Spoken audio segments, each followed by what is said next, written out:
Well, hey everyone, welcome back to another video. I hope you are all doing great. Once again I posted another poll asking what story I should do next. Winning by a large margin, here is part 1 of Uzumaki Clan's Rebirth. Summary: Naruto has gained knowledge of his heritage, and of a bloodline thought extinct. He must now leave Konoha to master his new abilities and bring back the glory of the Uzumaki, and he will have the help of a busty kage with a similar past. As always, huge thanks to all of my Patreons. I really wouldn't be able to make any of these videos without your immense support. As always, the full story is already out over on Patreon for you guys, along with a couple other stories as well. Anyways, enjoy the video. Chapter 1: Time to Leave, the Start of a Destiny. I refuse. Naruto announced to a slack-jawed Jiraiya. What do you mean you refuse? I'm not going training with you, I have other things to do. Naruto explained to the sage. He refused to go on the 2-year training trip. He had other things to do than waste his time with this pervert. He had to learn how to control it, he had to learn how to harness it. If he could do that, then he would make his mother, the Uzumaki clan, and the lost Whirlpool country proud, and he would do it. How can you have better things to do than train with the Toad Sage of Konoha? Naruto shrugged. This guy could get on someone's nerves. I said no, goodbye Jiraiya. Naruto jumped off the roof of the Hokage building, leaving behind a shocked Toad man. Naruto ran through the streets and saw the looks of disgust and hatred that most villagers directed at him. He ignored them. As far as he was concerned, Konoha was dead to him. They never did anything for him, even when he tried so hard to earn their respect, all they did was spit on him. Not for much longer though.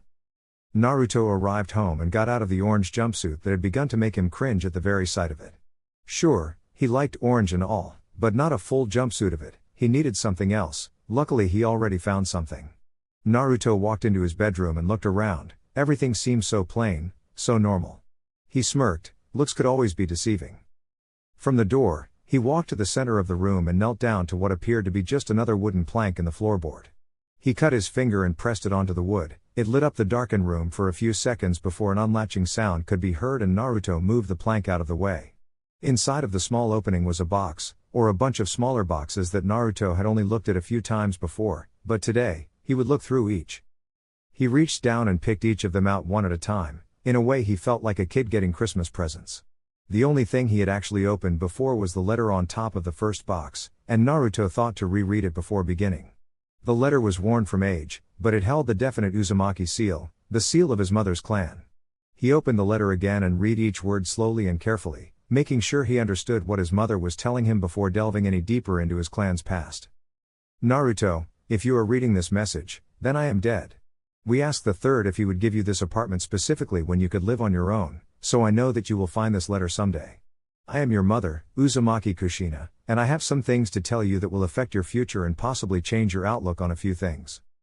First, you hold the Kyuubi inside of you, you are its jailer, its keeper. You are a hero Naruto, no matter what anyone tells you, it is because of you that Konoha still stands today.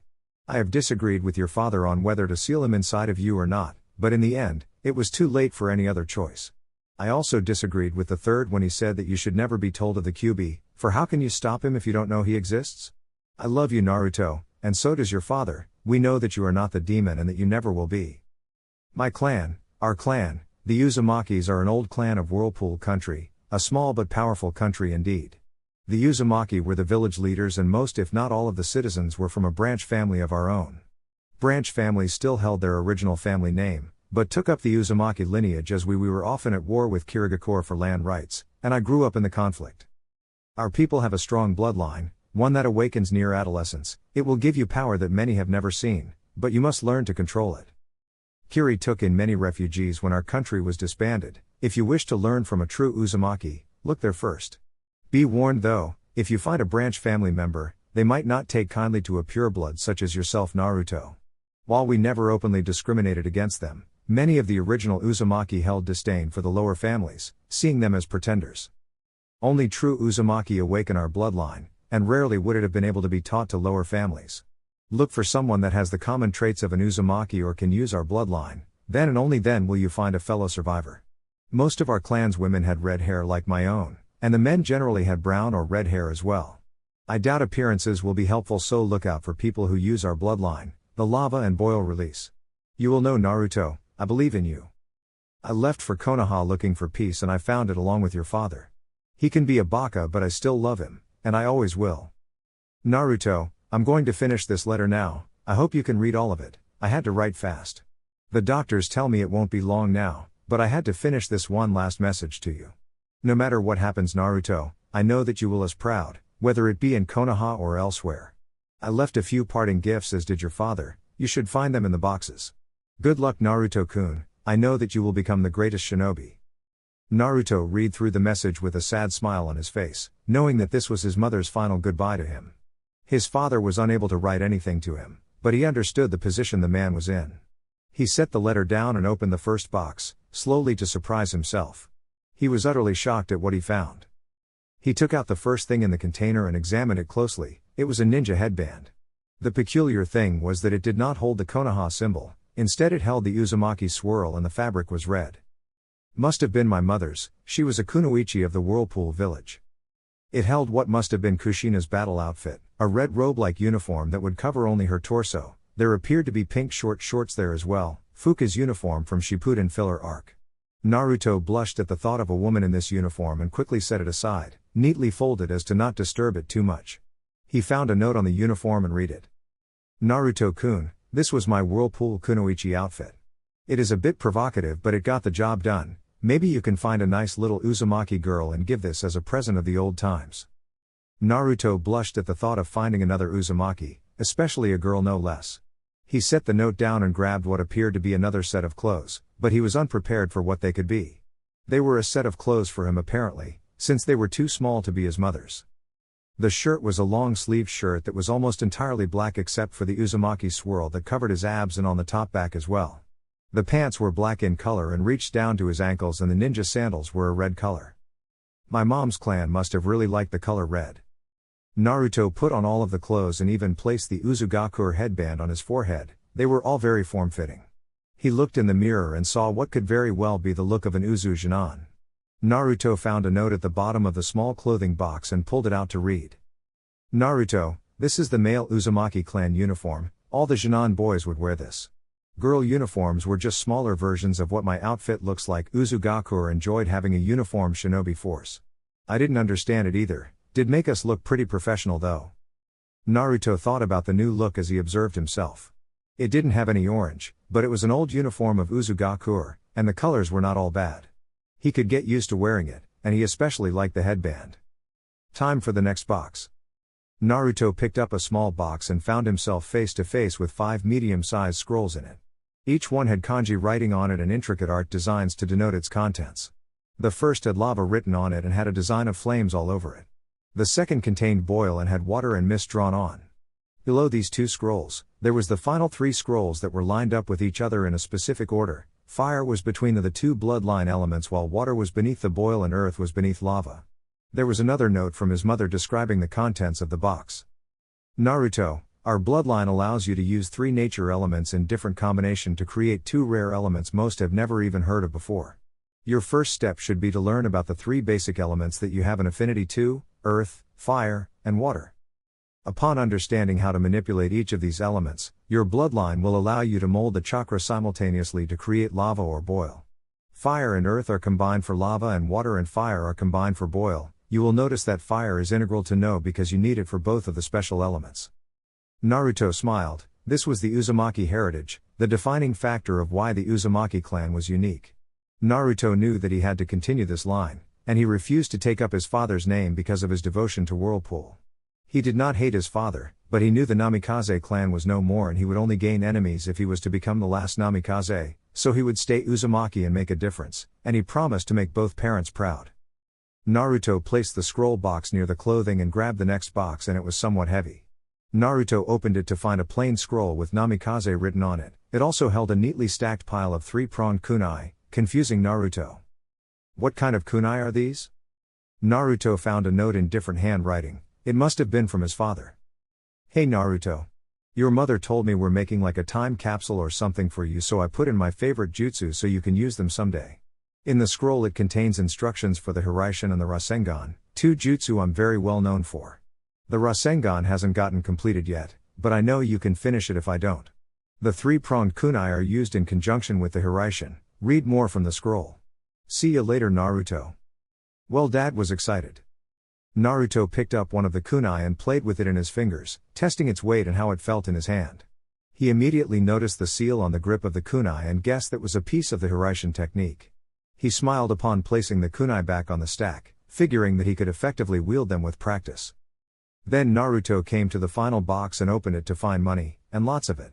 The Ryo coins were all stacked and wrapped neatly, and Naruto counted tens of thousands easily. He also noticed a few books off to the side, probably journals from his parents. I suppose this is my inheritance, thanks Mom and Dad. Naruto had decided that he would not stay in Konoha for much longer, and he knew that it was impossible for him to bring along all the money, so he came up with a great plan. It was very short and simple checklist. 1. Ramen. 2. More ramen. 3. Ramen cups. 4. Important ninja stuff. Frown. With the newly created list in mind, Naruto placed enough money inside Gama-chan to stuff the frog's face in.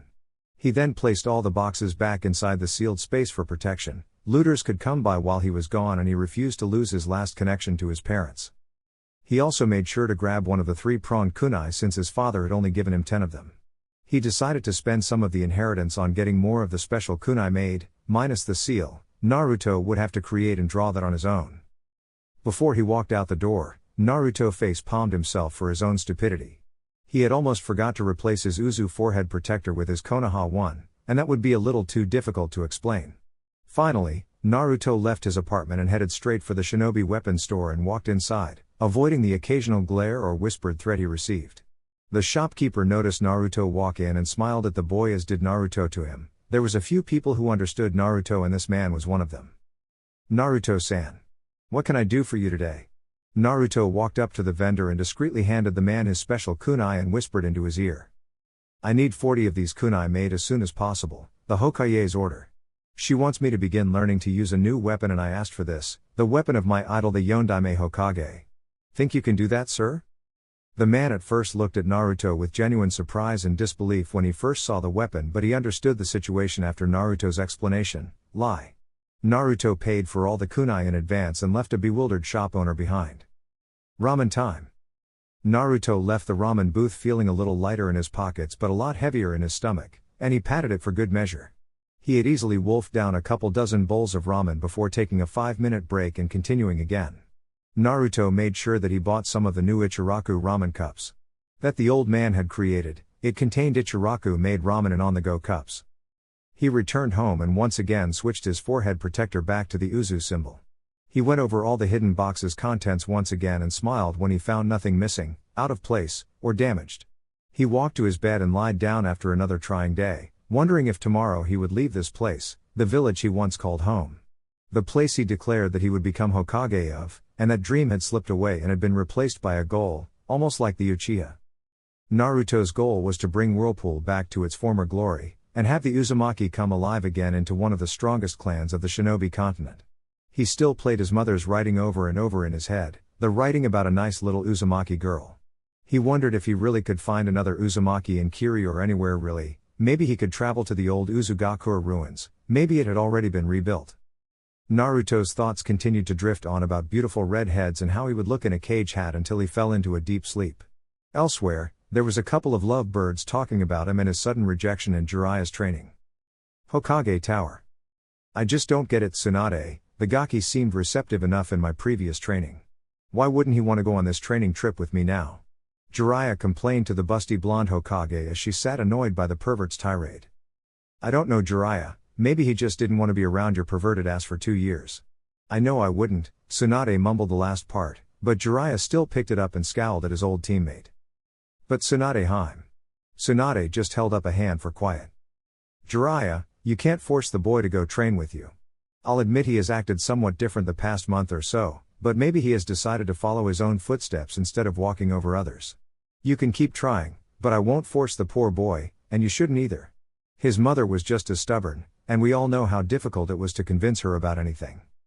Jiraiya cringed at the thought of an annoyed Kushina. He could still recognize and count all of her inflicted bruises. I suppose you're right, Tsunade, I can't force him. But what about Akatsuki? We can't just leave him defenseless. If I can't train him, how will he become strong enough to fight them? Tsunade sighed and got up from her chair. She turned to look out the window. Akatsuki, they always have to make things complicated. We will just have to see. Naruto may surprise us and start training on his own. He obviously had some reason to not go with you, so we will wait exactly 1 month and see how his progress comes. Jiraiya walked over and joined Tsunade in looking out over Konoha, both contemplating the blonde Jinan and his future. Tsunade turned to Jiraiya with apprehension in her eyes and a frown, and he looked back to her confusedly. Do you think we should tell Naruto about his parents? Jiraiya went wide-eyed in surprise but quickly schooled his features to a serious face he used very rarely. No, he isn't ready to understand yet. He won't understand why it was kept from him. He must mature first, then maybe he can accept the truth. Tsunade continued to look at him and then looked down to the ground in regret and shame. I hate lying to him, he deserves to know. Jiraiya frowned and placed a reassuring hand on her shoulder. Don't worry Tsunade, he will come to find out in time. For now, we must believe in his father's wishes and the third's decree and hope that they were right. I believe in their decision. Tsunade shrugged off his hand and went back to her desk. She held a frown as she took out a sake bottle and filled a single cup, making Jiraiya frown. He watched as she drank the alcohol slowly and set the cup back down, thinking about something. Finally she answered him quietly, and she did so with regret drenching her voice. I'm not so sure I believe it anymore Jiraiya. 2 days later. Here you are Naruto-san, 40 kunai as per the Hokage's order. I hope you use them well. I'm sure the Yondaime would be proud to see his weapon used by another strong shinobi. Naruto smirked at the weapon maker. Oh, he was proud all right. You flatter me with your praise. I don't plan on letting him or anyone else down. I'm going to train and become powerful. It is my dream to become Hokage, you know? Naruto faked the speech and gave a smile to the man before walking out with a small box filled with dangerous weapons. He hummed a small tune as he walked back home to finalize his preparations in leaving Konoha. He had already packed his essentials into a large scroll and had placed all the family inheritance into the same large scroll he had prepared to carry on his back. He had asked Tenten where to find one since she often used scrolls for sealing things, and she had pointed him in the direction of her father's store. He had given Naruto a large-sized scroll that felt as light as a feather. Surely some other seal or jutsu, scroll paper couldn't be that light. All of his remaining cash and family scrolls had been sealed away, including more than half his kunai. Naruto would keep 5 3-pronged kunai in his waist pouch, the rest would be sealed away for later use. He also had garnered together most of his survival equipment into the large scroll as well and had each object group sealed away from each other on the large scroll, along with labels that made it easy to remember where he had placed things. He decided that he would leave tonight and head straight for Kiri, possibly booking himself a ship for the Uzumaki ruins. He figured that it would be a tourist attraction by now. Not for long though, it will be returned to its rightful owners. He had prepared a small goodbye note that would be delivered straight to the Hokage directly after he left the village. He had no doubt that Konoha would come after him, but he was confident that he would be able to outrun the search party if he left quickly enough. Jiraiya though, he would be a real problem. If he somehow found out that Naruto was leaving, he could easily track him down. But Naruto already had a foolproof plan to stop the old pervert. He just needed Jiraiya to stop by tonight and it would be done. Eventually there was a knock on the door and Naruto smirked. The trap was set. He quickly snagged the scroll and placed it to hang off his back. Then he placed his hands into his iconic hand sign and whispered his jutsu's name. Shadow Clone Jutsu. He ordered the clone to stay in the room and not come out until he gave the signal, and with that, Naruto left his bedroom to answer the door. He walked up and looked through the peephole and confirmed the old hermit had arrived before he opened the door and allowed him in. Hey kid, I hear you said that you might consider the training? Jiraiya asked, glad the boy finally came around. Naruto hid a smirk and nodded, motioning the man to sit down on his couch. Yeah, I was thinking about it. Hey, I was going to plan on trying to cook something for tonight while we talk about the 2-year trip. Do you mind if I step out for a while to get some ingredients? I left someone to keep you company? Naruto fake pleaded and Jiraiya's eyes went from narrowed suspicion to genuine surprise. Sure Naruto, but who's going to keep me company? Naruto did smirk at that and called for the clone to come out. Jiraiya turned towards Naruto's door and instantly got a nosebleed and started scribbling down notes on his research paper. Naruto's clone came out of the bedroom with nothing but a small bikini covering her modest parts, and she winked to Naruto and he winked back.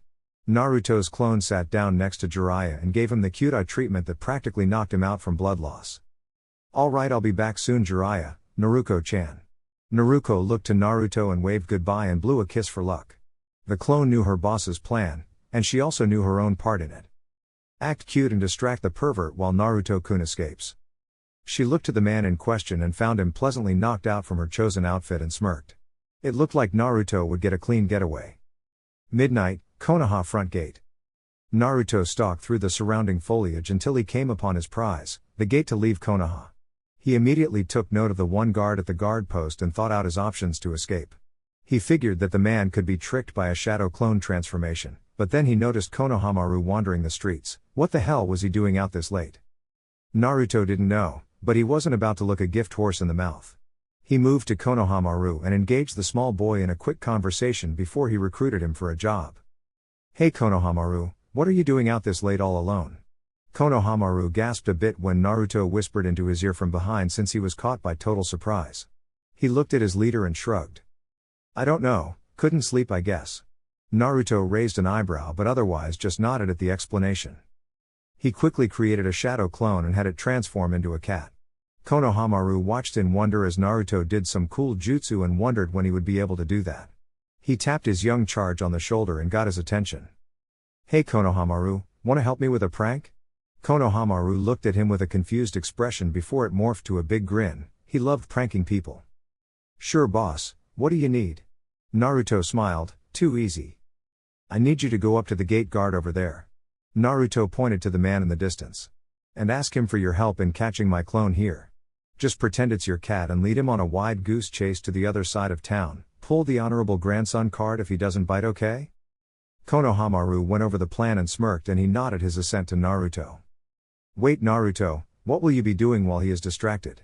Naruto frowned a bit at this, reminded once again that not some of the people he was going to leave behind made him hurt. He set a hand on his young protege's shoulder and gave him a smile that was just enough to hold back tears. "I'm gonna prepare something special for him when he gets back, keep him distracted for as long as you can." Konohamaru nodded and started to walk in the guard's direction but was stopped again by Naruto. "Hey Konohamaru?" The boy turned around only to enter a friendly hug by Naruto, one that helped him cope with leaving. The boy was confused but returned the gesture anyway. "Yeah boss?" Naruto looked down at the boy and asked him to close his eyes for a second. The boy looked at him suspiciously but did so anyway. Naruto used his nimble fingers and quickly substituted the boy's goggles with Naruto's own leaf headband, a token to remember him by. The boy still had his eyes closed as Naruto whispered some parting words that struck many chords in his aching heart. "Continue to get strong Konohamaru, I have every belief that you will make the old man proud, you already made me proud since the day I met you. Good luck, I hope to see you again." Naruto disappeared to a nearby tree and watched the boy open his eyes and felt his forehead and looked to find Naruto's headband, and he wore a melancholy expression, as if he understood Naruto was really leaving. The young boy looked around for him until he wore a sad smile and let a few tears go, making Naruto finally let loose his own share of sadness. "Goodbye, Naruto Niiken." The boy ran up to the guard and caught the man's attention perfectly, leading the man off towards Naruto's already running clone. The blonde took one last look at Konoha before he started running down the dirt road in the direction of Kiri, hoping that he could return one day. "Goodbye, Konoha."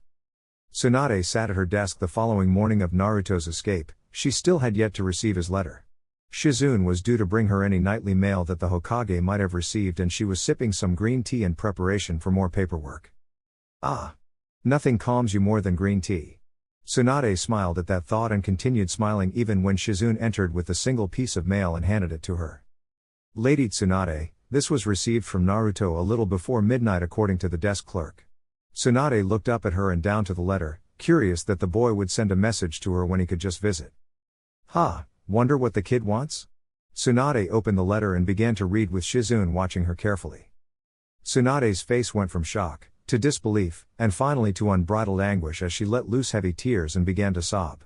She pushed herself out of her chair and went straight to the window, leaving Shizune wondering what the hell was wrong. What did Naruto do? Tsunade's cry of anguish resonated throughout the village, reaching even the ears of a dozing Jiraiya. "Naruto." Jiraiya looked to see Naruko still in her place on the couch, playing with her nails until she heard the grieving cry and knew that was her cue to leave. "Oh, looks like it's time to leave. See ya pervert." And with a puff of smoke, the attractive temptress was gone. Jiraiya stared at the spot she was once in and found his mind wandering. Where was Naruto? How long had he been out? What did Naruto do while he was asleep and why did he miss it? Then he finally remembered what made him woke up. Tsunade's cry for Naruto. Deciding that something was seriously wrong, he bolted out of the apartment's window and headed straight for the Hokage office. What he found disturbed him greatly. He found utterly wrecked Tsunade sobbing on the floor with an equally saddened Shizune trying futilely to comfort the Hokage.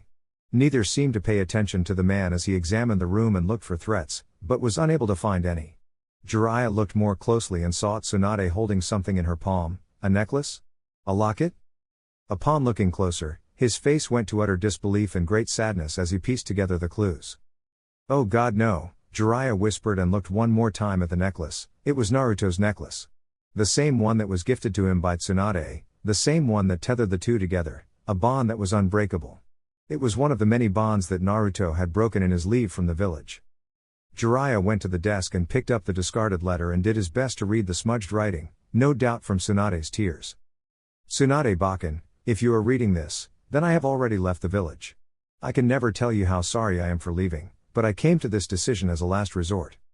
I discovered my heritage left behind for me about a month ago, and since then I have been deciding how to handle the many changes that it has caused. I hold no anger towards any of you, only the people who hate and misunderstand me that reside in this village have earned my animosity. I have left for lands unknown to learn and master my bloodline that my mother has left for me. Please do not follow, for I do not wish to come back now, maybe someday but not now. I have returned your necklace to you, because I feel that because I came to this decision of leaving the village, I broke our pact, our promise. I'm no longer fit to wear that necklace, and I can never be strong enough, but I hope that I can make you and everyone back at Konoha proud, just like I'm going to make my parents proud too. Goodbye Bakken. Thanks for everything. You are worthy, Naruto. How could you just leave Konoha? How could you leave me? Tsunade sobbed and Shizune was still no better off, remembering how kind the boy was. How could he just leave? Jiraiya looked out the window after dropping the letter like it was acid and thought about the predicament. Naruto, why? Jiraiya. The man looked down to Tsunade and saw her gripping his shirt on her knees, practically begging him. His eyes widened and he took the woman's hands into his own, trying his best to comfort the heartbroken Hokage. Jiraiya, bring Naruto back. Please. I can't, I just can't declare him a missing nin. I'll resign before I do. Bring Naruto back. Jiraiya turned serious and nodded, hopping and leaning on the window. He looked over his shoulder. I will, Tsunade, I promise. And with that, the man was gone in a swirl of leaves, leaving Tsunade to get herself together and begin her day. A day without a blonde gaki, a day without any annoyances or problems, a day that she wasn't insulted about her age, a day without her little Naruto. 1 week later. Whoa, so this is Kirigakure? This is where Haku and Zabuza were from, right? Naruto quietly whispered to himself in wonder as he got off the boat and entered the harbor of the hidden village's home island. He saw the mountains off in the distance, and he figured that was the village's natural barrier to the outer part of the island he was on. He saw his path and readjusted his scroll on his back before he started walking, a hopeful smile on his face. Kirigakure, here I come. Chapter 2.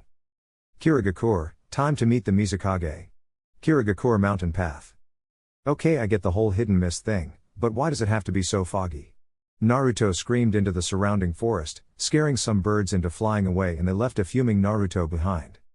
He had been traveling for the past hour to try and reach the hidden village, and all he had seen so far was mist, oh and more mist.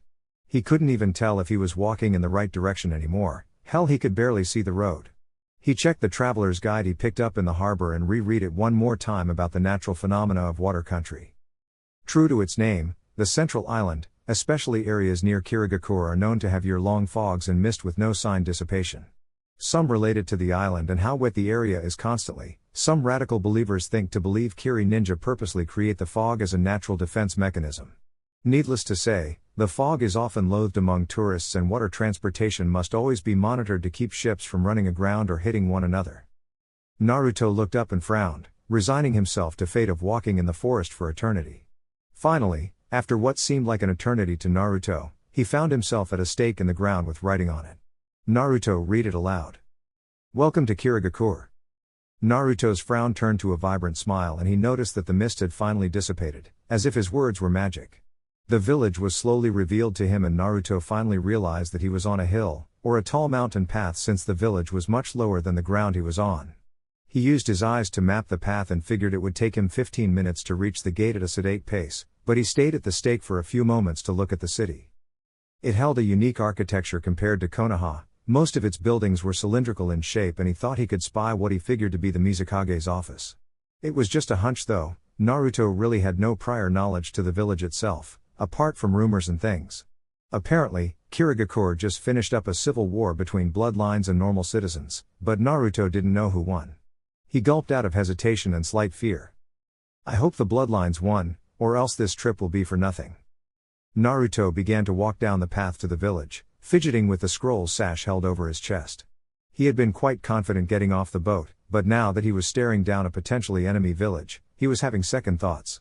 He steeled himself, knowing in his mind that what he was doing was right. His clan was counting on him. He soon reached the village and found the gate to be guarded with a lot more security than the usually lax Konoha front gate.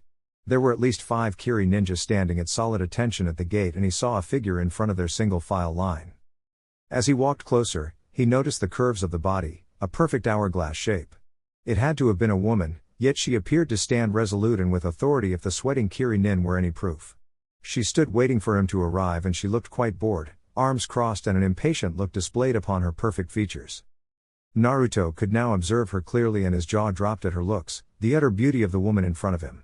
He stood before her now, and the woman watched as the boy looked her up and down with a knowing smirk. I swear, men are all the same, no matter the age. The Mizukage had been alerted to a lone traveler's presence by Kiri patrols and by the unnatural mist detection jutsu generated by Kiri itself. She knew it was odd for a lone traveler to come to Kiri on business, and what worried her was that the person had been walking slowly right down the main path. Any typical spy would have gone off the main road and tried to infiltrate over the wall or something, not try and walk right through the front gate. Because of this, she elected to lead a squad herself in meeting with the individual and ask of his business in the hidden village, yet she found it odd when she finally noticed him to be young. He could be no more of 15 years of age yet he held a certain air of authority and competence. It appeared as though he had an objective in coming to Kiri, but what? Naruto was still staring at the woman's beauty as she analyzed him as an enemy, but he analyzed her as a woman, a very hot woman. She had long russet red hair that easily reached her ankles and fanned out behind her, some even covered her right eye. Now looking to her eye, he saw that it was an emerald green color, and he saw that she favored the color blue from her appearance. Her lips were an ocean blue color from lipstick, and he saw that both her toenails and her fingernails were both blue in color. She wore a blue garment over what appeared to be a fishnet bodysuit. She also wore leg guards like that crazy snake lady from Konoha. She stared at him with some patience he noticed, but all of a sudden her eyes widened and she was gaping at the mouth. He followed her moving eyes and noticed that they were moving from his Uzu headband to the Uzumaki swirl on his lower torso. She must know something about the Uzumaki. Wait, that is impossible. All the Uzumaki have put away their old uniforms and dropped their ties with the clan. I watched father and mother both burn theirs. Why does this boy have an Uzugakure uniform? Hello, I'm a traveler to your village, Kirigakure. I mean no trouble, I'm just looking for someone to help me find out a few things about my clan. Naruto trailed off as he saw the ninja stiffen even more at the sound of clans and the Mizukage schooled her features and walked up to him. She looked down at him and knelt slightly so she could be eye level with the young man, and talked with a level tone yet she kept a smile on her face. Hello traveler, it is nice to see someone coming to the village. We haven't gotten many visitors since the end of the massacres. The woman trailed off and appeared to look sad before looking back at Naruto, again smiling. May I inquire your name, young man? Naruto looked on shocked that the woman was actually speaking to him, with a smile on her face no less. He expected a lazy, or even cold welcome, yet she appeared to be genuinely happy he was here. My name is Naruto, Naruto Uzumaki. May I ask yours? Naruto asked the question back and watched the woman's eyes widen again at the sound of Uzumaki, but she straightened out quicker than last time. She smiled and placed an acknowledging hand on her chest. My name is Mei Terumi, and I am the 5th Mizukage, she said resolutely, but was surprised by the young Uzumaki when he knelt in front of her like most of her own ninja did, yet he wasn't even a shinobi of her village? I'm so sorry for my disrespect, Mizukage-sama. Had I known who you were before. Naruto trailed off when he felt a hand on his shoulder and looked up to see Mei smiling brightly at him, her visible eye closed from the size of the grin. Please Naruto, there is no need for formalities. I may be the Mizukage but I get enough respect from my own ninja, you may call me Mei. Naruto looked on as she opened her eyes and looked at his bewildered expression, and then she faked a frown and turned away. Unless, of course, you do not wish to call me by my name. Naruto woke up from his stupor and realized she had been talking to him. No, I didn't mean it like that, Mei-cha. Naruto slapped his hands over his mouth and begged that she hadn't noticed the slip, but she obviously had with her now shocked face. Feeling as though their Mizukage had been insulted by the foreigner's feigned familiarity, the Kiri ninja made to attack the boy, but the Mizukage glared at them. She kept her glare until each settled into an uncomfortable squirm under her gaze, then she smirked before turning back to Naruto with a bright smile. Mei-chan, huh? She looked at Naruto and almost laughed as he squirmed under her inquisitive gaze, but she let up and giggled. Naruto had been waiting for an almighty and powerful water jutsu to drown him to death or the other ninja to carve him up with kunai for his disrespect, but he looked to see Mei giggling from the comment. Okay Naruto-kun, how about we go inside the village and discuss your problem in my office? I may be able to help you with your clan problem, she said and began to walk in the direction of her office. She looked behind her to see Naruto still standing there, just watching her. I must really have captured the interest of this young Uzumaki, curious. Are you coming, Naruto-kun? My bodyguards won't bite, or else I'll melt them, she threatened her own Kiri ninjas while still smiling, and each of them were completely frightened. They knew that Mei meant that statement very literally because of her unique bloodline, yet Naruto was completely oblivious and started to walk up to her and stood behind the woman to respect her. The young woman frowned and looked at Naruto, who was looking down at the ground, still embarrassed at his lack of respect to the Mizukage. She once again knelt down to his level and set a hand on his cheek, forcing him to look at her pristine features. She gave him another one of her famous smiles that had made the young Jinan feel butterflies in his stomach and made him feel at peace. He listened to her melodic voice as she spoke to him softly. Please Naruto-kun, I won't hurt you for calling me Mei-chan. I actually think it's cute. Now please walk with me, not behind me. You have shown nothing but kindness and respect to my village so far. I have no reason to feel any animosity towards you. She continued to smile until Naruto gave her a nervous smile and nodded in agreement, and she noticed when he frowned a bit when she took her hand back from his cheek and got up. She frowned at the thought of making him sad, but she didn't want to believe the young newcomer had developed a crush on her so soon. He is very interesting, and cute with those whisker marks. She began walking towards the largest cylindrical building of the city, the kanji sign for water in the same spot as Konoha's fire on their Hokage building. Naruto walked alongside the taller woman with her bodyguards obediently following behind them, keeping an eye on the young boy. They were itching for an excuse just to kill him, but the Mizukage had shown favor towards the boy and it would obviously end badly if they were to try something. This is Kirigakure Naruto-kun. I recently became the Godime Mizukage after my predecessor, Yagura, died of unknown causes. I have been working to stop the bloodline massacres that started during his reign for some time now. The fruits of our labor are as you can see now. She motioned with her hands towards the village residential sector they were walking through. Naruto saw the many children playing outside in playgrounds with their parents mingling with each other from the benches. Shop vendors, both inside stores or outside at stalls, were actively trading and selling their many wares with both civilian and shinobi.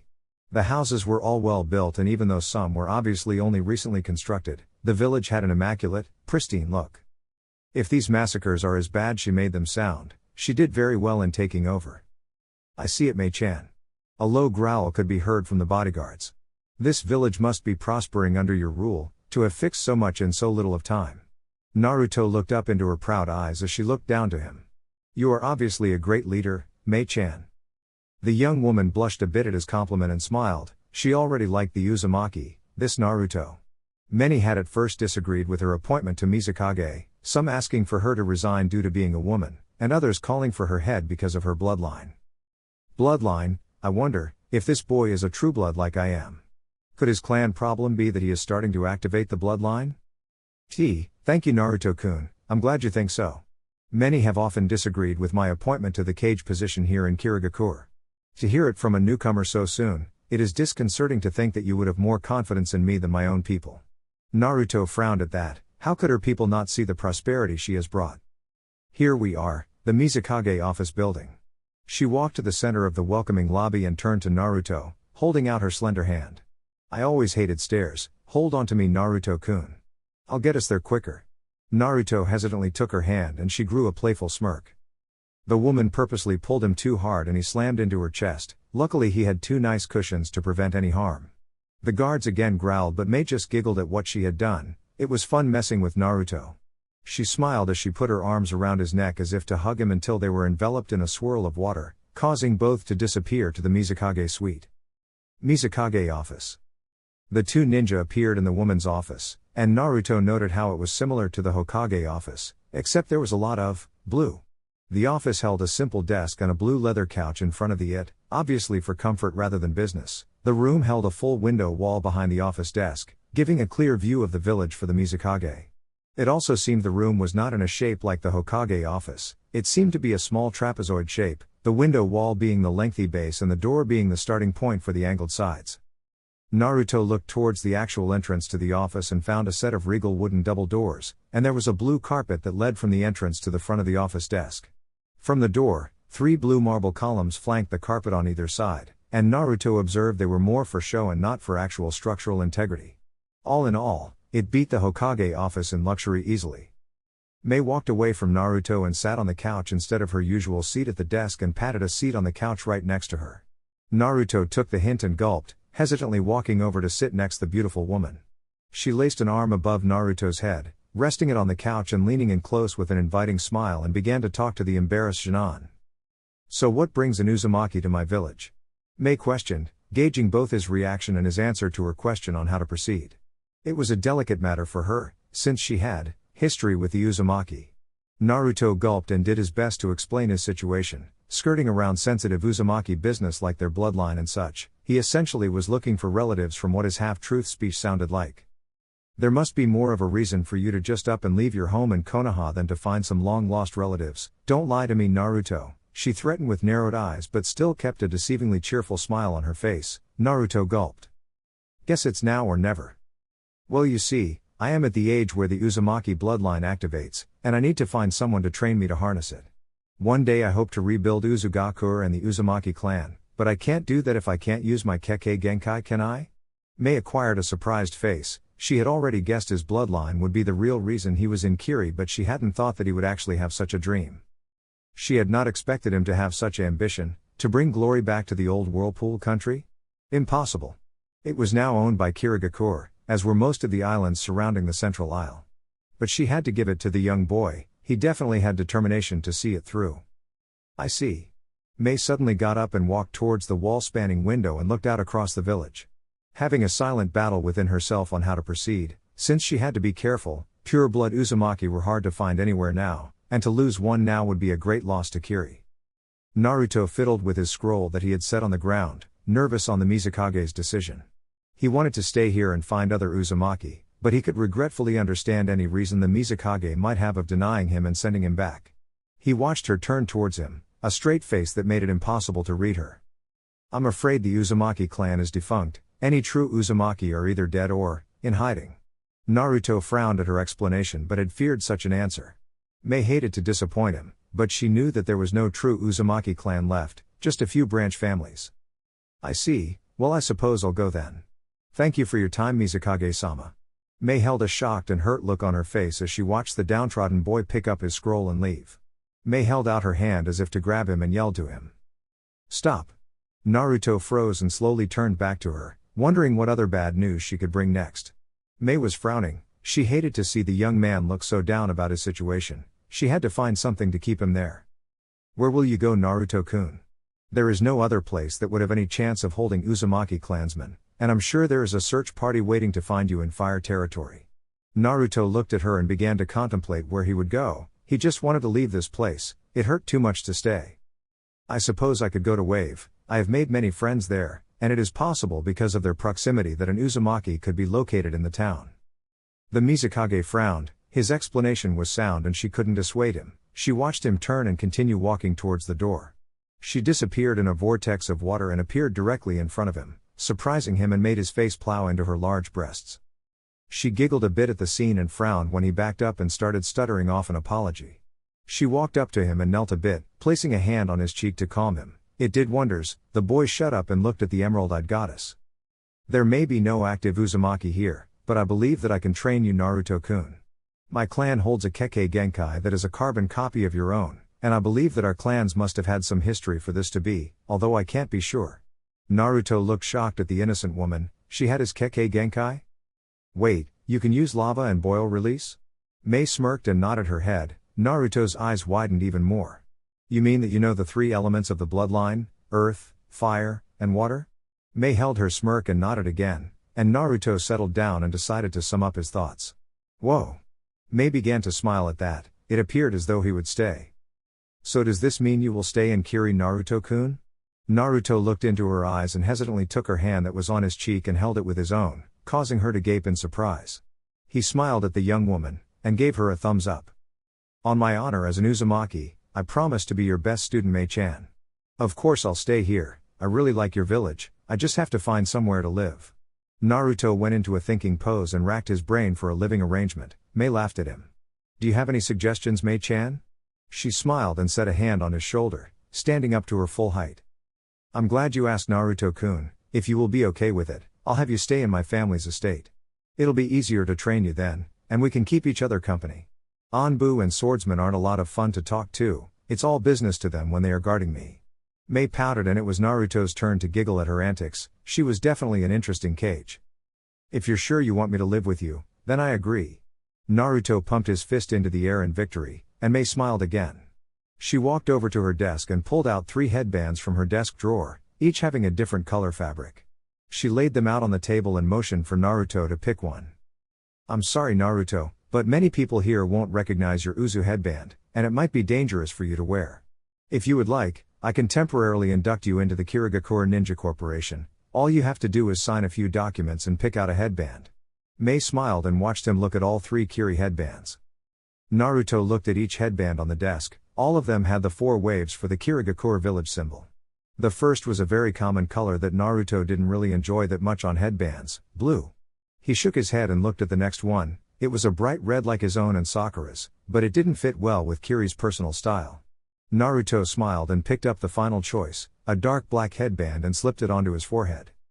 Mei smiled at his choice, albeit a little disappointed he didn't pick blue.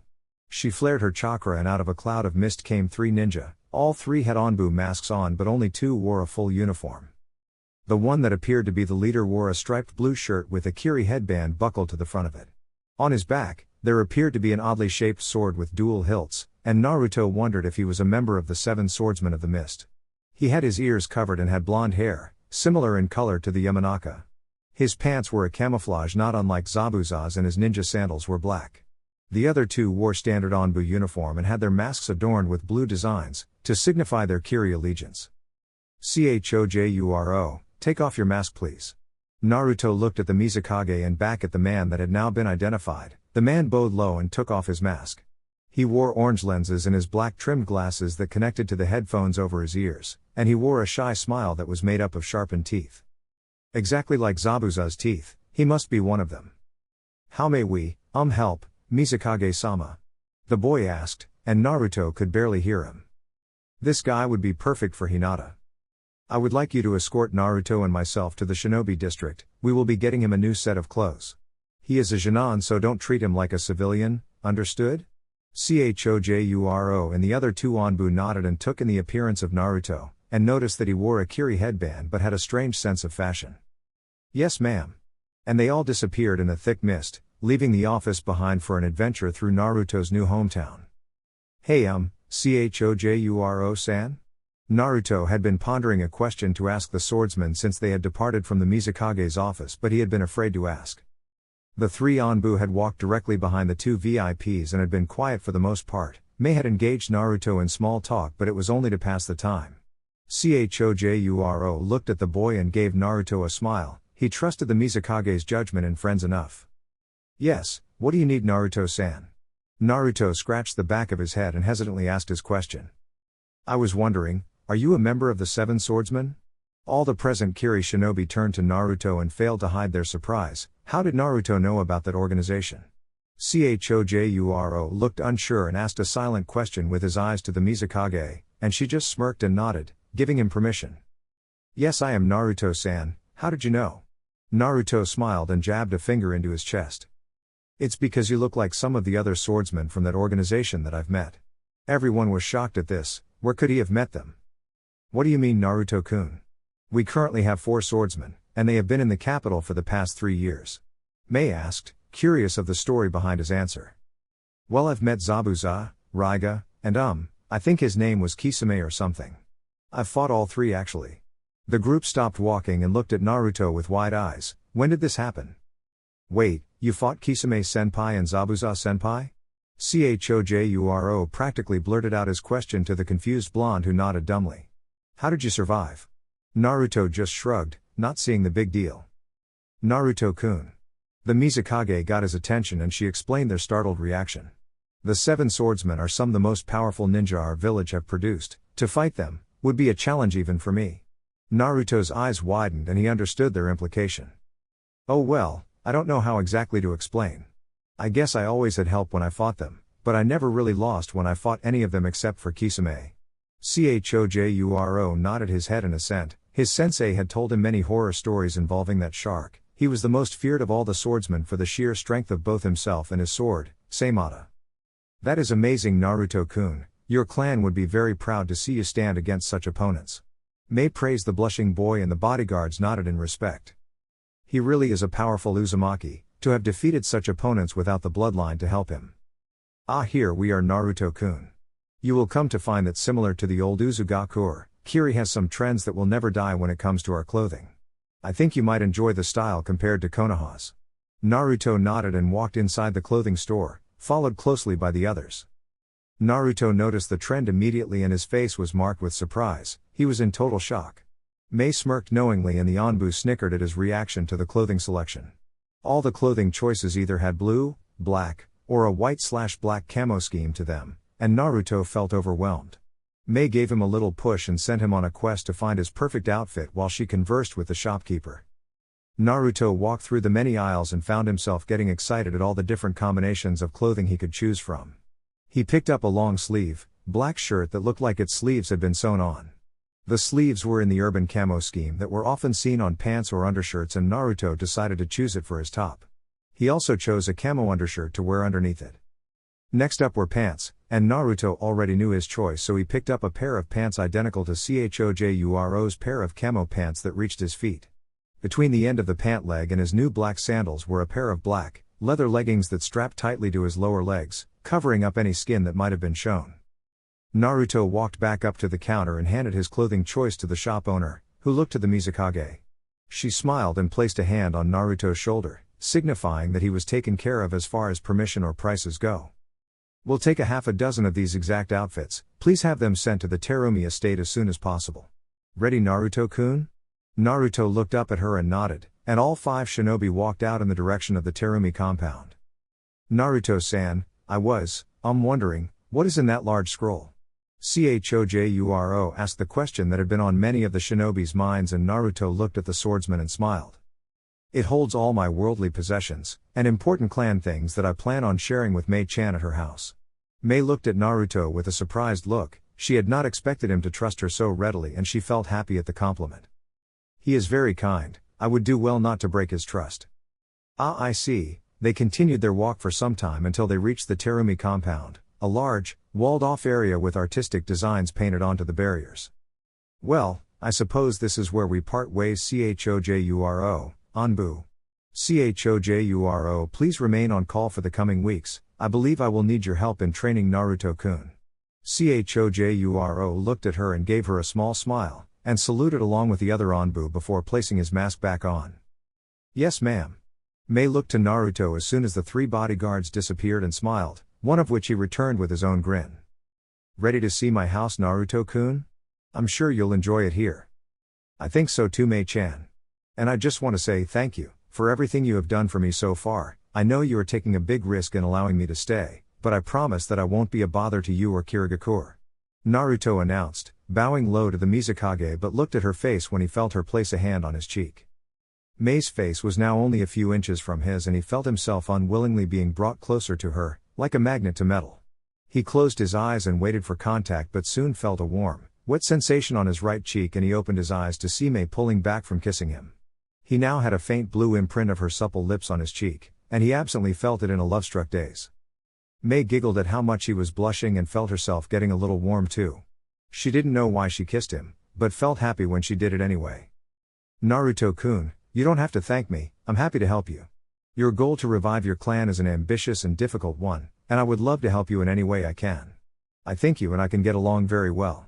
She purred the last part before ushering a red Naruto into her estate. The recent turn of events were very interesting. Mei could honestly say that she was glad Naruto had come to Kiri. Wow! Naruto stood in the main lobby to the large Terumi family mansion and noticed how big the sheer size of it was.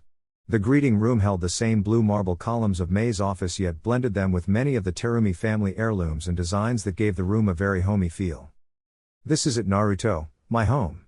I often feel very lonely here. It will be nice to have someone else to live with.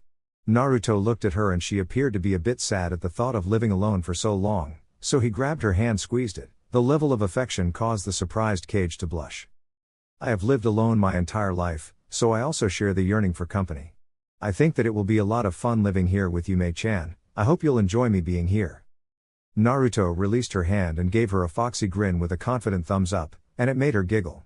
That sound sent Naruto's feelings haywire and caused him to just stare at the older woman's sheer level of beauty and grace. There was a sound that alerted them that someone was at the gate, and Mei quickly created a water clone to see who it was while she led Naruto to his bedroom on the second floor. This is your bedroom, Naruto-kun. My own living area is right across the hall here. If you ever need anything, I'm just a few steps away. Naruto nodded and entered his new room. It was sparsely furnished, obvious from the little activity in the Terumi estate, but it held a bed and a study area with a few books to read. The walls were a dark blue and there was a single, large window on the opposite wall from the door, perfect for early morning sunrise. He saw a closet and stashed his scroll inside, too tired from carrying it everywhere with him. Naruto turned back to Mei, who was now behind him, placing the clothes she received from her clone inside his closet. It's perfect, Mei-chan, better than anywhere I've ever lived before. Mei smiled and handed him a full outfit to change into. The shipment from the clothing store arrived earlier than she expected, meaning they might start training before tomorrow. I'm glad you think so, Naruto-kun. Please put on your new outfit. You'll need to wear it for our training tonight, and I'm curious to see how you look in a uniform. She whispered the last part seductively into his ear and began to laugh as he blushed and ran straight to the bathroom, almost fast enough to be a sunshine. 2 minutes later, Naruto walked out of the bathroom looking a bit hesitant to come out with his new outfit, but he was given an order by his Mizukage and came out fully. She gasped in astonishment at how well it fit him. The clothing were a perfect size and Naruto truly looked good in the Kiri style. You look great, Naruto. I don't know why you're so hesitant to show it off. You look like you've been a Kiri shinobi for a long time. Now gather up all your clan scrolls and come out when you're done. I'll be waiting.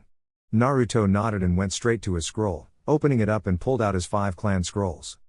He looked at them for a second, suddenly having suspicious thoughts on the Mizukage and her clan. What if she wants to steal these from me? No, she wouldn't do that. Mei-chan is different. Naruto walked out with the scrolls under his arm and nodded to Mei, who was leaning against the wall next to his room. She smiled and hugged him again, enveloping the two in a water typhoon. Naruto was starting to hope that sunshining with Mei was going to become a trend. He was really enjoying the hugs. Alright, Naruto-kun, to begin, I'm going to teach you how to manipulate the fire element. It is because fire is the universal element in your bloodline, since you use it for both elements. Mei almost couldn't catch her slip up in the explanation, but luckily Naruto was too focused on the teaching part that he didn't notice. To manipulate fire, you must will your body to convert the chakra into heat by raising its temperature. You will have to maintain that heat as you expel the fire chakra from your body. It is integral to have strong chakra control for manipulating nature elements, so you'll have to work very hard to control them, understand? Naruto nodded his head vigorously and waited for Mei to tell him what to do next. Mei quickly went through a few hand signs and held up a tiger seal before expelling a large fireball across the training grounds right outside the Terumi mansion. Naruto watched her in wonder. He was going to learn how to do that? Mei turned to face him and she gave him a smile. Your turn. Mei handed Naruto his family fire scroll and allowed him to read off the basic fire jutsu and learn the hand signs. After a few minutes, Naruto stood up and took a position slightly in front of Mei and went through each hand sign with slow precision before yelling out the jutsu's name. Grand Fireball. Naruto shot a small stream of fire from his mouth and found himself slightly disappointed, but he knew that it was because of his bad chakra control. He quickly went through the hand signs again and again, continuing to attempt the jutsu for the next half hour. Mei was astounded at his sheer stamina and willpower. Most Shin'an would have given up after the second try. Naruto was easily in the dozens and showed no signs of stopping. It wasn't until the sun was setting did Naruto finally pull off a decent-sized fireball before collapsing from sheer exhaustion. Mei silently gasped and moved to catch him, having his head fall into her lap as he laid there on the ground, tiredly staring into her emerald eye. She was very worried about Naruto. She thought he would have run out of chakra by now, and she was actually glad that he practically knocked himself out training before he hurt himself. Naruto-kun, you did wonderful. With your stamina and sheer determination to train, we'll be done in no time. Mei praised the blonde and he gave her a happy yet very droopy smile and fluttered his eyes to stay awake a little longer. Thank you, Mei-sensei, I promise, to make you proud. Naruto began to trail off as he started to fall asleep. Her long hair had fallen over his face and tickled him back into consciousness. He absently mentioned something, feeling as though he were dreaming. Mei-chan has such soft hair, smells like an ocean shore. Mei outright turned to a tomato from that, even she hadn't been expecting such a compliment from the Jinan. She smiled and shunshined to Naruto's room, laying him down on the bed and covering him up with a blanket. She leaned in close and hesitantly laid a kiss on his forehead, placing a hand on his chest while she whispered into his ear. Good night Naruto-kun, sweet dreams. And with that, she was gone, already in her own room. She stood in front of her bathroom mirror, looking at herself before preparing to go to bed. One quick shower later, she was in her see-through nightgown, only her undergarments kept her decent through the gown's sky blue fabric. She looked at the moon from her balcony, silently going over what has happened today, and came to the conclusion that it was definitely one of the more interesting days of her life. She now had a friend, and a fellow Uzumaki pureblood that survived the collapse of Uzugakure. She looked to her closet and saw her last gift from her mother, an Uzumaki kunoichi uniform, and wondered if she would ever put it on, ever see the fabled Uzugakure ruins of her family's birthplace. Maybe go there with Naruto, she mused. I'm sorry Tsunade, I couldn't find a trace of him. My last estimates put him headed east, across the ocean to the island nations. Jiraiya stood in the Hokage office speaking with a still depressed Tsunade. It had been some time since Jiraiya had left, and Tsunade had held out hope that he would find Naruto, yet there had been no luck. Her tears began anew as she looked out the window over Konoha. Why would Naruto leave his home? I will send a message to the Mizukage, surely she will help us. Jiraiya just nodded, not familiar with the new Mizukage. Probably some old hag, but what if she was young and gorgeous and somehow the Gaki got with her and they had a bunch of ki? Wait, no way. Even my Icha Icha series doesn't get that far-fetched, there is just no way Naruto could pull that off. Little did Jiraiya know that he wasn't far off, and that the copy of Icha Icha Uzumaki Chronicles would have been the best-selling book he would ever write, ever. Oh well, looks like Gearman will have to pick up the slack with his fiction instead, hee hee. Chapter 3. Training of the Uzumaki. Fire training. Mei-chan stop, that tickles. Naruto lay in his bed, dreaming about Mei and him laying in a field together. She was rubbing his whisker marks like he was a cat. Mei stood wide-eyed at his door, here to pick up Naruto for his training today, but was now listening closely to his words. Mei-chan, my marks, sensitive. Mei decided that it wasn't too perverted, so she got to work waking him up, but it was easier said than done. She tried everything she could think of, poking him, throwing stuff at him, hell she even considered kissing him just to get him up. In the end, she settled for a devious smirk for her new plan and began forming hand signs. Naruto was still blissfully unaware. Oh Naruto. Violent water wave. Mei shot a strong burst of water from her mouth and it impacted Naruto right in his face, causing him to wake up and start choking for air. His bed was drenched and his nightclothes were ruined. He looked to see Mei standing with her hands on her hips and a giant smirk on her face. Naruto sighed and gave Mei an apologetic smile. Sorry Mei-chan, I didn't mean to oversleep, I was having a great dream. Naruto gave her a big thumbs up, making her giggle. She shook a finger at him, scolding the blonde. It's okay Naruto, you're up now, that's what matters. Get prepared in your new clothes and we'll head down to the training room together. Naruto nodded and went straight to his closet, grabbed his new clothes and was ready to change when he noticed Mei hadn't left. She appeared to be waiting for him to strip. Naruto blushed and sent her out, making the redhead beauty pout and fake a few tears. He just laughed and began to change.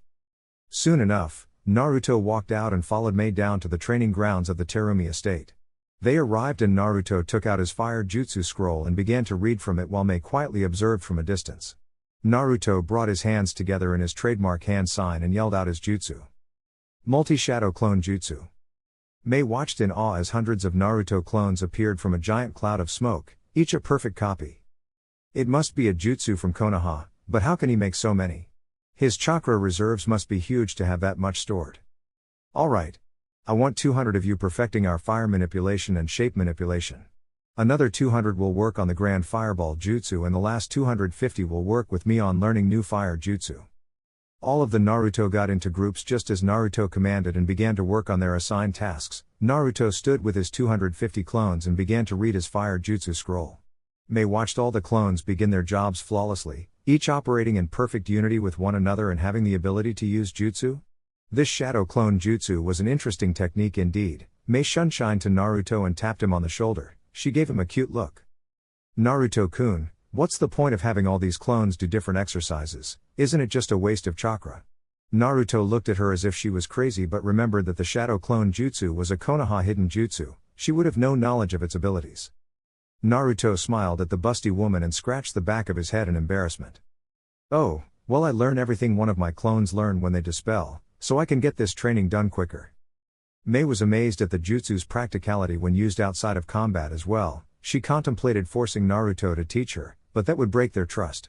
No matter how much of a gain it would be for Kiri, Mei wouldn't do that to Naruto. She was content just watching him from a distance under a tree. He had begun to give out orders to his clones on some new fire jutsu and she smiled at how well he had settled for his new training. She felt an incoming chakra and turned to face a newly arrived Onbu who was kneeling before her. Yes? What is it? Mei asked, somewhat irritated that she was being interrupted. Mizukage-sama, your presence has been requested in the council hall. The Onbu stated before being dismissed with a wave. Mei grimaced, counselors were so annoying. Naruto. Mei waved to him to get his attention. He looked over to her. I have to go to a meeting, I'll be back soon. Don't overwork yourself. She announced before sunshining away, leaving a dumbfounded Naruto, wondering what the meeting was about. Oh well, I have to get this jutsu down. I want to impress Mei-chan with my skills. Naruto went back to the scroll and kept reading, his clones working hard to accomplish his tasks. The Mizukage has arrived. A masked Onbu announced to the seated counselors, most being civilians of prestigious families. They all stood in respect as the powerful woman entered and moved to her chair, taking a seat and removing her cage hat. You may be seated, she said, waiting for everyone to sit before asking her question. What was so urgent that you pulled me away from training our newest shinobi? It couldn't wait until the next meeting? All the men frowned at their cage's harsh tone. She had never respected them since she took office, animosity brought on by the massacres. A wizened councilman spoke for the rest, not shying away from her threats. That is the exact reason why we have called you here, so you can explain why you allowed a foreign ninja into our village, and not only that, but volunteered to train him yourself? This is outrageous, Mizukage-sama. Mei glared at the man named Kyo. He had been a thorn in her side for far too long. He had been against her ascension to Mizukage since the beginning, both for her gender and her bloodline, and it has brought her to have no respect for the man whatsoever. She kept calm as she laced her hands together and held them in front of her face, in quiet deliberation. She talked with a cold, emotionless voice that sent a chill up every one of the counselors' spines. I am the Mizukage, Kyo, and my word is law. The shinobi I inducted into our corps is a former ninja from Konoha, and he left on his own accord. I feel that he will be a valuable addition to our forces, and due to some of his unique abilities, I have taken the responsibility of being his teacher. The councilman seemed content with this answer, but Kyo wasn't done yet. You only say that because he is an Uzu. The man couldn't finish his accusation before Mei was in front of him, her hand around her throat. Instead of threatening the man with a smile, she wore an unbridled scowl on her face from pure anger that this man would dare bring up that name. How dare you? Do not insinuate I play favorites with a clan that I was once a part of. That boy has no knowledge of my relation with him and it will stay that way. If anyone can train him to harness our strong bloodline, it will be me. Now get out of my sight, I'm done here. The councilman quickly filed out. Kyo was last, holding his throat from the pain. Mei slowly walked around the table back to her seat. She laid a hand on her cage hat and ran her hand over it. Her thoughts were conflicted on the issue of her once again being associated with the Uzumaki clan, something she wished not to relive. I am no longer Mei Terumi Uzumaki, just Mei Terumi. Our clan willingly left behind our past to begin anew in Kirigakure, but why does it feel like, when I'm around Naruto, that I wish to be pulled back to the Uzumaki clan, willingly even? It's as if all past transgressions are forgotten. Naruto is a new light in the darkness for the Uzumaki, but should I embrace it, or try and keep the past in the shrouded darkness where I once felt it belonged? Terumi Estate, Training Grounds. I have to work harder, I have to finish this jutsu before Mei-chan comes back. Naruto huffed in frustration. He and his numerous clones had been focusing on a new fire jutsu for the past hour since Mei had left and he still hadn't gotten it. Okay, the jutsu is called Combustion Ash Cloud, and I breathe out a flammable cloud of ash before igniting it by clicking my teeth. The problem I'm having is maintaining a steady flow of the flammable ash, because it requires great concentration to mold the air in my lungs into an ash. Okay, one more time. Each of Naruto's clones went through the hand signs and started to shoot out ash from their mouths. Combustion Ash Cloud Jutsu. Naruto formed a well-sized cloud of ash in front of him. It completely enveloped the wood training dummy on the field. He clicked his teeth together and the fuse ignited. The cloud exploded into a yellow and red flash, creating a small shock wave. Naruto watched his clones follow suit, silently hoping that Mei wouldn't be too mad at the state of her clan's training grounds. The fiery ash slowly dissipated and Naruto watched anxiously for the effect of his new jutsu, and had a large smile on his face upon seeing his handiwork. The entire front of the training dummy was blackened charcoal, slowly crumbling off from the rest of the object. Naruto looked to see similar results on other areas of the training field. Blackened remains of trees, grass, and soot-stained grass was the common view. Naruto suddenly heard the sound of clapping and looked in the direction to find none other than Mei. She was sitting in a tree and smiling brightly at him. He heard more clapping and looked into another patch of trees to find no less than a dozen Onbu, led by the swordsman Chojuro, and they all looked quite pleased with his performance, even with their masks on. Mei appeared behind him and hugged Naruto from behind, her breasts squished against his back, making him blush. She whispered into his ear, sending lightning jolts through his senses. "That was amazing, Naruto-kun, I'm so proud of you." Naruto hesitantly got out of her grip and turned to face her. He scratched the back of his head from embarrassment and watched the Onbu walk up behind the Mizukage. Thank you, but how long were you all watching me?" Mei smiled brightly and jabbed a finger into his chest.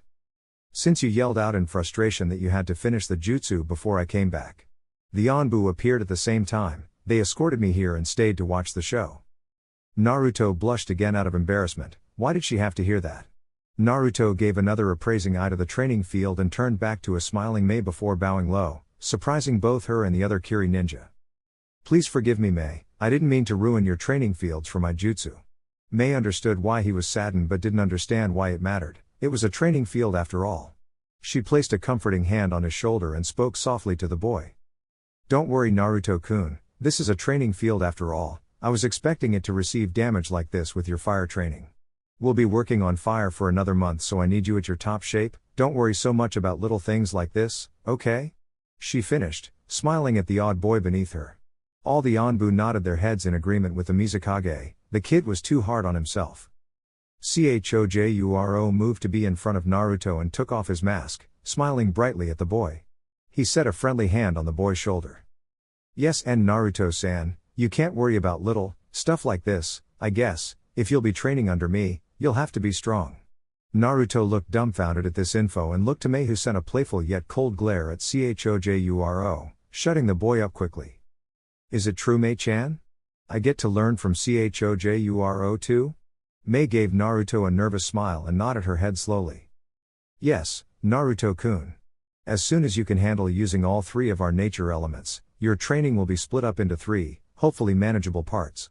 First, you will train with me in learning how to harness, manipulate, and use lava and boil release.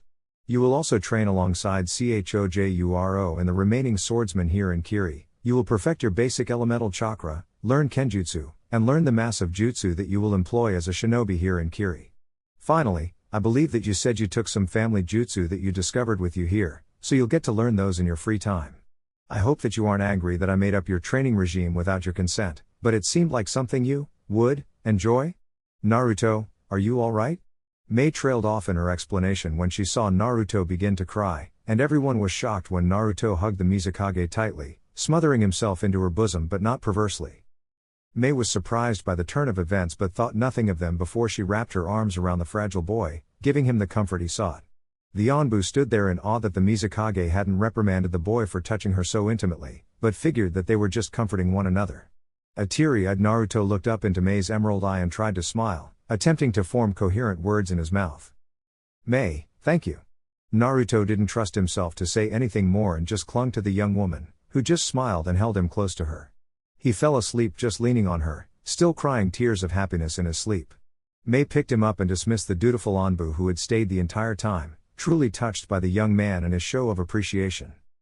Mei took him to his room and laid him down on the bed, quickly covering him up, and just watched him sleep. She absently stroked his blonde locks, wondering how he kept it spiked up like that all the time. Mei soon realized that it was getting late and that she really should leave Naruto to sleep, so she got up and started to leave, sending one more smile to the sleeping boy. She left his room keeping the smile on her face, remembering just how much fun it was with Naruto here, how much he had affected her. Mei was forced to awaken from her thoughts when an Anbu messenger arrived from a mist cloud in the hallway, kneeling before her. "Mizukage-sama, you have received an urgent message that is to be read in the Mizukage suite." Mei nodded but held up a hand to stop the Anbu from leaving, and the man dutifully stayed, waiting for further orders. "Anbu, do you know who the message is from?" The Anbu spared a glance at the Mizukage's now worried face and knew why. Jounin rank ninja and above had all been briefed on the Uzumaki runaway. "It is as we have feared, ma'am. Konoha must be searching for him."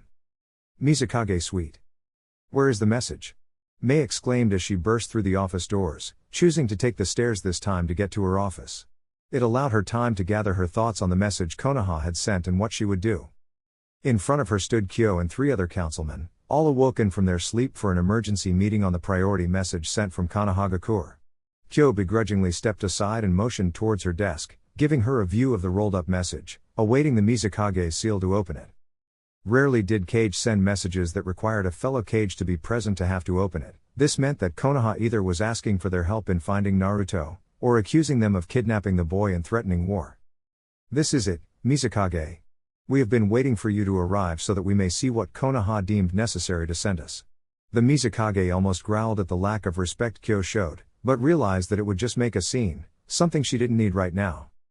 Mei picked up the scroll and walked around the desk to sit in her chair. She reached into her desk drawer and pulled out the official Mizukage stamp, the symbol of Kirigakure.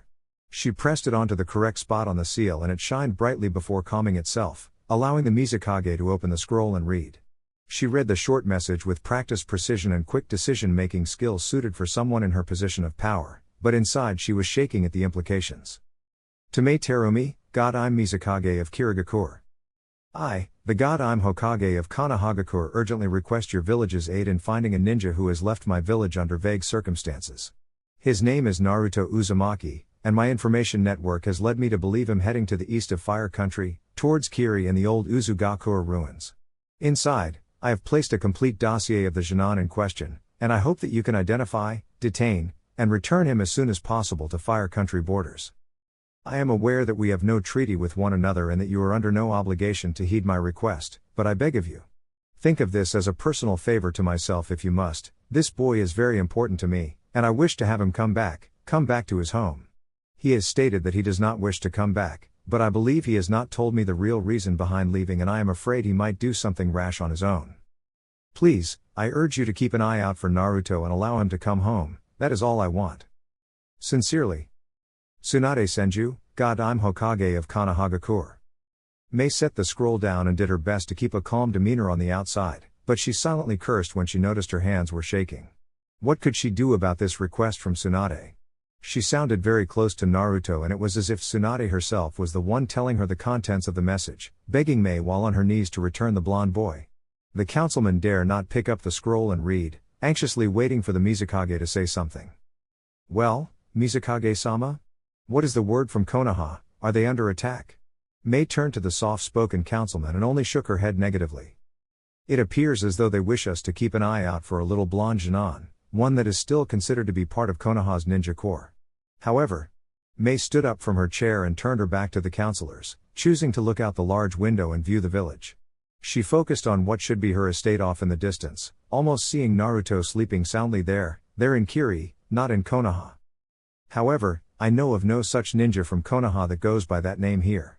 The only Naruto Uzumaki I know of is a promising Kiri Jinan that lives in the Terumi compound. Surely a Konoha ninja would have no place in my own house, correct?" She glanced at the councilman, looking for an answer to her rhetorical question, and she received nods from each, even Kyo. She smiled, glad to see that the council agreed that Naruto could stay. She sat back down in her chair and pulled out an official Mizukage message scroll and wrote a reply back to Konoha, stating that they would keep an eye out for the Jinan. She handed it to her quickest messenger Nin, and the shinobi left in a shunshine, leaving her to dismiss the council and head back home. On her walk back, She never once questioned her decision to keep Naruto there, for it was he who had asked to stay. Mei also wished him to stay, even though it had only been 2 weeks since his arrival. The blonde had garnered her attention like no other could, and she wasn't sure of her opinion on that effect. All she knew was that when the Uzumaki would smile or say something to her, all she could do was smile back and feel warm inside, something that scared and excited her at the same time.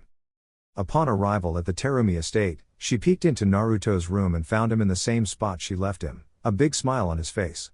She smiled at the sight of him, knowing that her decision was right, that he truly belonged here.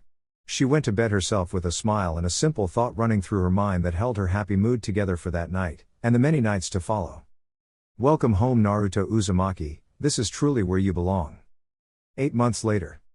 Hey Mei-chan, do you think that we can have some ramen after my big test today?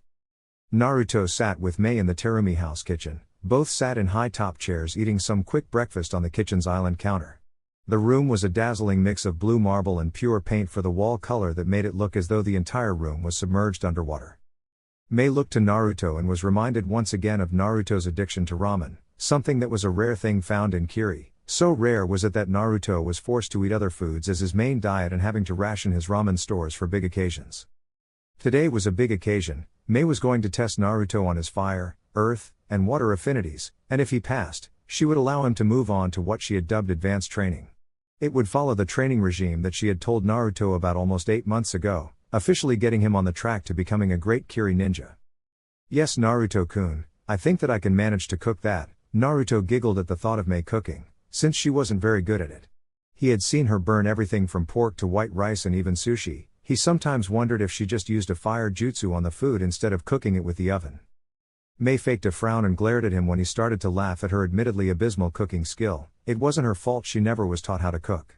Luckily, Naruto had taken to cooking for the two of them in his stay at the Terumi house, and he always cooked her favorites, something she greatly appreciated after taking care of paperwork all day. She appraised Naruto with a practiced eye. The boy had grown some in the past few months. He had reached about to her shoulders in height. Since when he had first arrived, he had only been able to reach her chest, something that was very comical to her. His muscles had grown substantially from the early conditioning training that she had Chojuro put him through, and he filled out his Kiri outfit very nicely. She blushed at the thought of thinking of her student and friend like that, but as a voluptuous woman like herself, she was very good at identifying good-looking men. Hey Mei-chan, are you okay? You look a little flushed. Naruto was waving a hand in front of her face to get her attention. She appeared to be thinking about something very intensely. Oh what? I'm fine, let's go start your training now, okay Naruto? Naruto just nodded and silently shook his head at the woman's antics. He would never understand girls. Terumi training grounds. Okay Naruto. First part of the test will be fire manipulation. Show me the first jutsu I ever taught you.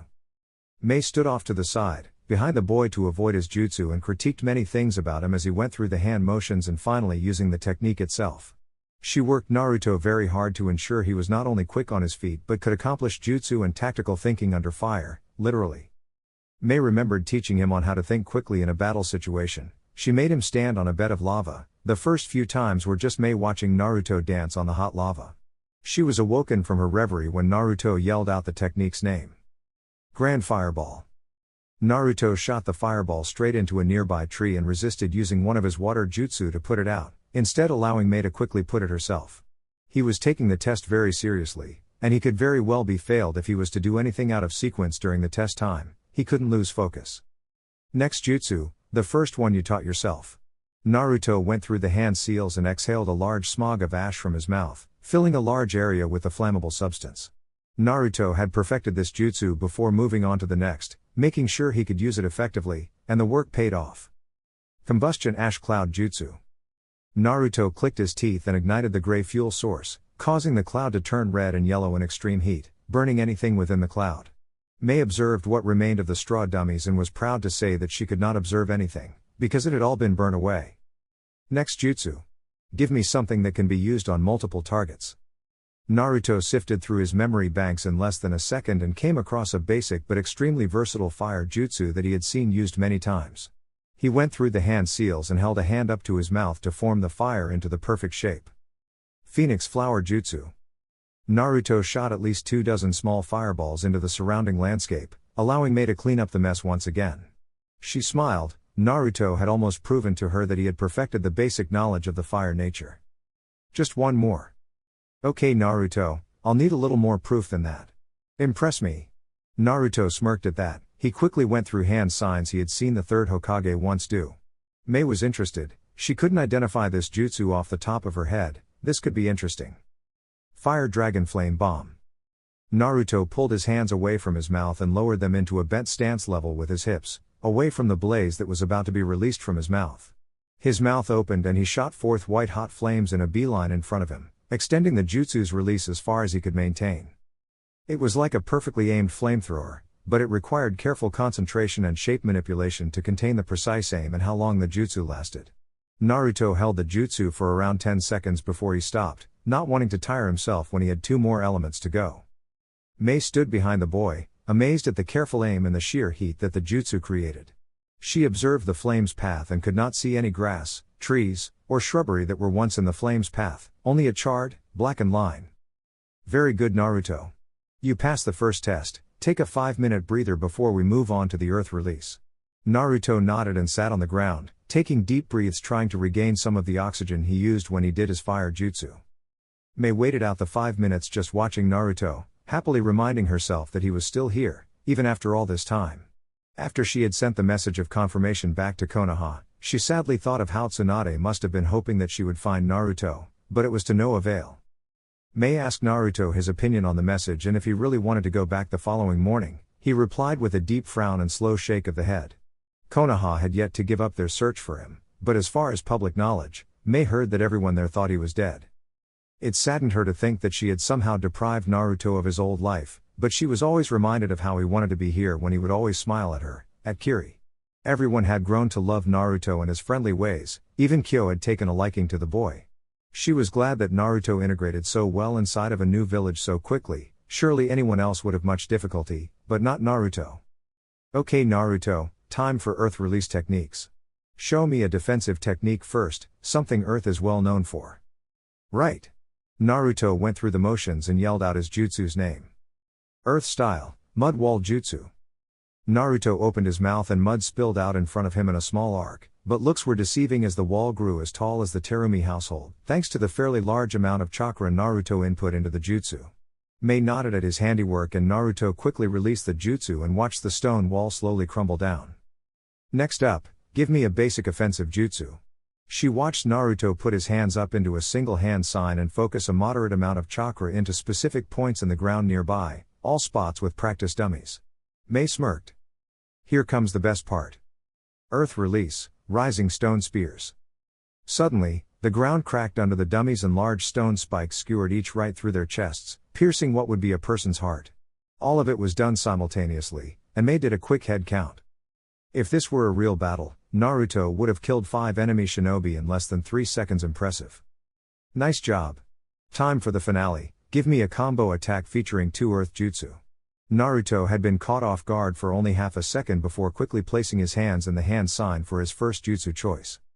Earth style, Great Mud River. Starting from in front of Naruto's feet and going at least a dozen more feet in front of him, a small river of mud appeared from the ground, shooting forward with no intended target. Naruto went through 3 more hand signs and watched as the mud transformed to accommodate a large dragon head that popped up from the river. As it opened its mouth, Naruto announced his final jutsu collaboration move. Earth release, Earth Dragon Bullet. From its mouth, the dragon shot 3 mud balls at 3 training dummies, enough to completely drown the targets or to use a follow-up technique to finish off the opponent.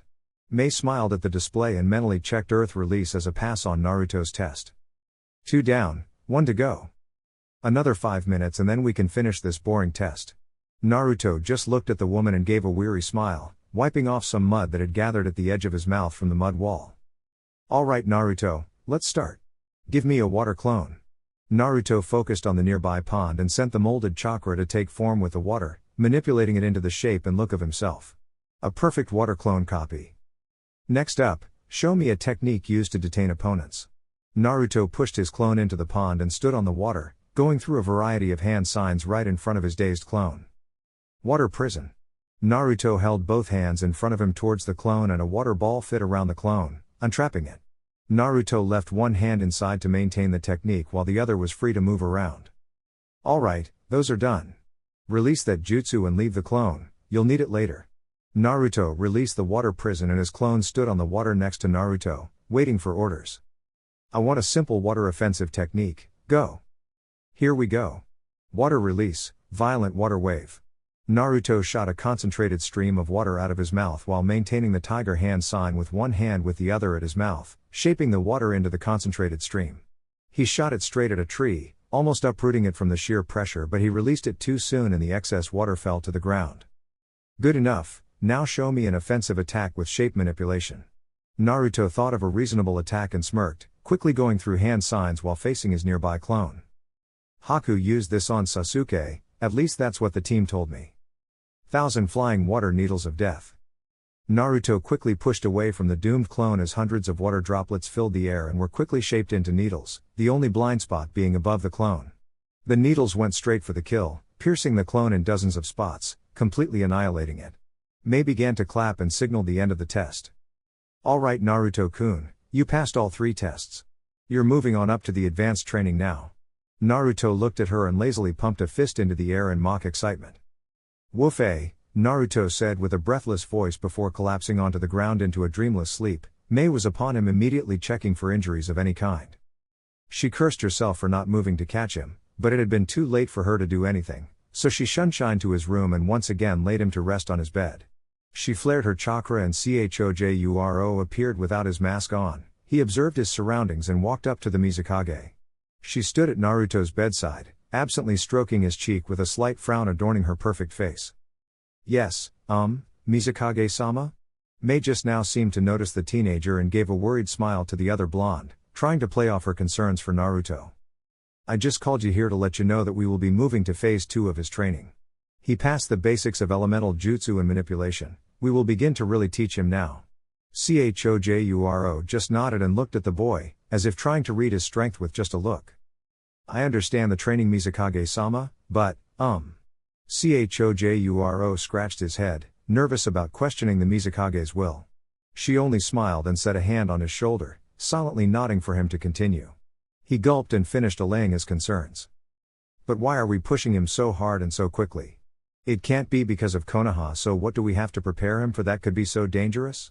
Mei looked out the window and away from Chojuro, silently remembering a memory from a few months ago. Naruto revealed a secret of his to me not too long ago, and since then, I have realized how important it is for him to get stronger in the quickest amount of time. That is why I need your expertise Chojuro and every other Kiri ninja to help me train Naruto.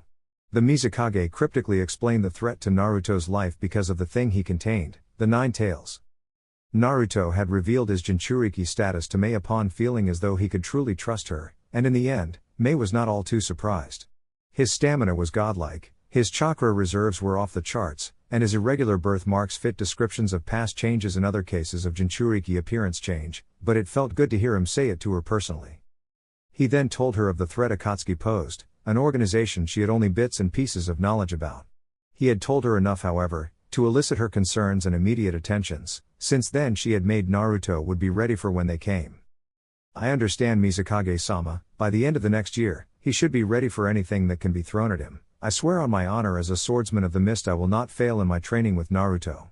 Mei smiled at Chojuro and his willingness to see to Naruto's training personally. The two had become good friends since he had arrived and she was glad to have him aboard. The busty kage took one more longing look at Naruto and then kissed him on the cheek, a rare gesture that sent her senses haywire, always asking for more. She walked away, followed dutifully by Chojuro and finished her thoughts on the matter of Naruto's training. I know he will be ready, he is an Uzumaki after all. As if Naruto could hear her, his smile widened a bit and his cheeks flushed with color at the compliment. Chapter 4. Training a hero, culmination of hard work. Lava and boil release training, 1 week later. Alright Naruto, are you ready to learn lava and boil release? Mei asked the blonde. They stood in the Terumi training grounds, prepared to start Naruto's advanced training. Yes, Mei-sensei. Mei smiled at his enthusiasm, he had been jumping up and down all morning. Before we begin, you must understand how to manipulate 2 elements to create a new chakra nature. Only then will you be able to use your kage genkai to effectively mix the molding chakra together. Now then, I want you to gather a sizable amount of mud in your mouth while trying to conjure a fireball from your lungs. Naruto was confused. How was he supposed to do that? Naruto started to mix his saliva with earth-natured chakra, slowly forming it into a muddy substance. At the same time, he attempted to focus the air in his esophagus into a heated blaze, ready to shoot out of his mouth. He found it incredibly difficult. It was like trying to walk left and right at the same time. You can't do it, can you? Mei asked rhetorically. She enjoyed seeing Naruto try to do the impossible. It suited him. Naruto spit out some mud and shook his head, ashamed he couldn't follow through with her order. Mei set a comforting hand on his shoulder, making him look at his sensei. The point was to show that you can't do it, Naruto, you silly little man. I wanted to show you why your kage genkai is so unique, and why it made the Uzumaki so powerful. Normal shinobi would have to mix their chakra like what you just tried, making it impossible for them to conjure a lava ball like I tried to make you do. Naruto was interested in this, so that was why other shinobi had not mastered the advanced elements, they couldn't do them at all. So, how does my kage genkai allow me to do what others can't? Mei was glad he asked. Learning how to do a technique was one thing, learning how it is done and its mechanics are integral to the training process. The kage genkai we share allows our bodies to naturally mold fire and earth at the same time, thanks to ancestors who have long since passed. For example, a normal shinobi, to accomplish a lava jutsu, would have to combine two nature chakra types while trying to mold them together like he would attempt a normal jutsu. Impossible. We, on the other hand, mold our chakra using hand signs for the lava jutsu, and our body automatically combines the earth and fire chakra for us. Naruto stared at her wide-eyed. The advantages of kage genkai were amazing. Naruto almost felt as though he was cheating.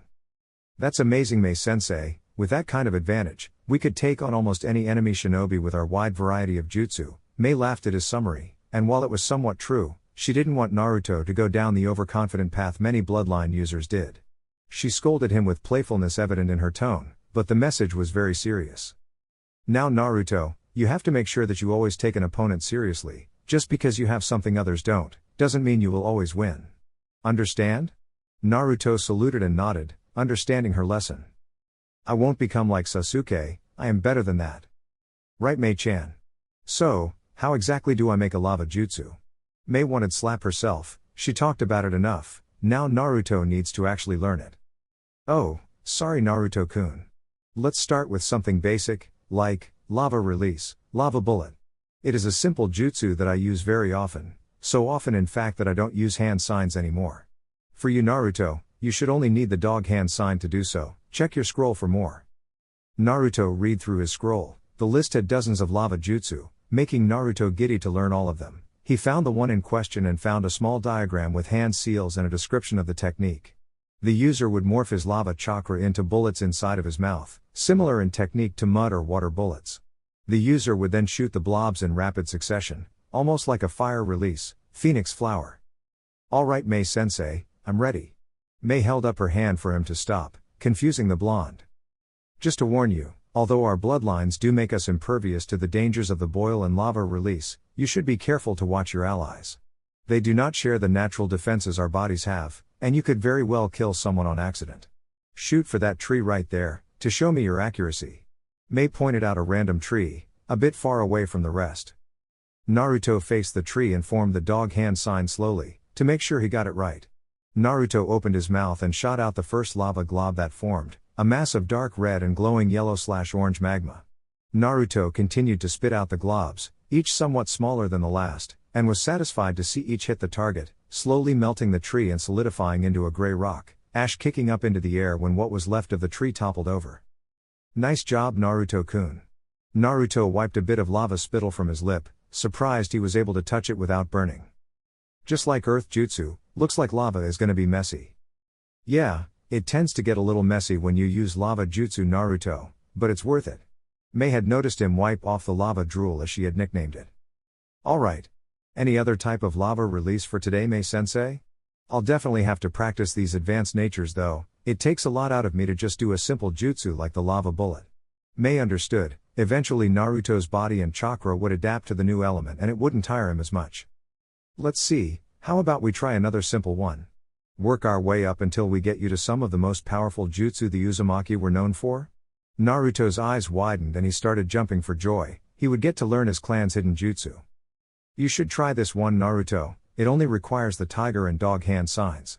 It's called lava release, bed of lava. It's similar to the Mud River Jutsu except that it covers the battlefield in a bed of lava while shaking the ground, making it dangerous to your enemies unless they can stay on their feet. Naruto nodded and looked over the jutsu a few times before getting up and trying it. Lava release, bed of lava. Naruto stomped his foot on the ground and everything began to shake before lava started to seep out of invisible holes in the ground, covering the soil. Mei had already sent chakra to her feet as did Naruto. Lava was difficult to stand on until it cooled and solidified. Nice job, Naruto, Naruto? Naruto began to wobble on his feet, tipping forward and backward before he began to fall face first towards the ground. Mei leapt forward and caught the tired boy. He expended more energy than she originally believed he would. Come on, Naruto, let's take a little break. I'll tell you about boil release while we get your strength back up. Mei led him over to a tree to get away from the sun's rays. Today was one of the rare, clear sky days, no mist to be found. Mei grabbed one of Naruto's already prepared ramen cups and handed it to him, but he could barely lift his arms. I'm sorry, Mei Senator. Say, I feel really weak, damn it. Naruto felt so embarrassed not being able to lift his own damn arm, but Mei just smiled. She made it so his back was against the tree and she knelt beside him, ramen and chopsticks in hand. Don't worry, Naruto-kun, I'll feed you. Naruto was shocked. Mei was going to feed him? She used the chopsticks to grab a sizable amount of the noodles and held it in front of Naruto. Say Naruto. Mei thought he looked so cute, blushing from embarrassment. She had to admit though, even she felt a bit warm doing this, it felt so nice. Naruto opened his mouth and Mei guided the noodles in, allowing him to chew before she got more. As Naruto ate, he felt deja vu all over again, bringing himself back to the day of survival training, the test to see if he could truly be a Genin. Sakura-chan, she didn't seem too enthusiastic when she fed me back then, like it was a chore. Mei seems to not mind at all though, even though I feel weak right now and I should feel embarrassed. Mei's smile always gives me the feeling that it doesn't matter to her what I am, she would like me anyway. All done. You sure are a pig, Naruto. Naruto hadn't even noticed that he was done eating and closed his mouth, feeling full. Now then, boil release is, how can I put this, complicated. Naruto, can you tell me what usually happens when fire and water jutsu combine? Naruto went through an imaginary battle in his head and watched a fireball hit a water wall. Steam and water vapor were created and the water wall made the fireball dissipate. Steam and heated water is created, and water wins? Mei wanted to laugh at his simplicity, but kept it to herself.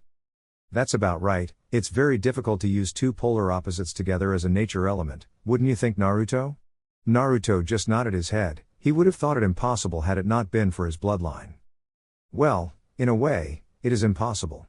Boil release is complicated to maintain and the mechanisms behind it sometimes confuse me.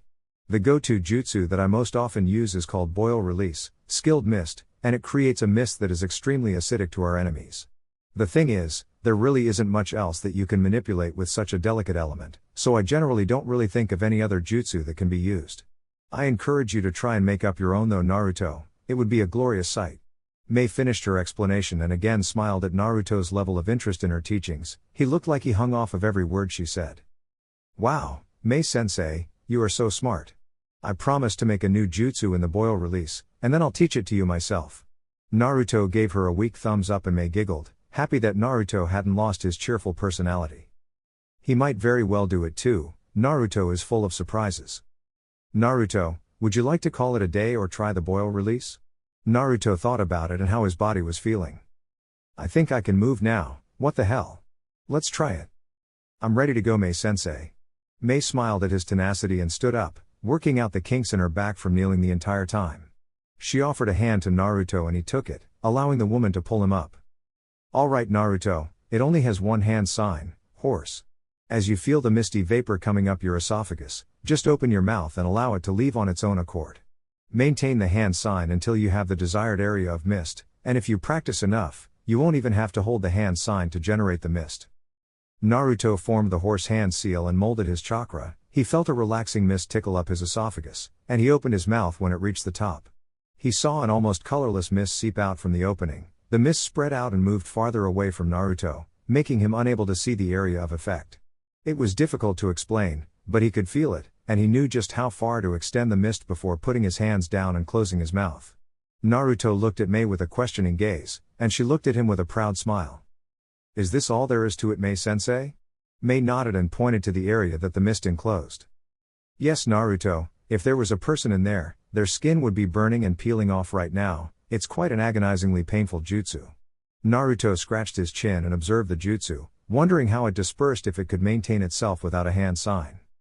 So, Mei-sensei, if you can't cancel the jutsu by dropping a hand sign, then what do you do? Mei looked at him with a smile, reminding her of when she first learned to harness the jutsu.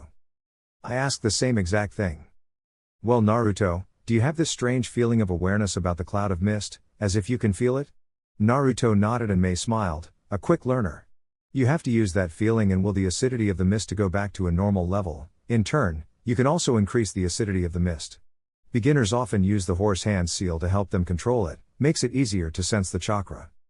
Naruto formed the horse hand sign and focused on his awareness of the cloud of mist, willing it and the chakra maintaining it to be weaker and weaker, until he could no longer feel the tingly sensation.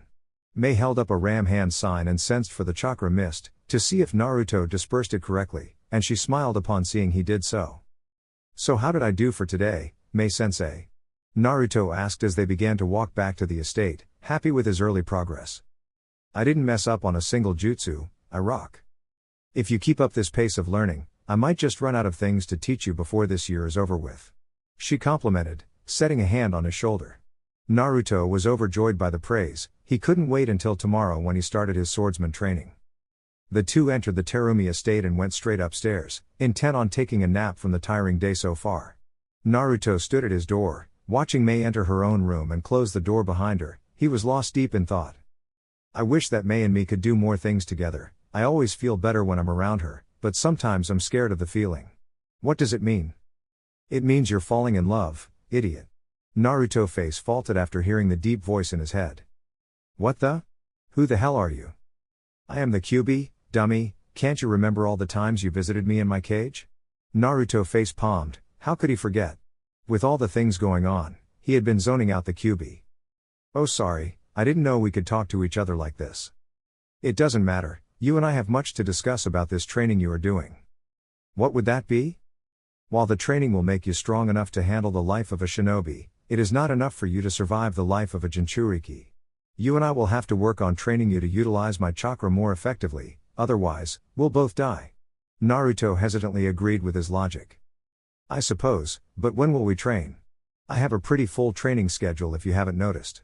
The Kyuubi had to calm himself. Humans could be very annoying when they wanted to be. Of course I know that, you idiot. Eventually, you'll get to a point in training where you will have mastered what you are to learn, then you can focus on my training. Oh, so you're hoping that I get done with my training earlier than expected?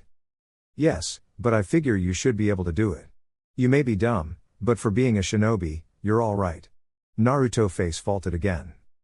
Thanks Kyuubi, I can already tell your pep talks are going to be the best. Thanks, learning your language has been a bitch, least I can do is cheer you up. Naruto climbed into bed and turned off the light, enveloping himself in darkness. He closed his eyes and went over his conversation with Kyuubi, replaying the first part. Wait a minute, what the hell? What do you mean love? The fox was already pleasantly sleeping and all Naruto could do was dwell on the thought. In love with Mei? She is very attractive, but she's older than me and she probably doesn't like me like that. Besides, Mom said to find an Uzumaki girl, otherwise I can't pass our bloodline on, or at least, it would be diluted if I didn't find another pureblood. Oh well, guess I'll figure it out. Mei's bedchambers. Was Naruto looking at me when I walked in? Must have been checking out my ass, little perv. Mei changed into her nightgown and moved to her mirror, examining herself. She moved her hands up and down her chest, always hitting her breasts. She grabbed them and tried to guess their size, very large at least, something that seemed very attractive to most men. Why is it that I feel like I don't mind Naruto looking at me like a man would? I couldn't like him like that, I shouldn't, I'm much too old for someone his age. But, he has grown and is still growing, and he can be very sweet and mature when the situation calls for it, and he is very funny and strong. Just my kinda guy, like mother always said, I should go find a nice little Uzumaki boy, at least before we split from the clan. But now Naruto has been put in front of me, mine for the taking, what should I do? Well, that choice is pretty obvious. At this point, Mei was sitting on her bed, looking out her window in deep thought. Taking a deep breath, the redhead got up and marched to her door, completely ignoring the fact that she was practically naked. She slammed her door open and kicked down Naruto's bedroom door, startling the boy into consciousness. He gripped the blanket close to his face in fear of whatever could be lurking in the dark. Naruto. The blonde heard the melodious voice of his Mizukage, but was afraid and confused at what had warranted her to yell at him. He tried to form a response, but any chance of speaking was lost when he felt her grip his nightshirt's collar, bringing him close to her face. She kissed him on the lips. It was a very rough and hungry kiss that only lasted a few seconds, but it was all he needed. It was almost as if the Mizukage was claiming her property, and this property sure as hell wanted to be claimed. You. Me. Date. Day after tomorrow, be there. She threw the boy back down onto his mattress and allowed him to just lay there, wide-eyed and blushing. His lips were stained with blue lipstick and he was touching the tingling lips with reverence. Oh yeah, sorry about the door. A little too excited, hee. She giggled and propped the door back up, leaving Naruto alone in the room, completely blown away by her kiss. What the hell? Kyubi had woken up as well and felt like patting the kid on the back. You just scored, big time. 7 Swordsman Training. Kirigakure Anbu HQ. So Chojuro-san, what is the function of the 7 Swordsmen of the Mist? Naruto walked alongside the swordsman. They were headed for the training grounds in the Anbu HQ. Chojuro scratched his chin, thinking about the best way to describe it. Well, Naruto-san, the swordsmen of our organization are almost always jounin, elite ninja of the village. Because of this and the special training we receive as swordsmen, the Mizukage often assigns us as bodyguards or assassins, taking on the most difficult missions Kiri receives. Let's see, in a way, you could compare us to the Sannin in terms of rank. It's an unofficial honor that doesn't have much say in politics other than respect, and even then, we don't have much of that since Zabuza-senpai and Kisame-senpai left the village. Naruto nodded, having a tendency of people leaving the village from your organization can't look good on a resume. Okay, but why do you sometimes wear an Anbu mask? Chojuro smiled at that, touching the item in question. Well, when not on dangerous missions, due to our elite status, we are often inducted by Anbu or Hunter Ninja Corp to serve with them while we are in the village, keeps our skills sharp. At the moment, I'm serving as an Anbu because I have no swordsman mission to accomplish. If I remember correctly, Raiga-senpai was a Hunter Ninja when he left the village. It was because of unknown circumstances during one of his missions. So swordsmen are almost always serving as an Anbu or Hunter Nin until they get one of those special swordsman-only missions? Cool. That's pretty cool. So, Chojuro-san, how does one become a swordsman? Chojuro mocked surprise and skepticism, even though he was smirking on the inside. Just like the Mizukage said he would ask, now I just have to butter him up to the idea. Oh, but Naruto-san, you couldn't be thinking of joining our organization, could you? Naruto's eyes widened and he started nodding his head vigorously, liking the idea. Well, that is just too bad. Only elite ninja can become one of the 7 swordsmen. It requires a lot of training, you probably couldn't handle it. Naruto gripped the older teen's shoulders, shaking him violently. No. I can handle it, I'll do any training, I'll listen and learn whatever you say Chojuro-sensei. Please allow me to try. Chojuro went into an exaggerated thinking pose and looked back at Naruto, skepticism still evident in his narrowed eyes. You sure you want to try? Naruto just nodded and the older boy shrugged, accepting it. Alright then, but first you have to change your name. Each one of our names end up translating into a fruit, so you need to change yours. Naruto went wide-eyed at that. He couldn't change his name, he just couldn't.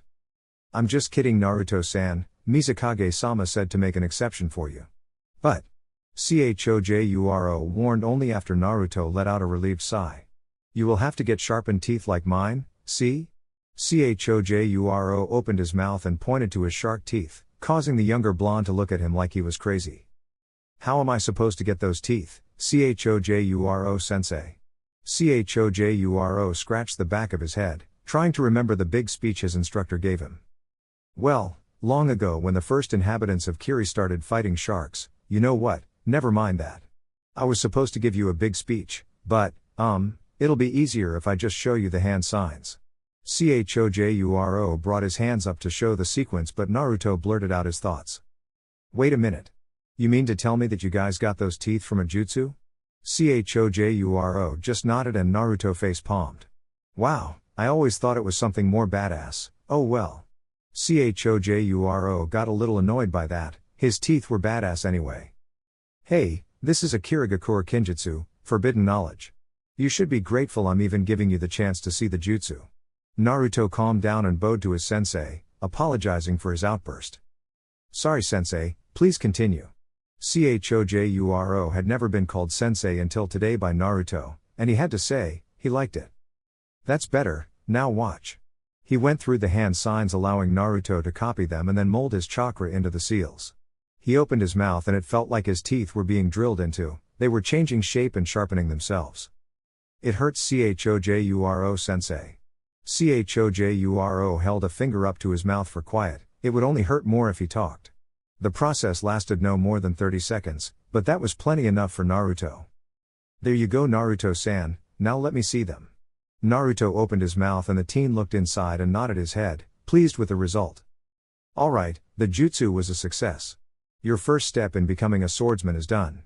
Now we just need to get you a sword and you're done for the day. Naruto held his sore mouth and pouted, following the older ninja. Why does this feel like a trip to the dentist? My mouth feels like a nuclear bomb went off inside and then I get a piece of candy, or in this case a really big sword. Naruto-san, I know you have probably noticed how blades such as the Seimata and my own, Hiramkare have special abilities built into their design, but due to the sheer difficulty in making them, these types of swords were discontinued. Our swords usually get passed down from sensei to student and so on, however, I'm not going to give my blade to you since I'm not retiring, so that means we have to actually have your sword made. Do you have any idea what you might want? Naruto thought about it and had a bunch of ideas, but he couldn't put his finger on one of them. I'm not sure Chojuro sensei, can you show me the swords? Chojuro nodded and led him into another room. There on the table lay 3 swords. Each bore the look of Zabuza's blade, the Kubikiri Hocho. One was a perfect copy of it in its smaller form, without the handle attached. Naruto liked it since it was a simple carbon copy of the original, but he thought he should look at the others before deciding. The next was a peculiar one. It had the shape of Zabuza's blade but it was smaller and connected to a chain that attached to the smaller hilt. So it's a smaller version of Zabuza's weapon that I can throw around and bring back with a chain? Interesting. The last sword by far interested him the most. The blade looked like the first one, but there were 2 small forms of the blade and a longer hilt. He was confused by the design. 2 swords? Chojuro sensei, what is this one? Naruto pointed to the sword and Chojuro walked over and picked it up, examining it. It appears to be a dual sword version of Zabuza senpai's blade. Let's try it out. Chojuro picked up the hilt and told Naruto to hold the grips, which he did so. The swordsman picked up one of the 2 small blades and screwed its end onto the hilt, and as soon as he did so, the blade grew to 4 times its size, now looking exactly like Zabuza's. Naruto couldn't handle the sudden weight change and felt himself losing his grip. Luckily Chojuro took the hilt from him and held it effortlessly with one hand, pointing to the other blade piece with the other. Naruto-san, please attach that one onto the other end like I did. Naruto picked up the blade and after a little bit of fumbling was able to get on correctly and watched it grow in length too. Whoa, Chojuro sensei, how can you hold that? Chojuro smirked. A lot of training, Naruto-san. So which blade do you want? Naruto looked at each, quietly mulling over what strengths and weaknesses he could find. I'll take that one. Naruto pointed to the 2-ended sword Chojuro held, and the man smiled. Many have dual-wielded 2 swords like Raiga-senpai, but none have used a dual-ended sword like this Naruto-san. Your training will be very interesting. Naruto nodded, tried to pick up the sword but the best he could do was drag it along the floor. Naruto, just leave it here. It won't be going anywhere and no one but the swordsman and maybe the Mizukage are powerful enough to lift it. Naruto looked over his shoulder and nodded, leaning the sword against the wall. Well, if that's all Chojuro sensei, I need to head back to the Terumi estate. I have to psych myself for tomorrow. Chojuro was confused. What did he mean? Do you mean you're training with Mizukage-sama? Naruto shook his head. The training is easy compared to this. I have to get ready for a date with the Mizukage. Chojuro fainted, literally at the thought of the Mizukage dating Naruto. He shrugged and left the large building, heading straight for home. Terumi estate. I'm home, Naruto exclaimed, already doubting Mei was back yet from work. The 2 stoic Onbu guards stood at the lobby door, looking at him. Naruto ignored their blank stares and went up to his room, where he sat on his bed thinking about what the date would be like tomorrow.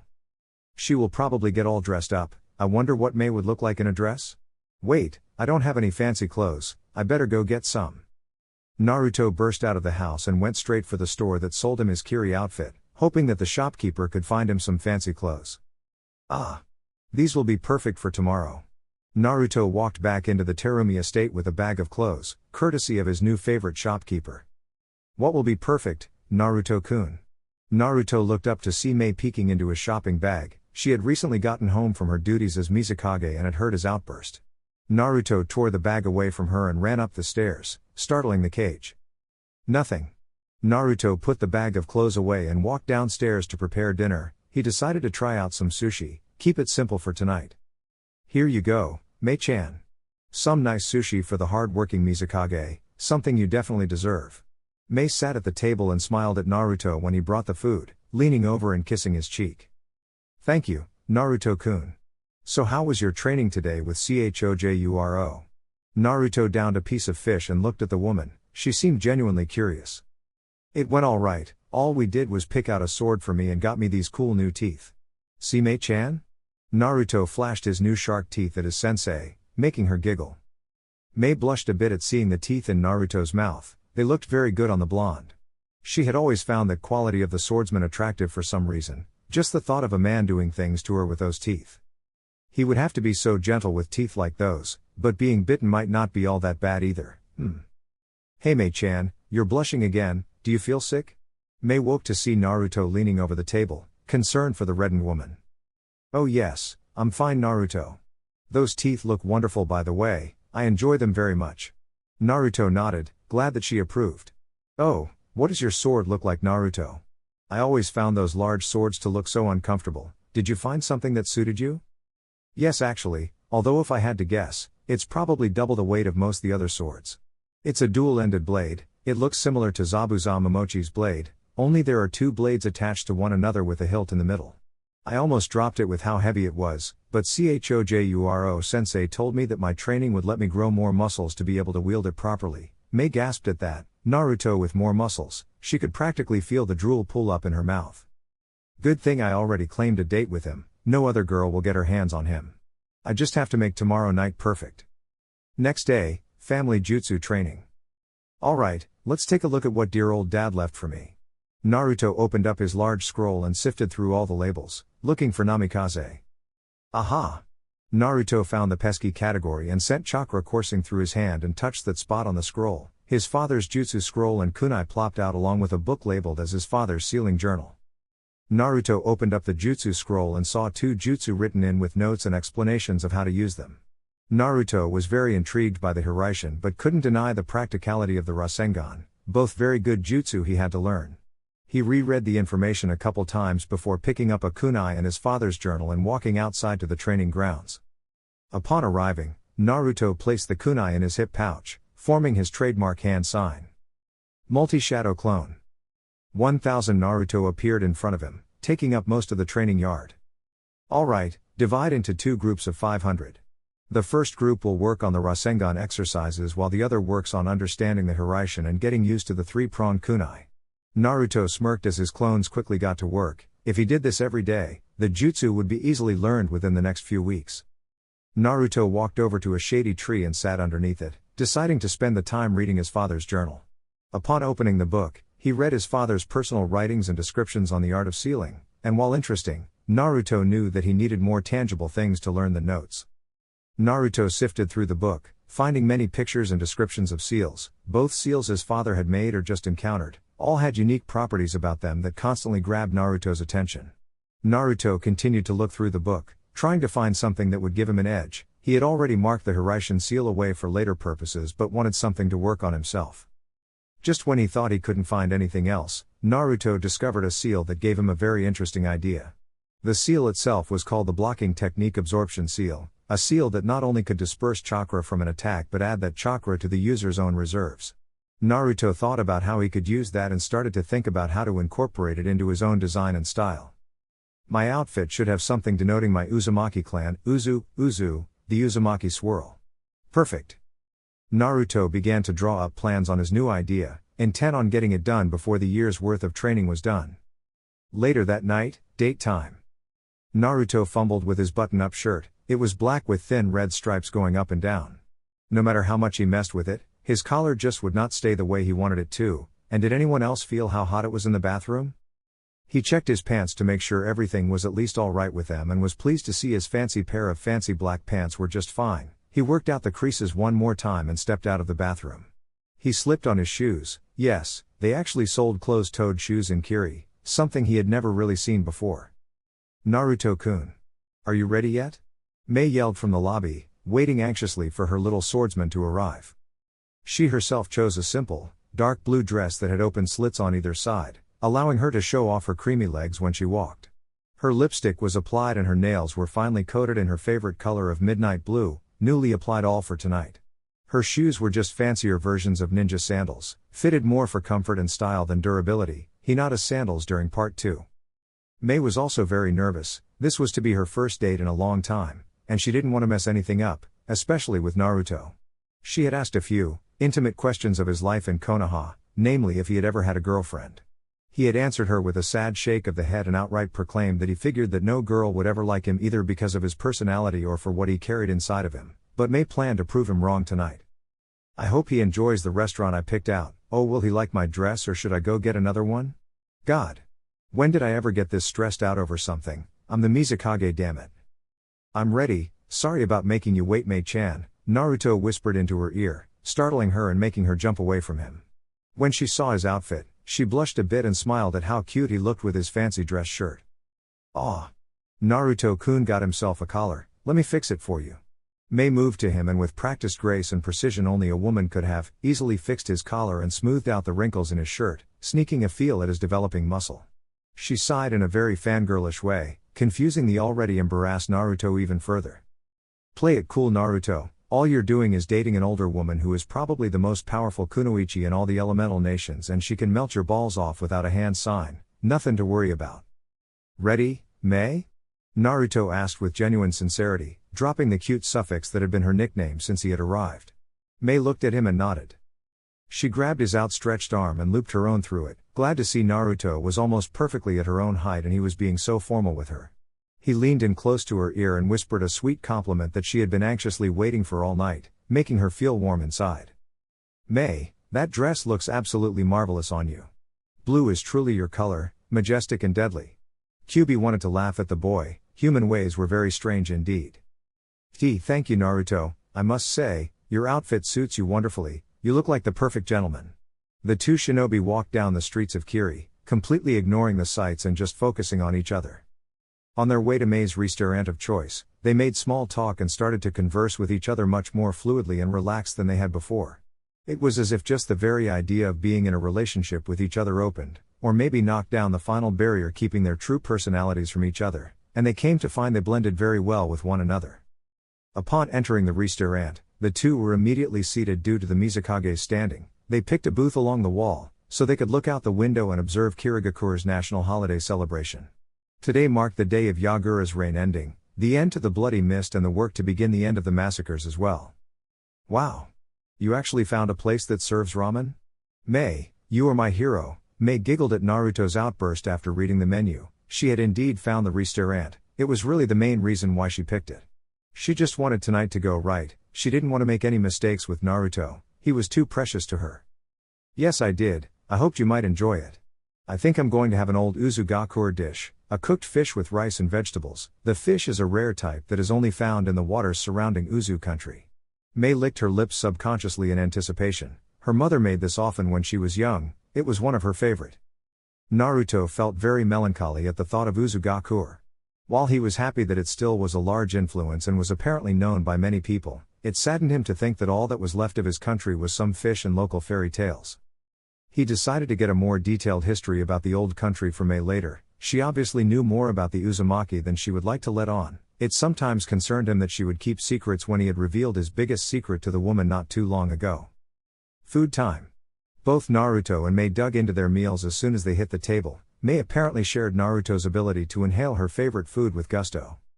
After finishing their wonderful meals, Mei asked for a shake with 2 straws, confusing Naruto.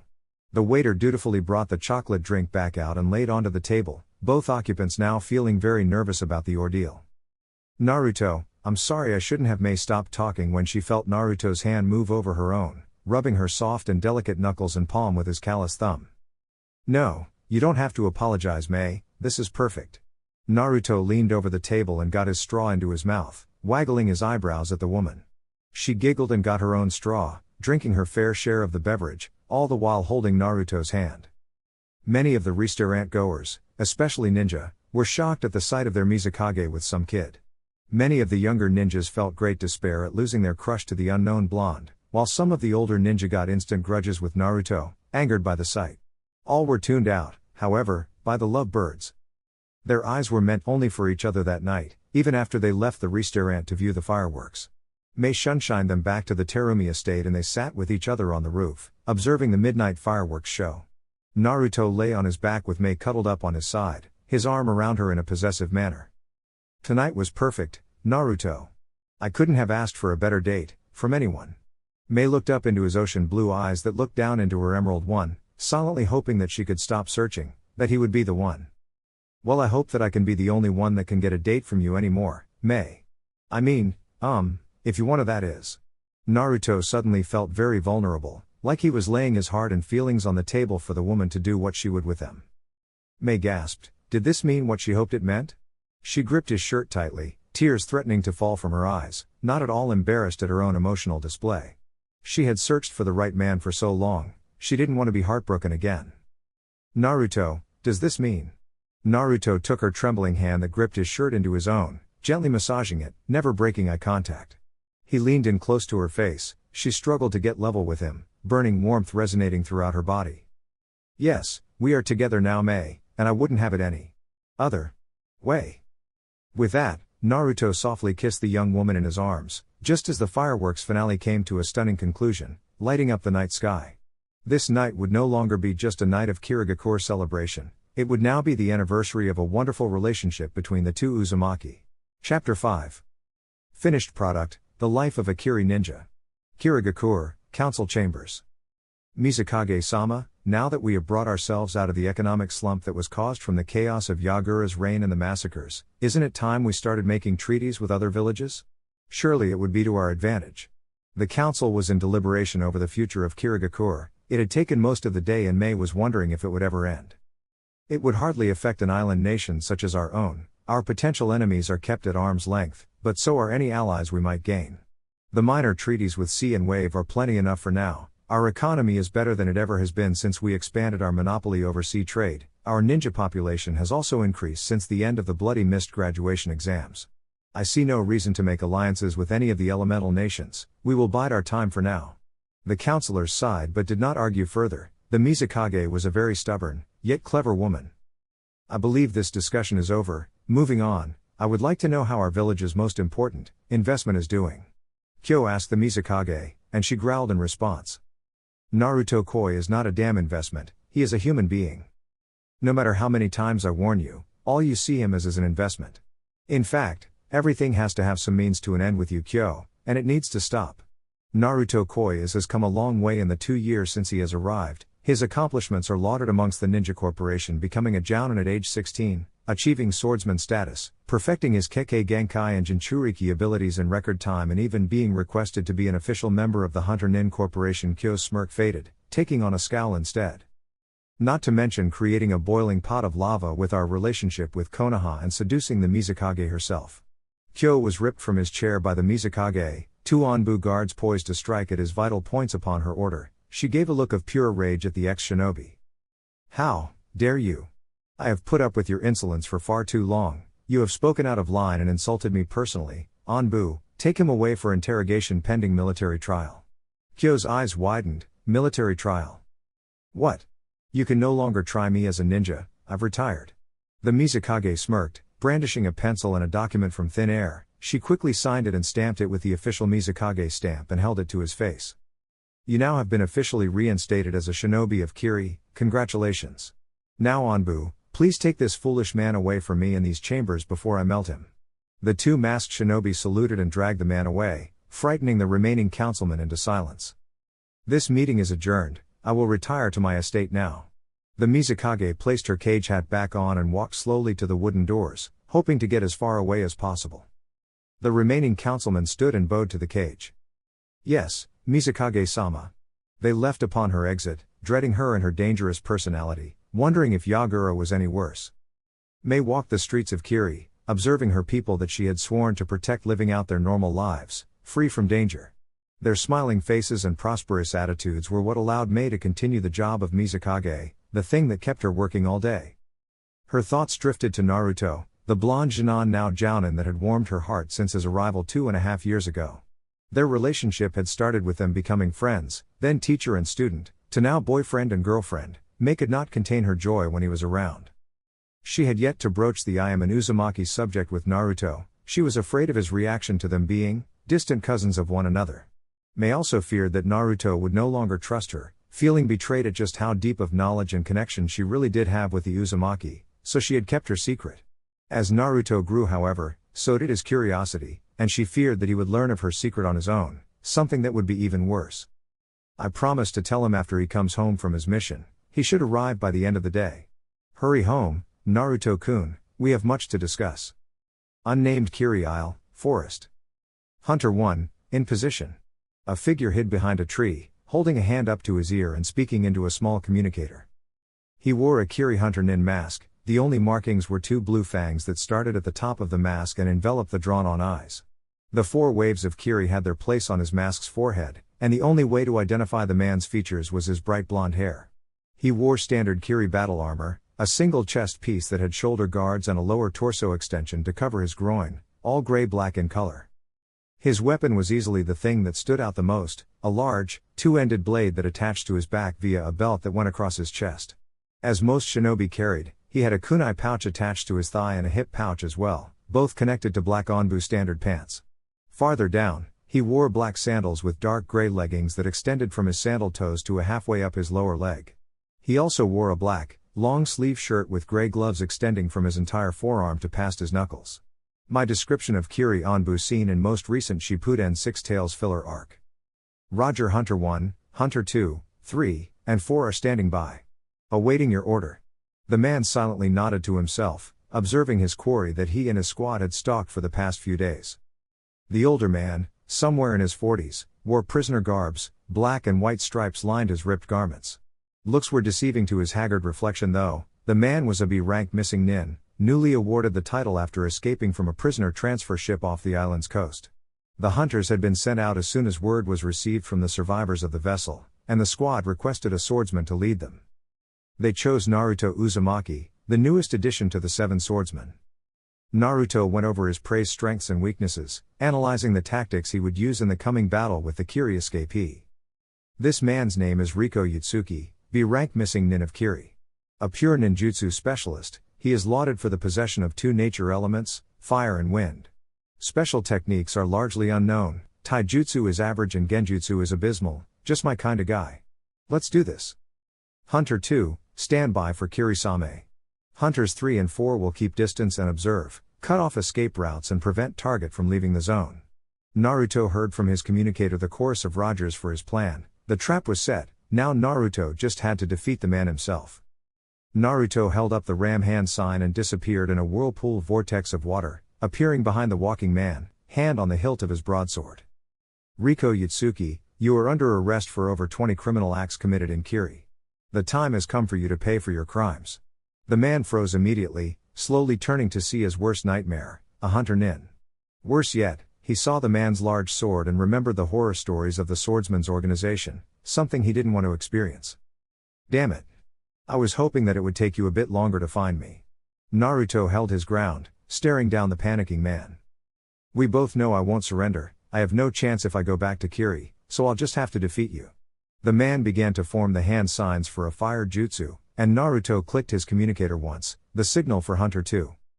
The hunter ninja in question stood away from the 2 combatants in the forest, silently listening to the dialogue. Up until now, he had received the awaited signal. He formed the 3 hand signs for the Kiri Hunter Nin Hidden Jutsu, whispering its name under his breath. Hidden Jutsu, Kiri-same. Rain began to fall in the surrounding area, but the unnatural feel of the wet substance that was littered with chakra tipped off any high-ranking or well-informed Kiri nin of a jutsu of some sort. Riko, however, was too engrossed in watching Naruto that he did not mind the rain, thinking it a natural phenomenon. Grand Fireball.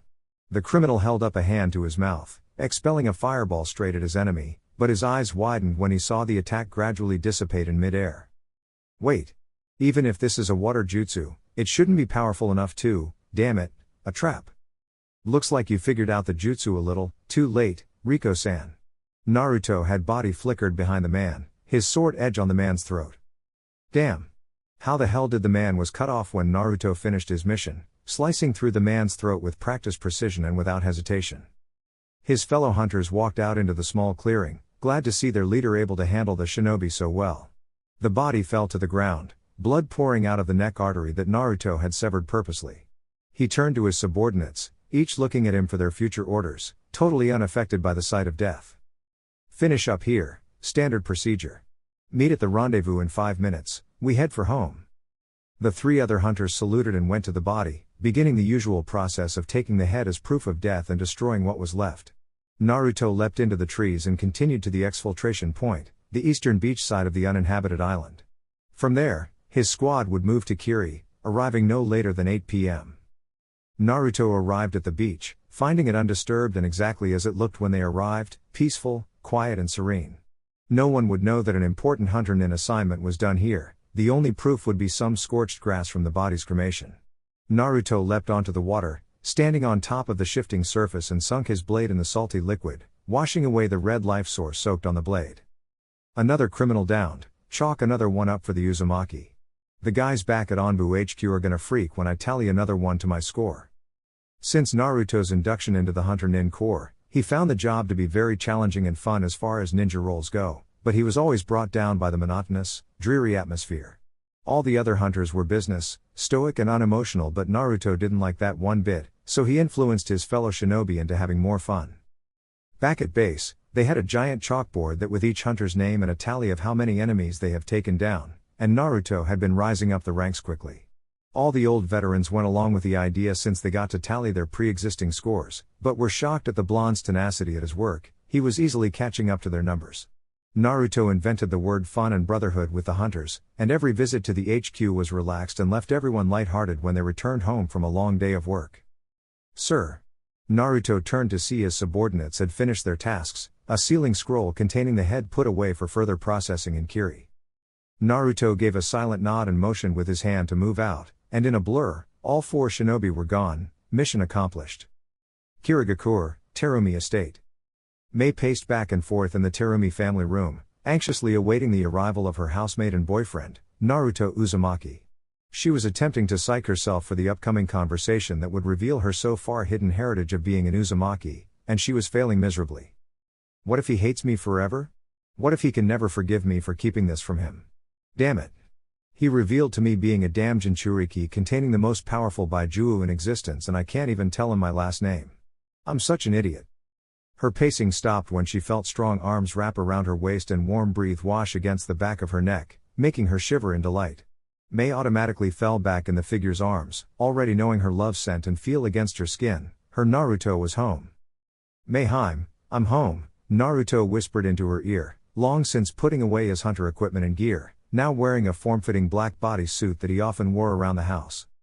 Narukoi, I'm so glad you're home. How was your mission? She already knew the answer. Naruto was very dedicated to any task he was given. He would not have come home if the mission was incomplete. It went fine, no casualties, and Kiri has one less criminal to worry about. Naruto moved his hands up and down Mei's firm stomach, making her skin tingle from contact. She still wore her blue dress over her fishnet bodysuit, too worried to remember to take off the garment. That's great, you are a wonderful ninja, Naruto. Kiri is truly blessed with your presence, I know I am. Mei loved this, just being with the man she loved and being able to talk so easily. It was as if there was nothing else happening in the world. Well, let's thank Kami for the Uzumaki clan and their bloodline, or else I might never have come to Kiri, or met you, Mei-heim. Mei frowned at this, once again reminded of the Uzumaki. She gently pushed herself away from Naruto and led him over to the couch, urging him to sit with her. He was confused but did as Mei asked, sitting next to his Mizukage holding onto both of her hands, both in a comforting and inquisitive gesture. Mei, what's the matter? The redhead looked at their hands, finding what courage she could muster in the fact of how much they had been together, how much love they shared. Please Naruto-koi, forgive me. Naruto, I have something that I have to tell you. Naruto looked at her with a curious gaze, wondering what could be the matter that would have her so nervous. He silently pushed her on, anxious to hear the news. Mei gulped and let go of her inhibitions, laying all out on the table. My true name is Mei Uzumaki, and I am a pureblood just like you. I'm a survivor of the Uzumaki Clan dissolution. I'm your distant cousin, Naruto Koi. Mei moved her hands to her face, ashamed that she was crying and attempting to hide from what was surely Naruto's shocked and disgusted face towards her. I'm such a fool. He can never forgive me for this. This is. Her inner ranting was stopped when she felt her hands being gently removed from her face, and felt her heart flutter when Naruto's lips met her own in a soft kiss. It was his way of reassuring her that everything was all right, and that there was no hard feelings from him. He broke the kiss, leaving Mei with a happy but curious face. Naruto smiled softly and stroked her cheek. But, why? Mei whispered, not understanding his peculiar reaction. Naruto kept smiling, inwardly laughing at his Mei and her actions. For the past few years of him living in Kiri, Naruto always had his theories and ideas on Mei and how they were linked, and her revealing to him being an Uzumaki wasn't a big surprise. In fact, he had been expecting Mei to reveal her secret to him for some time now, allowing her to take the first step. Mayheim, I have had my assumptions for some time now that we were related. I've just been waiting for you to say it. In a way, even before I knew for sure, there was always this voice in the back of my mind telling me that you and I were linked more than by coincidence. Mei gasped. He had known? And, you're not angry? Naruto just shook his head. Any feelings of anger or disappointment vanished long ago. It was evident she regretted keeping it from him for all this time, and that was proof enough. Mei's tears increased to their zenith and she tackled her love, forcing him onto his back against the leather blue couch. She sobbed into his chest, chanting thank you over and over again, making the blonde smile as he petted her back, moving his hand through her hair sensuously. Shh, let's go to bed now, Mei. We both have had a long day and it's late at night, we need our rest. Mei nodded against his broad chest and felt herself being lifted up. Naruto held her bridal style, making her blush a bit. He walked through the estate's lobby, right up the stairs and went straight for Mei's room, closing the door behind him. He laid her down onto the large double bed that both shared at night. Its blue silk sheets held the Kiri symbol in the middle. He went to the zipper on her dress and began to unzip it, knowing just how much his Heim loved to sleep in her bodysuit, often foregoing her nightgown since she began to sleep with Naruto. She freely allowed him to strip her outfit from herself, trusting Naruto completely. It wasn't like he hadn't seen anything that her fishnets revealed. They had made love many times before, every time better than the last as far as Mei was concerned. Tonight though, she was too tired and she felt that Naruto was as well. She watched as her zipper was fully undone and her love pulled the blue one piece down her body, folding it neatly and putting it away for washing. So gentle, oh Naruto, I'm so happy that you understood. Mei moved herself so she was now under the blanket, waiting for her man to join her impatiently. She loved it when he would hold her close at night. You would never guess from his chiseled physique, but Naruto's shoulder and chest make for great pillows. Naruto pulled himself into the bed, directly behind Mei, making her flip over to face him. They looked into each other's eyes with what could only be described as love before they met in a soft, passionate kiss that left them satisfied of their lover's taste. Mei moved herself one last time to get comfortable, opting to rest on Naruto's warm chest, his rhythmic heartbeat and steady breathing to lull her to sleep. Naruto hooked an arm around Mei's torso, laying himself down onto their soft pillows, silently enjoying the feeling of being in bed with the one he loves. He looked down at her with his mind forming a final question before they slept. Mei, I just have one question. Mei sleepily looked at him, her eyes already drooping from exhaustion. What would you like me to call you? Mei Terumi or Mei Uzumaki? She smiled at him, softly stroking his chest with her free hand. As far as I'm concerned, you may call me Mei Uzumaki, because I don't plan on leaving you anytime soon, Naruto. With you, I actually feel proud to wear the Uzumaki name, because I believe in you and your dream. I know you will accomplish it someday. Naruto smiled at her, happy that she believed in his dream of bringing the Uzumaki back. Well then, Mei Uzumaki, I guess I'll just have to marry you then. Mei shot straight up and looked at Naruto with wide eyes. Marriage? Her sleepiness forgotten, she gripped his bodysuit tightly, threatening to tear it. Marriage? Do you really mean that, Naruto? Her hands were trembling, afraid and anxious of the answer from the blonde jounin. If you would like to be my wife, and only if.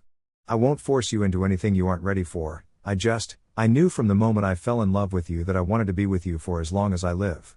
No other woman, Uzumaki or not, can fill my heart with warmth and care like you do, Mei. And I think Naruto was stopped from talking by Mei's lips covering his own, ending his well thought out "I love you until the end of time" speech. Mei broke the passion-induced kiss and looked at his surprised face, giggling at him. "Oh, be quiet, you silly man. We love each other far more than most will ever love anything. You don't need to make a speech. My name might not change, but marriage is still a big step, one that I'm willing to take if it is with you, my Naruto. I love you." Naruto's eyes began to tear along with Mei and he held her close, kissing her once more. "I love you too, Mei. You have made the happiest Uzumaki man in the world." Mei smirked into the kiss, actually feeling relieved to call herself Mei Uzumaki again. As they slowly fell asleep together in bed, Mei and Naruto's thoughts drifted to their respective parents, remembering their parting wishes and hopes for their children. "I did it, Mom. I found my Uzumaki girl.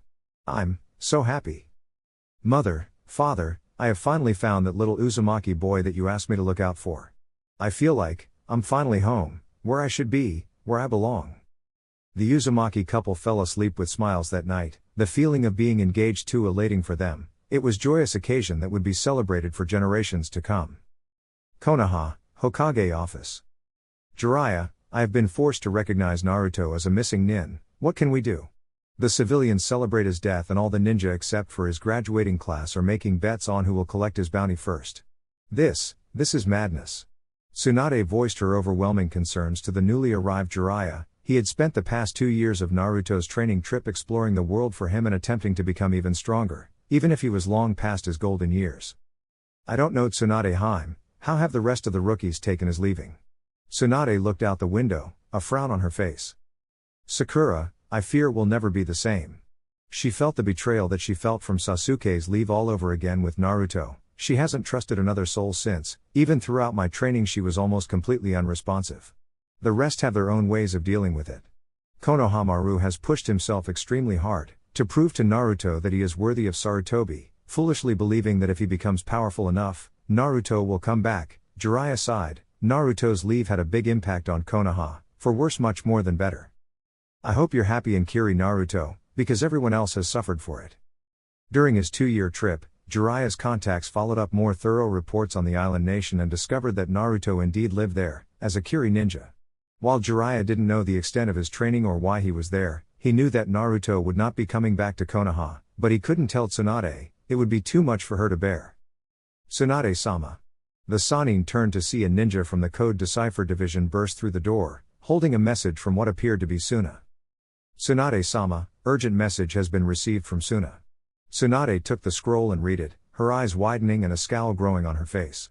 She set the scroll down and summoned Shizune. "Shizune. Get Kakashi's squad here, now." Jiraiya picked up the scroll and read it for himself. "The kage has been captured? And by Akatsuki no less, this was trouble." "The kage has been captured? Jiraiya, you know more than anyone about the Akatsuki, will you accompany Kakashi's squad?" The white-haired man nodded, believing himself up to the task. "We'll leave as soon as Kakashi's squad is ready." Kirigakure, Mizukage Suite, 3 days before Konoha receives distress signal. "Mizukage-sama. We have received a priority message from our observers in River Country." Mei looked up from her paperwork to see a messenger nin, one that looked to be out of breath. "Must be pretty important." "All right, let's take a look." Mei took the report from the man, reading the message, and her eyes widened a bit in surprise. "So, Akatsuki has a hideout in River Country, and the agents there have been seen moving for Suna, but why?"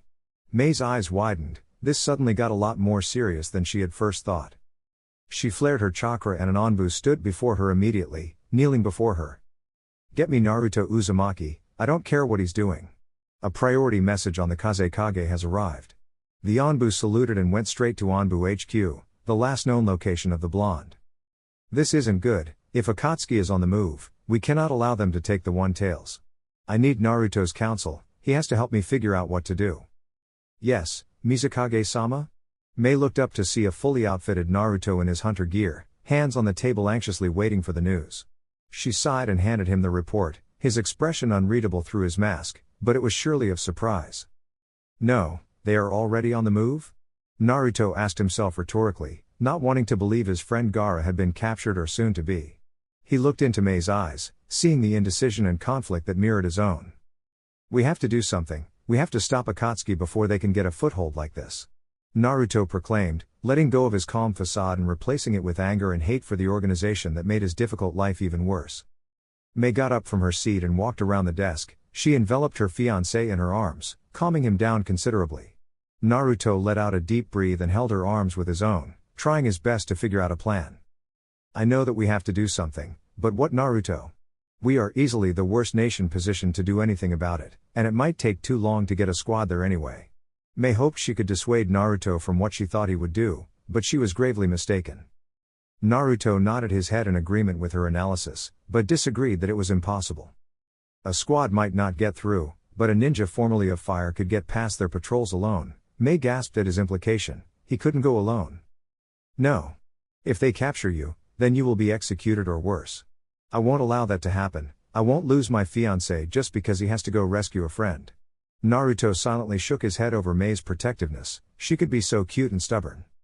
Naruto was easily one of the most powerful ninja in Kiri, and probably the best one to be able to run the gauntlet of crossing Fire Nation undetected. Although he could agree that it would be dangerous and very costly if he was to be encountered and possibly captured for both countries, it would be even more costly if Akatsuki won in their plan of capturing the Baijuo. But Mei, I promised to help him. I was his first true friend, please. I need to do this, and I already have a surefire plan as to how to get through even if I encounter Konoha shinobi. Mei looked curiously at him. She was being held in his arms tightly, as if to reassure her everything would be fine. Oh, and what would be your excellent plan, Naruto-koi? Naruto smirked under his mask.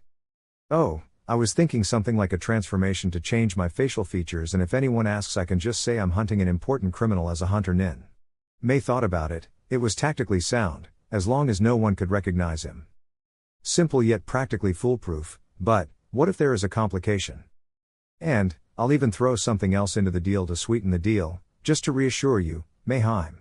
Naruto took off one of his gloves and moved his bare hand over Mei's revealed skin on her neck, although she didn't understand what he was trying to do. Naruto-koi? Naruto just smiled and pointed to the area to the right side of her head, close to her right shoulder. Naruto had planted some sort of seal onto her, a very complex-looking one that Mei couldn't begin to understand. That, Naruto pointed to the seal, is the integral part of the Hiraishin that allows me to teleport from place to place effortlessly. Now that I have planted it on you, I can come back to you faster than you can say Mizukage. Although the distance between river and water is too big for one jump, if I plant these seals at the occasional tree or landmark, will you get the idea? Mei was astounded at the practicality. If Naruto wanted to, he could plot seals like this all over the continent and reach any location in a matter of minutes. I still don't like you going out alone. Mei warned him, burying herself into his chest, his hand moving through her hair in a comforting manner. So soft, it still smells like an ocean shore. Believe me, Mei-heim, if I could figure out how to teleport others along with me, I would bring a whole squad as backup, but I can't. They would just slow me down if we tried to get there through conventional methods, and would increase our chances of getting caught. Mei just nodded, a flawless plan from the most unpredictable ninja. When will you leave? Naruto frowned at this. It wasn't like he enjoyed leaving Kiri and Mei, but he had to do this. He took off his mask, revealing his sorrowful blue eyes to her emerald one, leaning down to kiss her, one she readily accepted. It was soft and loving, but it was too short for Mei. She would be without him for some time, and she would worry every day. Naruto stroked her cheek, in thought over when it would be best to leave. I'll leave in an hour, that will give us enough time for proper goodbyes, Naruto whispered the last part, wagging his eyebrows at the red-headed woman. Mei perked up immediately at the sound of that, and even though she liked to think of herself as tame when it came to sex, she would take up any offer of it from Naruto she could get, especially now that he was going on a life-threatening mission. Well, what are we waiting for, lover boy? An invitation? Naruto smirked one last time, picking up the Mizukage in a bridle hold. She was as light as a twig compared to his broadsword. I was just waiting for you, Mei-heim. And with that, the two shunshined away to the Terumi estate, where the real fun could begin. Author's note: there is a lemon here if you want to read it. Link to the story is in the description. Some time had passed, and Naruto began to relax, his pleasure climax coming to an end. He saw that Mei had pleasantly passed out from their intimate actions, not a common sight. Usually she lasts for at least 4 rounds, and that's when I go nice and slow too. Naruto checked the clock and found that they had been in bed together no more than 30 minutes, giving him some time to prepare himself. Naruto picked up the naked Uzumaki woman and laid her to rest under their bed sheets, stroking her hair and feeling her soft skin one last time before he departed. He gathered his scattered clothes and equipment and moved to his old room, now a storage area that he used to prepare himself for missions. Naruto quickly placed his clothing and his armor back on, emptying out his equipment pouches and taking stock of what he would bring. Broadsword. Check. 20, 3-pronged kunai with Horaitian seal. Check. Smoke bombs, explosive tags, and wire. Check. Provisions for the trip and other simple survival gear and scroll. Check. Naruto stowed away his chosen equipment so far, and decided that since the upcoming battle could very well be the most dangerous he had ever been involved in yet, he decided to take his prototypes. Naruto picked up the two odd-looking metal objects, both having straps that would be attached tightly around his wrists. Both looked like simple Uzumaki swirls. Naruto smirked and double-checked the integral part of the design, sending a small amount of chakra into each swirl's center, smiling upon seeing the elaborate seals light up. Uzumaki prototype, something I have been working on over the years since training began. The two circle-shaped swirls fasten to my wrists, and with them, I can deflect dangerous techniques and absorb the chakra into my own system using the blocking technique absorption seal. I haven't been able to test them out yet, but now would definitely be the time to do so. If they work, well, score 1 for the Uzumaki clan's ingenuity. Naruto fastened the devices to his wrists now, lest he forget them in the heat of battle when he arrived in river. His final checklist complete, Naruto placed his hunter nin mask over his face and moved back into the bedroom, to check on Mei. She lay just where he had left her, a slight frown adorning her features. She always looked like this when he didn't sleep with her. No doubt she would be pissed whenever she woke up, but he had to leave now if he wanted to get there in time. Naruto moved to her bedside and lifted up his mask slightly, revealing his lower face. He laid a gentle kiss on her forehead and rubbed her cheek one last time before walking out without a single word.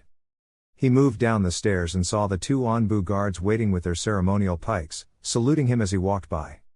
"Good luck, sir. We will protect the Mizukage while you are away." Naruto smiled under his mask, and opted for shaking both guards' hands instead of saluting, something that shocked the two. "Thank you, I promise to return as soon as possible. Be safe, my friends." And Naruto was gone, in a vortex of water, leaving Kiri and his fiancée to go rescue a friend, someone who desperately needed help. Konoha front gate, current time. "Alright, Jiraiya. You will be in overall command of this operation. The mission parameters are to rescue the kage and defeat the Akatsuki interlopers. Move out." The three-man squad and Jiraiya disappeared in a blur, leaving Tsunade and Shizune standing at the gate, wistful looks on their faces. Naruto should be with them, he should be saving the kage. I'm not sure what to do anymore. Shizune didn't know what to say to that. Tsunade was impossible to read anymore, even for her own student. No matter what she tried to say or do, Tsunade could never come out of this depression unless anything short of Naruto coming back to the village happened. Her only way of coping so far was to hide behind her cage hat, immersing herself into her work more so than ever now. Jiraiya, Shizune noticed, had also changed. No longer was he a cheerful old pervert, he wore his serious, stern expression upon his face all the time. He refused to write or research any longer, even over Kakashi's protests. Sakura was merely a shell of her former self, rarely speaking a word to anyone. Rarely could anyone get her to smile. Sometimes Shizune doubted bringing Sasuke back would even dull the pain the young girl felt, and she wondered sometimes if Naruto really did think out his plan to leave with everyone's feelings in mind. Fire Country Forest, current time. Since leaving the village, the 3 days out so far were mainly spent running by Naruto. He could not stop himself from moving, nor did he want to. As far as he could tell, he had reached the coast of Fire Country yesterday, planting a seal on a tree there, and following it with another seal every 5 miles or so.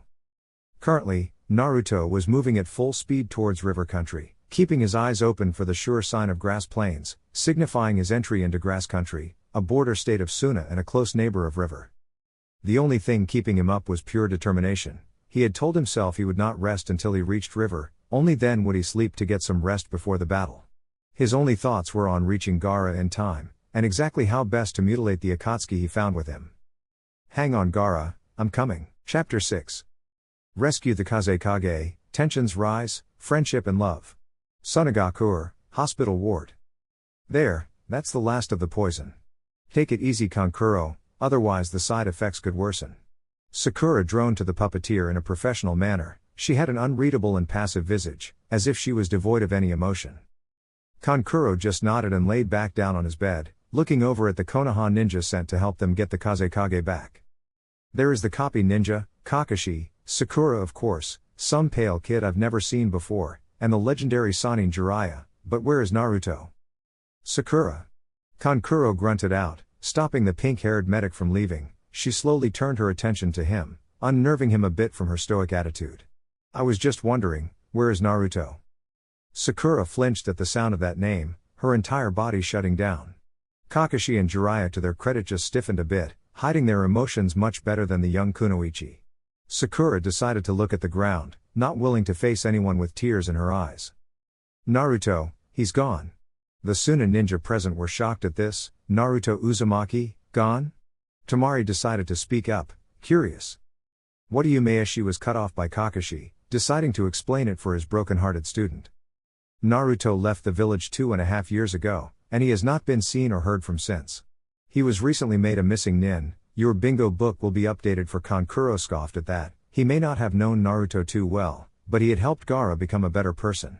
He had saved Gaara from himself, a task no one believed possible. He refused to just give up on the missing Konoha ninja. How can you say that? Naruto is your student, your friend. I'm not going to go out of my way just to hunt him down, so you ungrateful bastards. Tamari quieted him with a hand over his mouth before he could say more, but the damage was already done. Kakashi looked down in shame, deeply affected that he had to treat his friend and student as an enemy to be killed. Jiraiya just held his stoic expression, inside agreeing with the Suna nin. He sure as hell didn't like it either, but Naruto was an enemy now. Sakura could no longer take the pain, and ran out of the room, followed closely by Kakashi. Sai felt very left out since his induction into Kakashi's squad. It seemed that the rich history of Squad 7 would be forever lost on him. He had little idea on exactly who Naruto Uzumaki really was. All he had seen was the boy's dossier Danzo had shown him. Sai stayed in the hospital with the Toad Sage, opting to stay out of the personal affairs of his teammates. Sunagakure streets. Sakura. Sakura, stop it. Kakashi was chasing after the distraught girl. She was running through the streets of Suna with total abandon on who she was bumping into or knocking over. Kakashi sighed in frustration. That puppeteer just had to open his damn mouth. Since Naruto left, other than feeling terribly depressed and lonely, Sakura had plenty of time to search her soul to understand these feelings. She must have found out she had deeper feelings than the fragile relationship the two had before he left, and now that he is gone, she regrets never being able to tell him.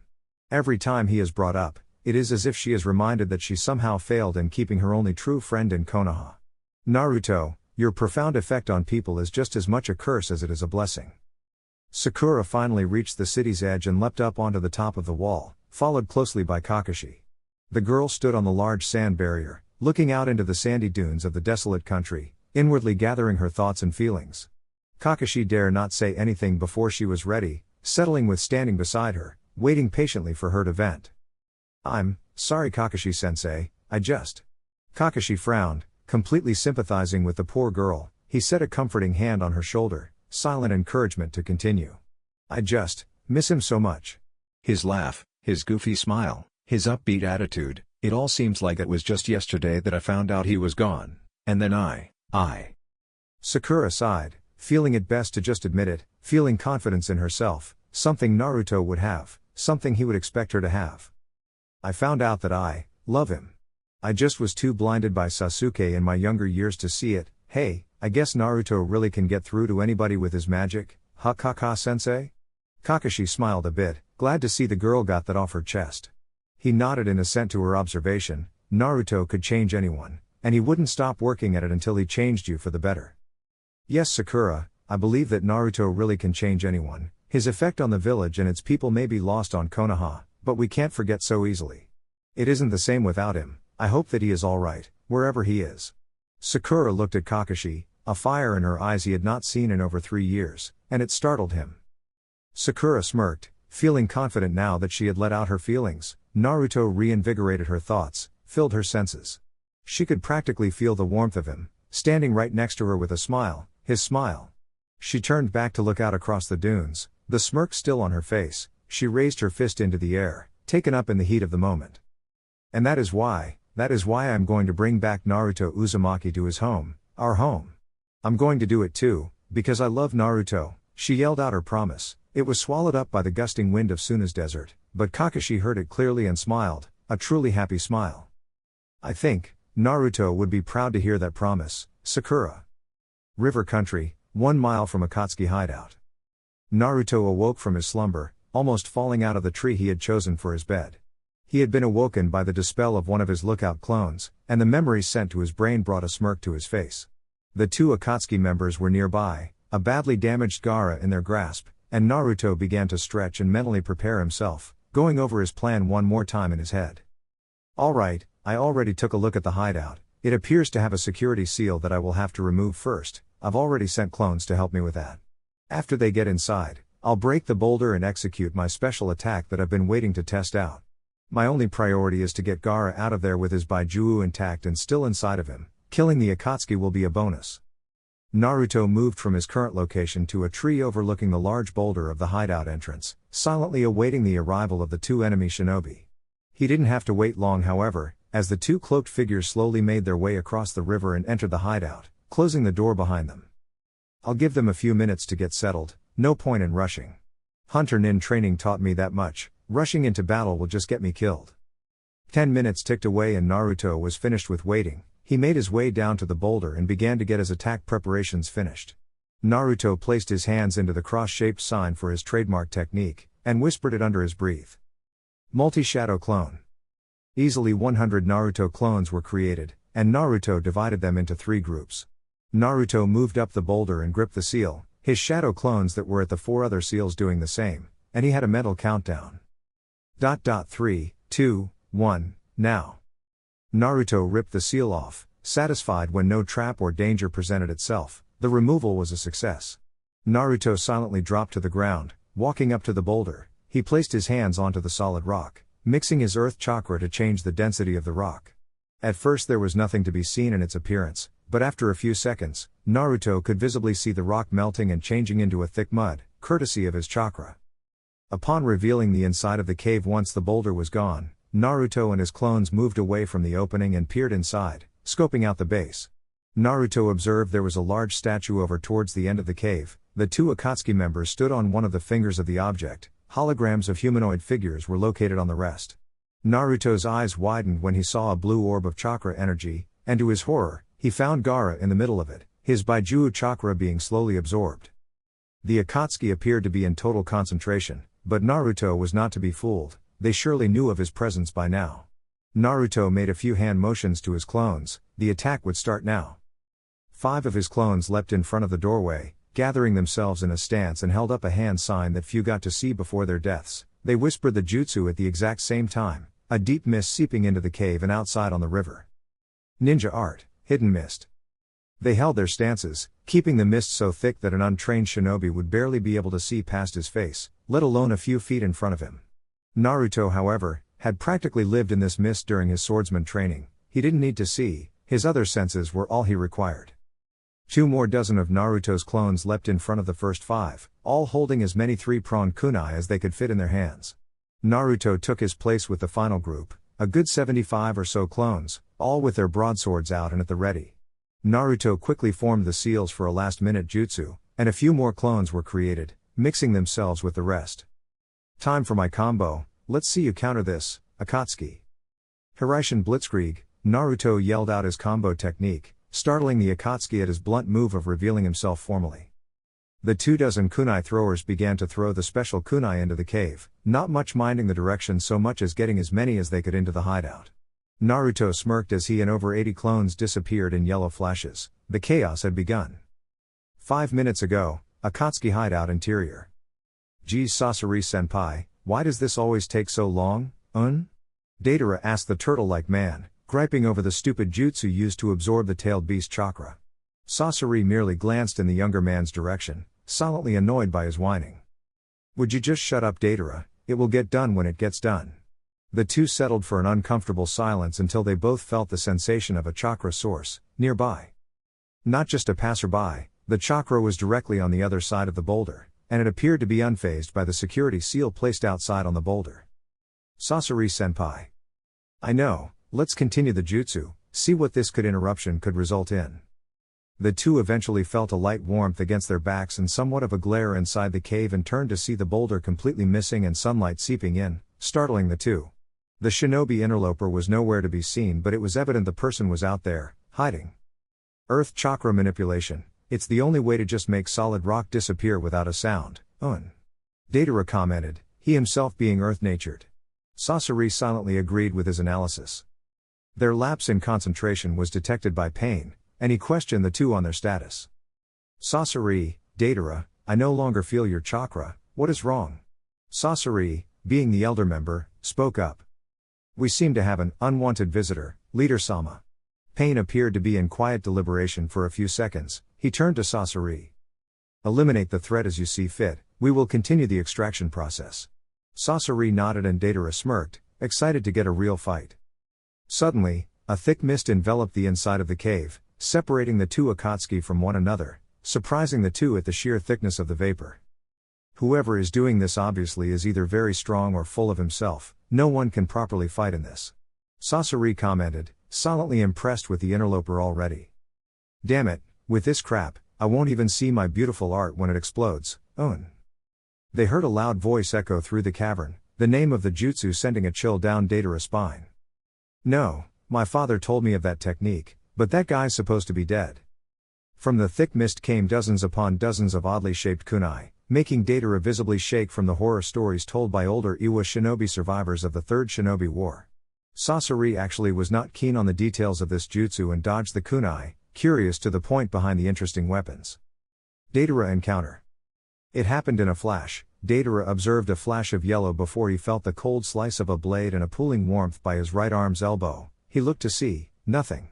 At first he thought the mist was playing a trick on him, but to his horror, he lifted up his arm to see the stub of what was left. His arm had been cut from the elbow down and he screamed from unbridled shock and fear.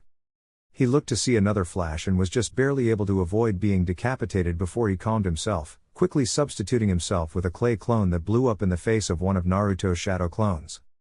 Datara felt pain stab him in the lower abdomen and looked to see one of the kunai had embedded itself in his abs, stuck firm inside of his body. He looked frightened at the weapon, as if he was standing on a landmine praying to Kami that it wouldn't blow up. Datara was unable to finish his sentence when he looked up to see three flashes, one in front and one to his left and right, and the rest was black. Sasori's fight. Sasori heard Datara agonized scream but could do nothing except to continue to dodge the kunai and figure out a plan. The first time he saw a flash, he did not know what to expect, and his outer puppet shell paid for it, a clean gash from the start to finish of the puppet on its left side, revealing the true puppeteer inside. Damn it, those kunai appear to allow this enemy to teleport or somehow sunshine to its location, and I can't dodge the kunai until it's almost too late. When I can finally see the damn things, the bastard has already teleported to me and sliced up my puppet. His ingenuity is amazing. I find myself actually worrying if I could lose. Sasori didn't even bother stabbing at the flashes, for he knew even his reflexes were too slow to stop the enemy, but when the opportunity finally presented itself for him to hit something, he took it without hesitation. A shadow of a figure stood right outside Sasori's visibility and like a scorpion attacking its prey, he sent his tail whipping into its center mass. The red head smirked when he felt it collide with something and slowly pulled his tail back to observe the enemy and look him in the face as he died.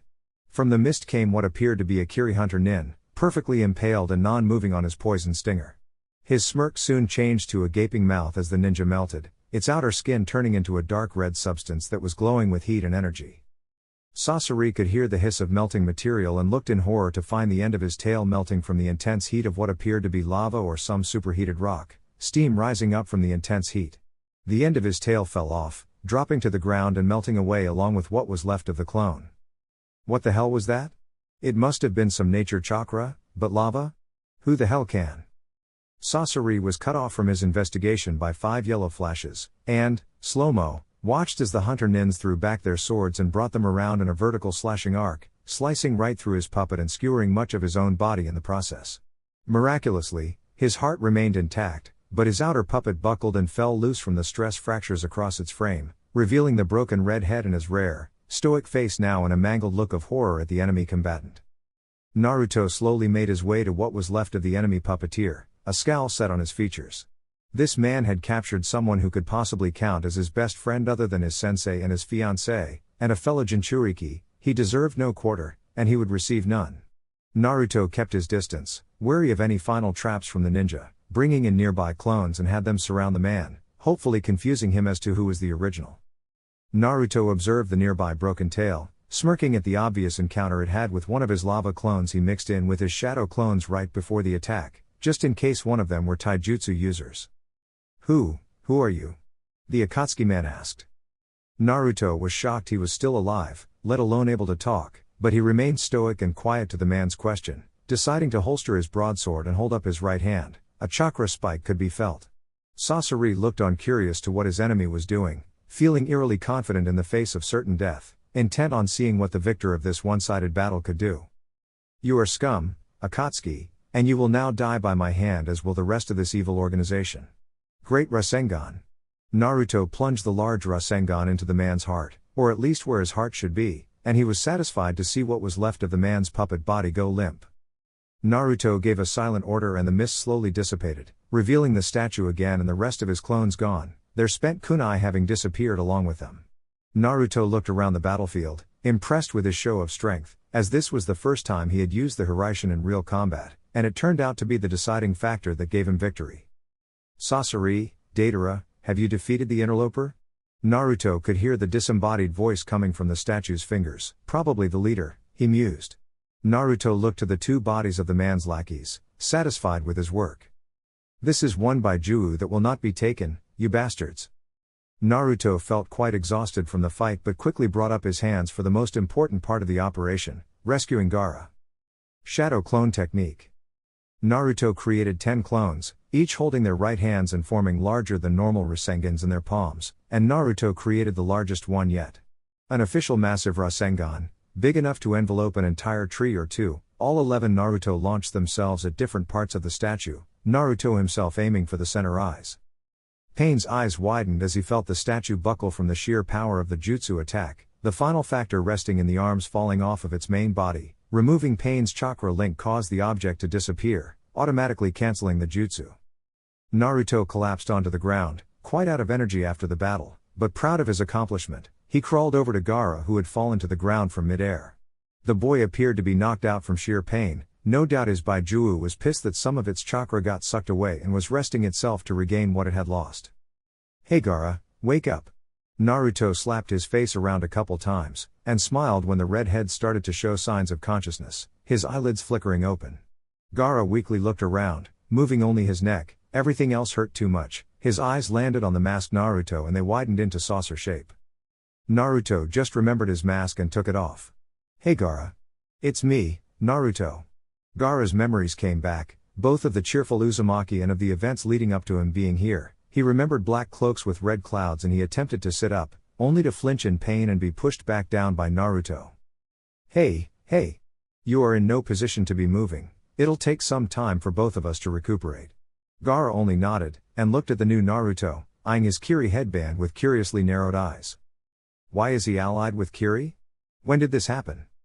Naruto, did you kill them? Naruto only smiled and nodded, and Gaara actually smiled too, gripping Naruto's hand in a friendly, reassuring grip. That's good, damn good. I'll tell you all about it when we both get some rest. Now hang on, I'm going to get us the hell out of here.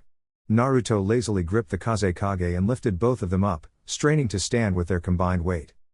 Naruto formed the ram hand sign to gather chakra, borrowing some from his Baijuu, reminding himself to thank Kyuubi later.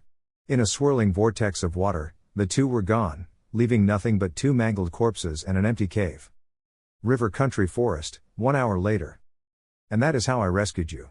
Naruto just finished explaining how he set out from Kiri and defeated the Akatsuki, and the kage was impressed.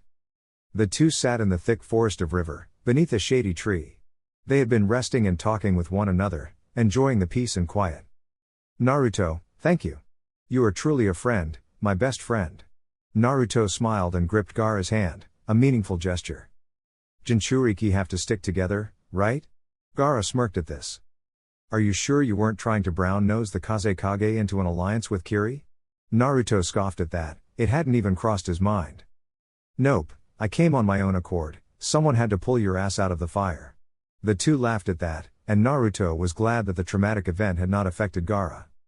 They were silent after that, silently reflecting on what had happened. Gaara was the first to speak up, his curiosity getting the better of him.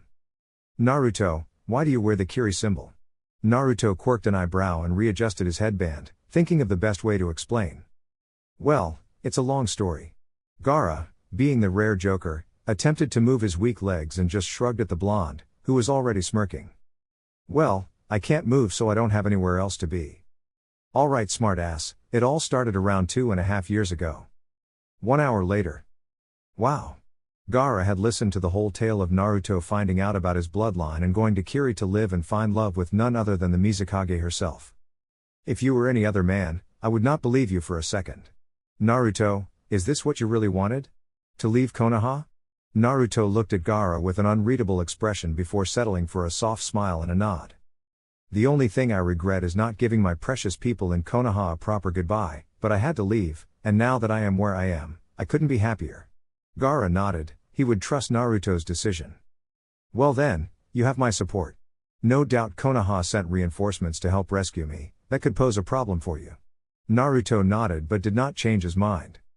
I'm escorting you back to Suna myself, no matter what it takes. I'm not leaving until I'm sure you will be alright. Gaara smirked, flexing his muscles and slowly getting up from the ground. Then what are we waiting for, Naruto Uzumaki of Kirigakure? A funeral? Naruto got a laugh out of that, he got up too. Yeah, let's go Kage-sama. The two friends set out at a sedate pace through the trees, intent on getting back to Suna safe and sound. Sunagakure, 2 days later. Okay, we'll head out and get the Kage back. Don't wait, up? Gaara? Tamari had shouted over her shoulder to the Suna gathering before turning back around to see her brother, unharmed, walking through the village streets. Tamari ran right up to him and hugged the redhead tight, tears streaming down her face. The present Suna shinobi ran up and greeted their Kage back, thinking that he had defeated Akatsuki and come back on his own. The Konoha nin stood away from the large gathering, confused as to why the Kage was here when he was supposed to be kidnapped. Alright. Please calm down everyone. Gaara eased the crowd and kept walking up to the Konoha ninja, intent on seeing his would-be rescuers. Kakashi and Jiraiya gave respectful bows to the teenage leader. Sakura forced Sai onto his knees and bowed herself, an irritated smile on her face. Kakashi, I see this is the squad that was sent to help in my rescue operation? Kakashi and Jiraiya both nodded, affirming the Kage's assumption. Kakashi stepped forward, intent on asking the burning question on everyone's mind. Kage-sama, not that I doubt your ability but, how were you able to escape from Akatsuki? Gaara looked at him and held back a smirk, silently apologizing to the hidden Naruto, but this had to be done. I had a little help, come out, Naruto Uzumaki. The Konoha and Suna ninja were shocked to hear that Naruto was actually here, and everyone began to look around for the blonde. Sakura's eyes widened and she felt herself hyperventilate, suddenly afraid and nervous to see her old teammate. Naruto-kun, is here? Damn it Gaara. I thought we agreed that I would hide, I am a missing nin to these guys, or did that little piece of information slip your mind? Naruto complained, coming out from an abnormally dark alleyway, giving everyone their first glimpse at the boy in almost 3 years. Gaara smirked, Naruto would never change. Sorry, I guess that did slip my mind. But it doesn't matter, you are under my protection here in Suna. Naruto scoffed playfully and flashed to stand next to Gaara, arm leaning on the redhead's shoulder. Oh, thank you Kage-sama, I am forever in your debt. No, this just makes us even. Naruto and Gaara laughed at that, confusing everyone further. Naruto. The Jinchuriki turned to see the Konoha ninja in battle stances, intent on arresting him. Kakashi stood with his Sharingan prepared and a kunai out, Jiraiya had formed a Rasengan and begun the transition into Sage mode, Sakura had slipped on her gloves but she looked conflicted. Sai stood with an ink scroll ready, prepared to arrest the traitor. How can I help you, Kakashi? Jiraiya stalked forward, glaring murder right into Naruto's veiled eyes, who stood unaffected, completely expecting this from his old comrades. Why the hell are you a Kiri ninja Naruto? What happened to Konoha? What happened to becoming the Hokage? What happened to your friends? Naruto stood unaffected, settling for just taking off his mask and looking at his old comrades with a blank stare. Sakura silently gasped after seeing his face, already marveling his body's wonderful physique, she now saw that he had grown so handsome. Naruto-kun, amazing. I have already explained my reasons for leaving Konoha to Tsunade in my letter, and becoming a Kiri ninja wasn't my original intention, but it happened and it turned out for the better. Konoha couldn't believe what they were hearing. For the better? It doesn't matter, we are taking you back, Naruto-kun. Lady Tsunade can pardon you, you can come back with us, back home, please, Sakura cried out, tears streaming down her face. Naruto quirked an eyebrow. Naruto-kun? When did that happen? Sorry, but I don't plan on going back to Konoha. I have found my place in Kiri, and I also found the love of my life, and I won't give that up just because a few of you want me back. They were confused. Love of his life, found his place? Jiraiya growled, fed up with the boy's stubborn attitude. He was coming home, conscious or not. Then we will just have to take you. The Konoha ninja stalked forward, and Naruto placed his mask back on and moved his hand to the broadsword on his back, ready to fight. I don't think so, Suna. Assume Konoha is our enemy. Naruto is our ally and he will not be taken while he is inside our village, that is final. The large contingent of Suna nin behind Gaara and Naruto, easily numbering over 100, all smiled and took up a formation surrounding the Konoha squad, surprising them at the quick change in allegiance. This man, this Naruto Uzumaki, while not known by the majority of the ninja population of Suna, had saved their kage and was obviously his friend, and they would not overlook that so easily. You will not take Naruto, I suggest you leave. Tamari suggested, standing amongst the gathered Suna ninja. She would be forever in Naruto's debt for saving her little brother, and she wouldn't allow Konoha to take him back if he didn't want to. How can you say that?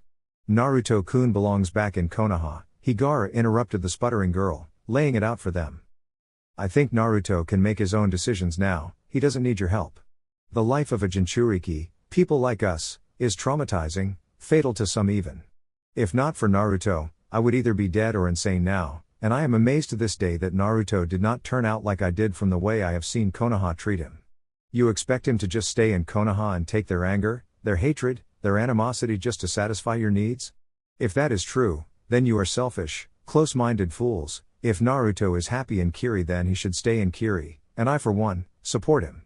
Gaara finished his speech by setting a reassuring hand on Naruto's shoulder, making Naruto look at him, tears streaming down his masked face and falling to the ground. Gaara. Naruto, you really want to stay in Kiri, don't you? Kakashi asked rhetorically, and he received a nod from his old student. The silver-haired man sighed and moved his hand to his headband, slowly placing it back over his Sharingan eye. If that is the case, good luck. I wish you well, Naruto. The man gave Naruto his famous eye smile and a thumbs up.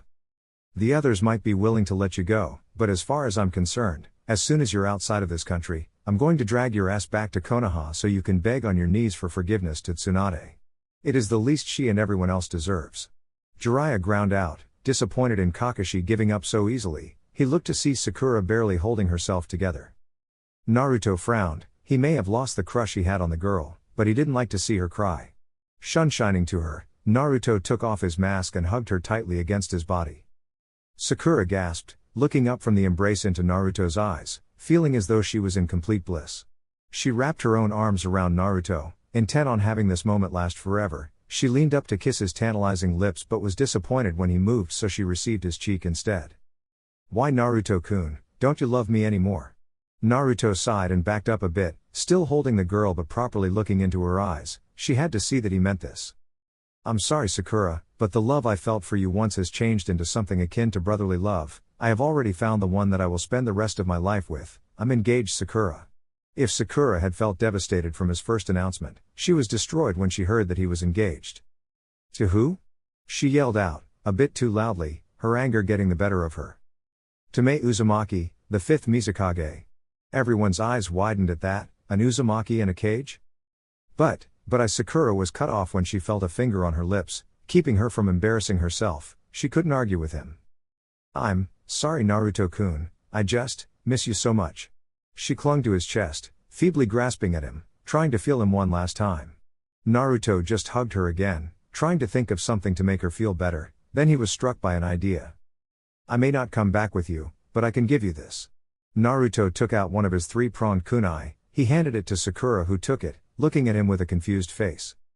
Kakashi went wide-eyed when he saw the kunai. Flashbacks of his sensei came to mind. The Yondaime's kunai, why does Naruto have it? Naruto, what is this? Naruto laughed a bit, and Sakura pouted, not feeling very good about being laughed at.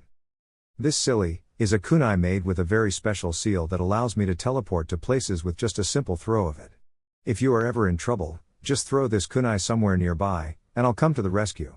Sakura gripped the kunai tightly after the explanation, not planning on losing her one link to Naruto anytime soon. Naruto, you know the Hiraishin?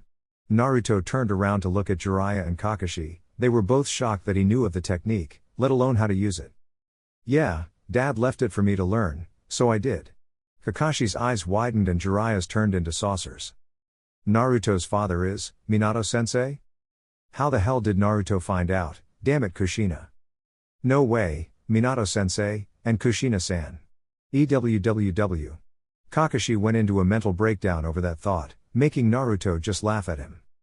Naruto walked back over to Gaara and handed him another one of the special kunai, and he received a nod from the sand user.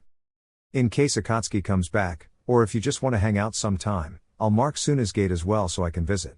Gaara smiled at that, glad to hear that Naruto wouldn't forget about them. Here Naruto. I prepared this on our trip here, give it to the Mizukage. Gaara handed a small scroll with the kage seal on it, making Naruto look at Gaara with surprise.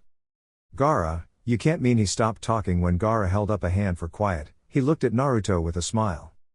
Any village that is a friend of Naruto's is a friend of Suna, and mine. Naruto just smiled, glad to hear Gaara talk of how strong their friendship really was. It made him feel pretty damn good. Naruto turned around to the Konoha ninja, waving goodbye. Jiraiya looked prepared to give chase, but Naruto just stuck his tongue out at him before placing his mask back on and disappeared in a yellow flash, leaving Konoha and Suna without their Kiri companion. So that was Naruto. Too bad he's engaged, Tamari said after the silence that had enveloped the crowd, and Sakura glared at her. Get in line, Tamari, I saw him first. The two girls got into a glaring match while Kakashi just looked at Jiraiya. He was fuming with frustration and anger. Damn it. He was so close, and now Tsunade will find out he works for Kiri. Not a good day. Jiraiya-sama? Should we head out? The white-haired man looked at Kakashi and sighed, nodding his head.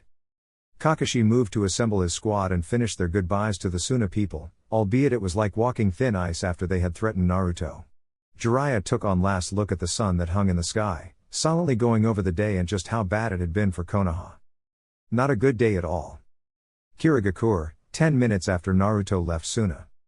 Mei was currently sitting in her office, finishing up her paperwork when a yellow flash made her look up and see her fiancé, looking at her with what had to be a smirk under his mask. I'm home, Mei Heim. Mei smiled and leapt into Naruto's outstretched arms, overjoyed to have him back. She had been scared of the outcome since it had taken so long for him to come home. Almost a week had passed, she had begun to fear for his safety, but now that she felt herself wrapped in his embrace, she no longer had to worry. Naru-koi, I missed you so much. Mei quickly tore off his mask and laid a kiss on his lips, overjoyed to taste her lover again, and Naruto smirked. You sure did, I haven't felt that much aggressiveness from you since our second time. Mei smirked at the memory. She had wanted it so bad after the first that she had practically molested him in the morning shower, but he got into it real quick. Well, you were gone for most of the week, someone has to make up for lost time, she said with a smile, but moaned when she felt Naruto's hungry lips attack her own. He lifted her onto the Mizukage desk and began to make out with her, glad that she had finished her duties for the day. Mei broke away from his kiss in a light pant. Seeing that neither were escaping from their primal instincts, she began to formulate a plan of action. Konoha. Jiraiya was dreading every step he took towards the Hokage Tower, afraid of Tsunade's reaction to the news. While the mission was technically a success, the news on Naruto he had to give her would not be taken very well. He was immediately led in to see Tsunade and began to relay the mission and its contents to the half-listening Tsunade, delaying Naruto until the last part. As soon as he uttered the words Naruto and Kiri, she exploded, her face in an unbridled fit of rage, and her scream echoed Konoha. Some even felt tremors of earthquakes and an echo of the scream Tsunade let out. What? Author's note, there is a lemon here if you want to read it. Link to the story is in the description. Short add-on, takes place while Naruto was away. The Mizukage walked along the streets, heading to her office to start the day, another day without Naruto. She had woken up from their fun after he left and cursed herself for giving into blissful unconsciousness. She didn't even get to say goodbye to him. As she walked, she absently picked up on the random conversation of villagers and shinobi, having nothing better to do. Did you hear? Little Chio finally found herself a man. They're getting engaged. Soon enough they will be gone on the honeymoon. An aging mother told her sister, Her little daughter was growing up so fast. The other woman just giggled and gossiped some more. Mei looked at the ground, silently brooding. A man, engagement, Naruto koi gone? Yeah man, I was just reading in this latest release of my favorite manga. The girl was all like shut up or I'll kill you. The look on his face was priceless. Some civilian teenagers talked about something Mei didn't care about, but did she hear kill? A man engaged, Naruto koi gone, killed? The Mizukage practically stalked up the stairs, taking notice of Chojuro speaking with Ao, a hunter nin, by the door to her office. She leaked a killing intent that could scare Madara Uchiha. I'm telling you, Naruto is going to catch up to my kill tally back at HQ, he even beat me in getting engaged first. The swordsman just shrugged to the older man's complaints, now focusing on the Mizukage who had walked up behind Ao, her voice taking a cheerful tone and she wore a friendly smile on her face.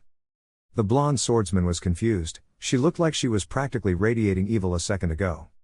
Ow, shut up or I'll kill you. And with that, the busty kage walked off with a smile on her face and continued making her way to her desk, completely oblivious to the two shinobi looking after her with surprised or in the swordsman's case, terrified expressions. Ao just kept staring at the wooden doors the woman had closed, mouth gaping in confusion. What the hell did I do? Chapter 7. Tense negotiations, Kiri vs Konoha. Mizukage Suite, 3 days after Gaara's rescue. Your squad has been assembled today for a new mission. It is a joint operation with Kumagakure's Special Forces, the Kinkaku Bounty Squad. It can be translated as the elite of their own Hunter Nin division. They don't like to play by the rules, even compared to normal Hunter Nin procedures. This is to strengthen our relations with our northern neighbor and also to show our strength has not waned over the past few years. I have picked the best of the best for this mission. I know you will not fail. The Mizukage stood before 5 kneeling Hunter Nin, elite trackers of her village's Onbu division. The leader, a ninja with a large 2-ended broadsword, stood in the middle of the line, easily the tallest and with the most brawn. He also happened to be Mei's fiancé. Naruto knelt in front of his Mizukage, chest out with pride as he heard her compliments to his unit. He had been given the order this morning to gather the best 4 hunters in the corps for a special mission, and he had to say he was interested in meeting these Kinkaku hunters. They were rumored to be the ones to defeat the Nidaime Hokage during the First Shinobi War, quite a feat that they apparently brag about today. Since those times, the squad has been integrated into standard procedures amongst the Kumo Ninja Corps, namely the Onbu hunters. The mission details will be given upon your rendezvous with the Kumo squad, and they will be located in Wave Country. Your mission starts now. Mei made a cutting motion with her arm, and the squad disappeared in a blur. The Mizukage sighed. She wished that Naruto didn't have to work today, she could really use one of his special massages he only gave her. She shrugged her shoulders and stood in front of the window, overlooking the village. She hoped that his mission would go off without a hitch. Mei sensed a presence coming towards her office and turned around to find a messenger nin. His face was gaunt and his breath ragged. He took out a message from his bag and handed to the Mizukage. She looked it up and down and found that it was a message from Fire Country. Her heart seized up for a moment, remembering Naruto's debriefing. She had been reluctantly expecting this.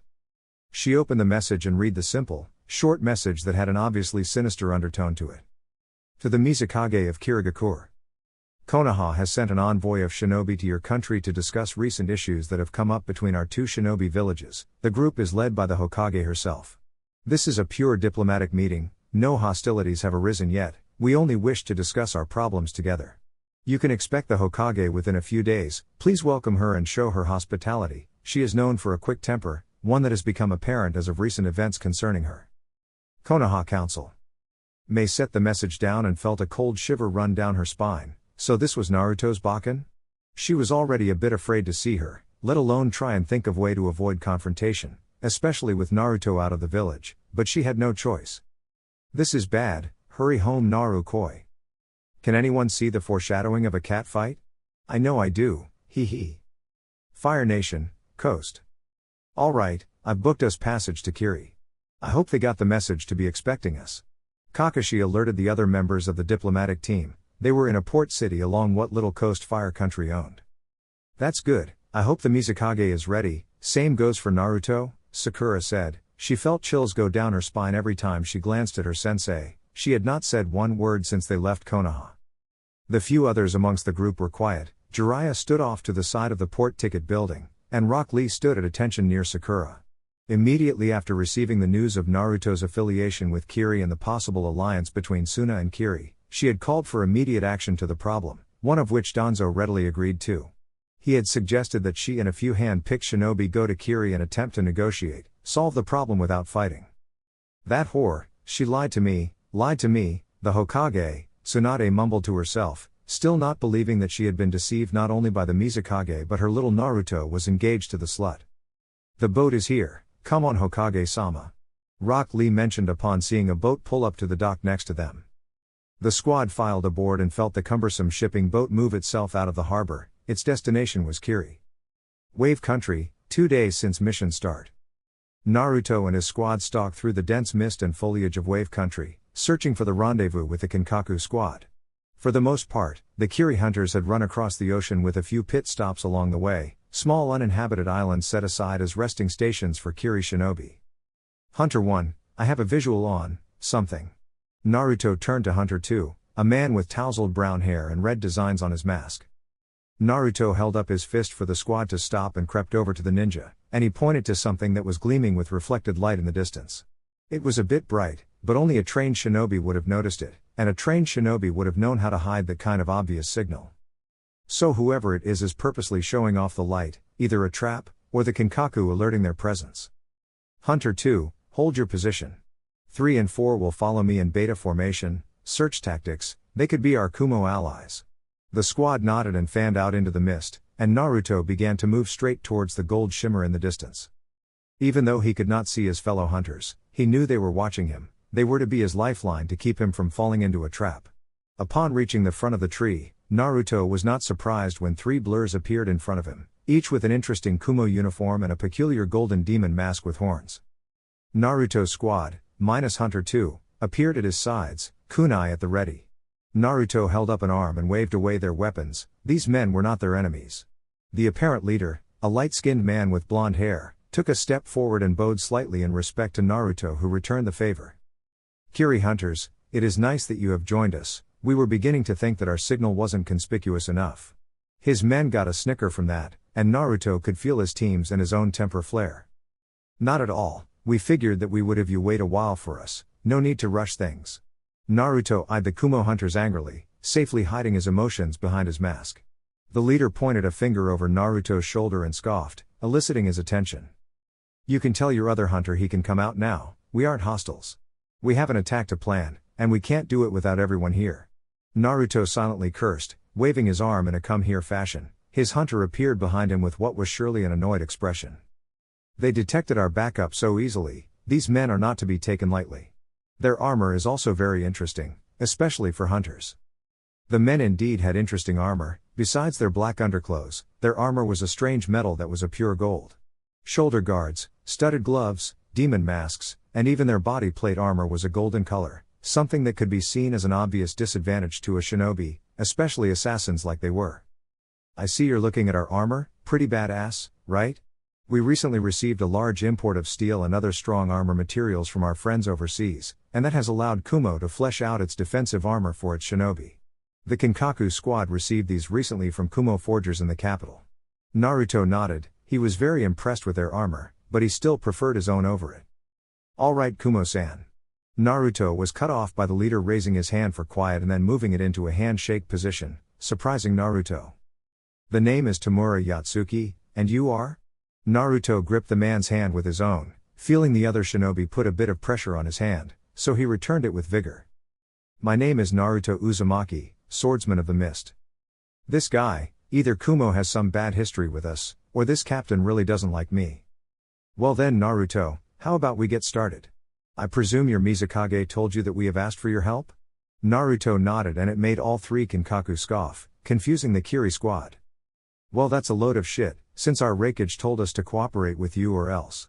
Apparently this is a pretty big relationship booster between our nations and it's very important to play nice blah blah blah.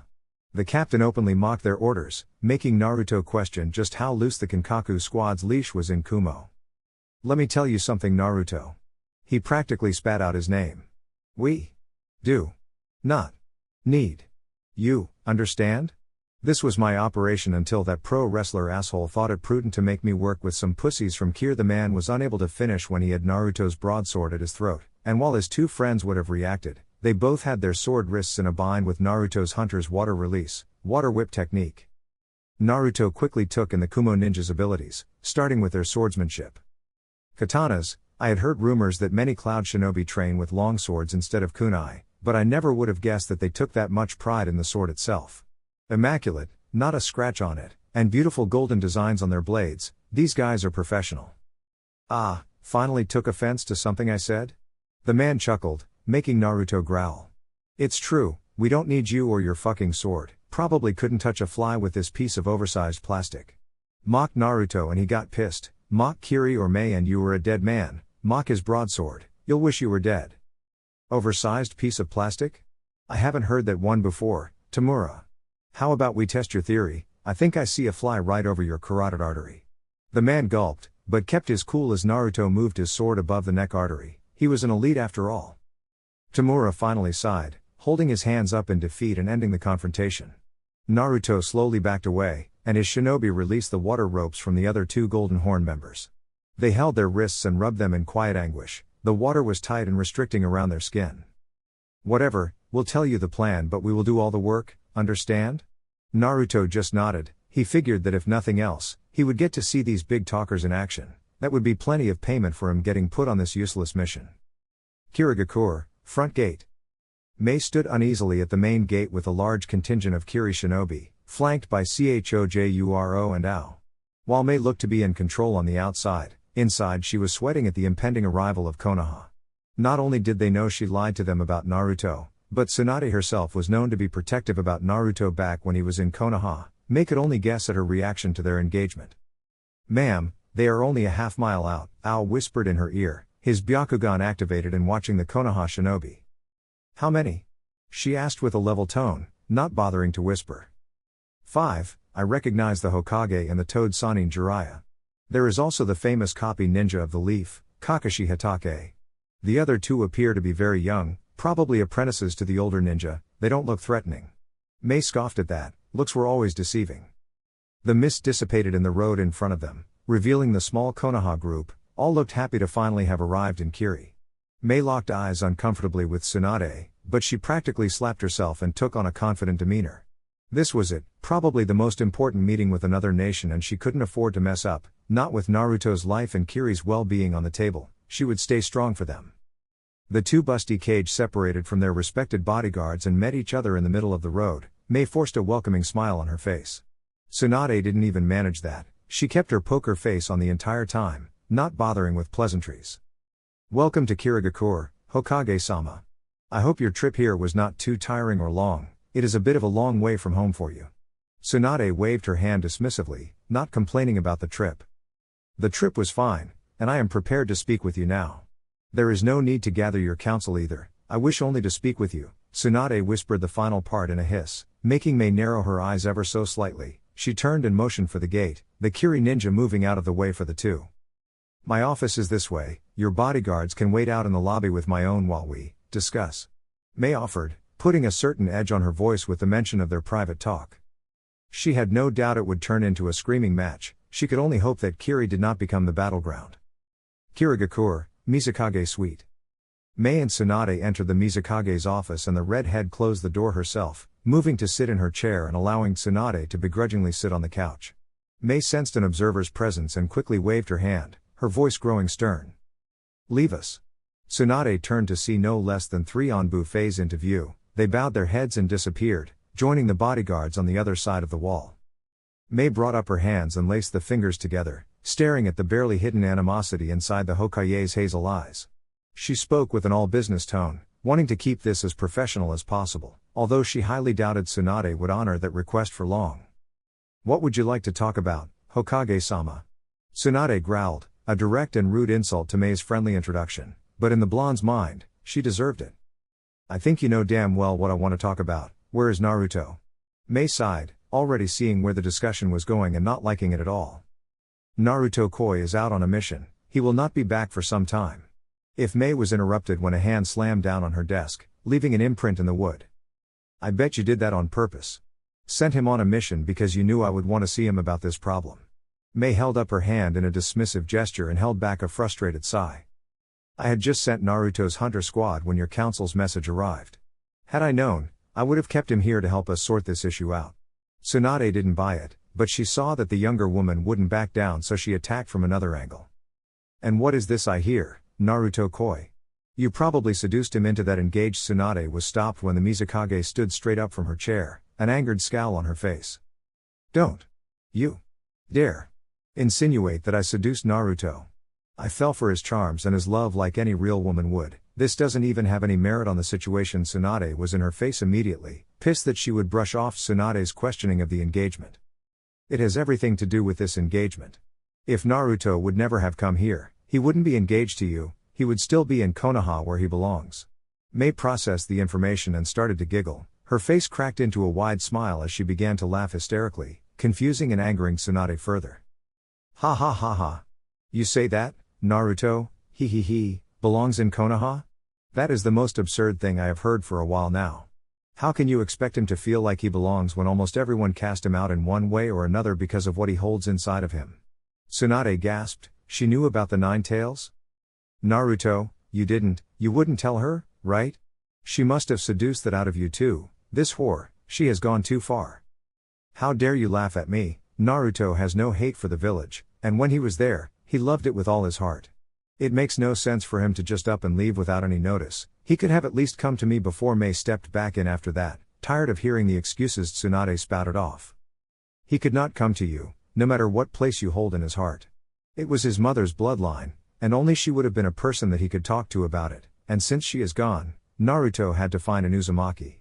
He also had great dreams that he wished to accomplish. He wanted to bring the Uzumaki back to the elemental nations, and he could not do that while he was inside your country. He came to Kiri, and he found me. Since the beginning I have been with him and helped him master his skills until he turned into what he is today. A great shinobi, a greater man, and the greatest fiancé I could ask for." Mei finished with a longing smile and a far-off look in her eyes, thinking about Naruto and her being together. Tsunade was taken aback. Having Mei explain it from her own angle was comforting, but it wasn't enough to deter the blonde. "Moving away from all our personal issues, you lied to me. Me, the Hokage of Konohagakure. This is an insult that is not taken lightly, especially because of Naruto and his special status." Mei's mind immediately clicked onto the Hokage's wavelengths, and her smile turned to a disgusted scowl. You are here because your council wants their secret weapon back, aren't you? I should have known it would come to this. Backroom politics always were the bane of a Kage's power." Tsunade lowered her head in shame. In truth, she had been pestered about going to war to get Naruto back because he held such a powerful entity inside of him. She had hoped to just use the thinly veiled threat as a power play during negotiations. She hadn't counted on Mei picking up on the tactic so quickly. It is true that Konoha's council sees that Naruto should be returned to Konoha because of his power and influence, but I don't want him back because of that. Mei silently gasped when she saw Tsunade begin to cry, salty tears falling down her cheeks. "I want Naruto back because I love him like I would a son. He grew on me after I returned to Konoha, and when he left, I was heartbroken.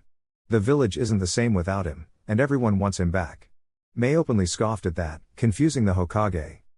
"That's not what my informants tell me. They say that almost 100% of your village celebrated his death and continue to do so up to this day. Naruto has told me many times he does not wish to return, and as long as he wishes to stay here, he will be a Kiri shinobi. Besides, I love." Mei was stopped by a harsh slap from Tsunade, who was practically fuming over the Mizukage's audacity. "How dare you? I won't believe you until I hear it from his own mouth that he does not wish to come back home, and your so-called love thing has no merit over the Sichu." Tsunade was stopped from her mocking by an equally hard slap from Mei, both women now sporting red marks on their cheeks. "Never doubt my love for Naru Koi, because I will make sure you regret it. I will not tolerate this kind of insolence, no matter what rank you are, Hokage-sama. Now then." Mei's voice returned to a level, unreadable tone. She pointed to the door. "I have arranged an apartment for you and your contingent to stay at until Naruto Koi returns, or you may leave Kiri. In any case, I do not expect you to move too freely. We aren't allies, and after this display I can't fully trust you not to do something rash. Now please leave." Tsunade scoffed and turned around, walking towards the door. She only stopped to look over her shoulder and whisper threatening words to her fellow Kage. "This is not over. Kirigakure, Mizukage Suite Lobby. Chojuro-san, I was wondering if you could tell me about Naruto's training? We were unable to see him in action and I was curious as to." Jiraiya was cut off by the young swordsman, who was scratching his head in embarrassment. "Well, you see, That kind of information is, Out just sighed loudly, slapping the younger boy in the back of the head, startling him.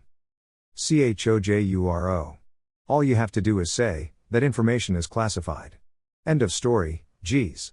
Back in my day, if a boy rambled like Yuao trailed off when he saw the double doors swing open and an angry Hokage came out of the office, a dull red imprint on her cheek.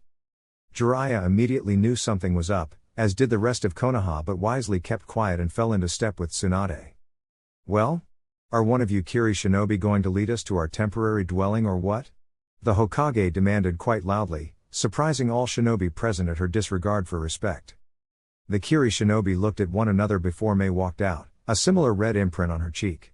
She pointed out two Anbu and they ushered forward, ready to receive orders. Go. Lead them to the dwellings marked in the briefing, the newly rebuilt side of the village. The two Anbu looked at each other and shrugged, moving in front of the Konoha squad and leading them out of sight down the stairs. Ao turned to the Mizukage, curious as to her unsettling behavior. Is everything alright, Mizukage-sama? Mei barely spared him a glance with her dangerously narrowed eyes, settling for a small side event some of her anger. No, it isn't. Ao, I want you to select and lead a team of our best trackers and keep an eye on the Konoha visitors. I don't trust them to sit idle while Naruto Koi is away. Ao was surprised by the order but nodded, glad that he would have something to do for the next week or so. Yes, Mizukage-sama, it will be done. Ao disappeared, leaving Mei to walk home with a raging headache from today's events. I really need a hot bath, Naruto Koi. I hope you are enjoying your little vacation, because my soon-to-be in-law is being a real pain. I still can't believe that bitch slapped me. I almost spit lava into her face, almost. Wave Country, Unknown Village's warehouse. That's the target, Kiri team, you know the drill. Naruto listened into his communicator and sighed, he knew the drill all right. The Kiri team was to sit back with popcorn while the Kinkaku took down the petty crime lords and their gangs that were meeting tonight in the warehouse. Woof. Naruto was just bursting with excitement over the prospect of doing nothing, but he had no real choice. The Mizukage called it a joint operation, but Kinkaku wanted nothing to do with them, so they settled for an uneasy peace agreement. You don't fuck with us, we don't fuck with you. Naruto moved into a better position to observe the warehouse, namely a shattered window near the roof. The mist was extra thick tonight, meaning he could hide relatively easily without the help of jutsu, not that it mattered against these crime bosses, they weren't shinobi after all. Kinkaku Bounty Squad, commenced the operation. Naruto watched as the lights inside the warehouse shorted out, surely thanks to a lightning technique. Tamura and his two squad mates entered the warehouse quick and quiet, easily below the sounds of the panicked orders and worried murmurs.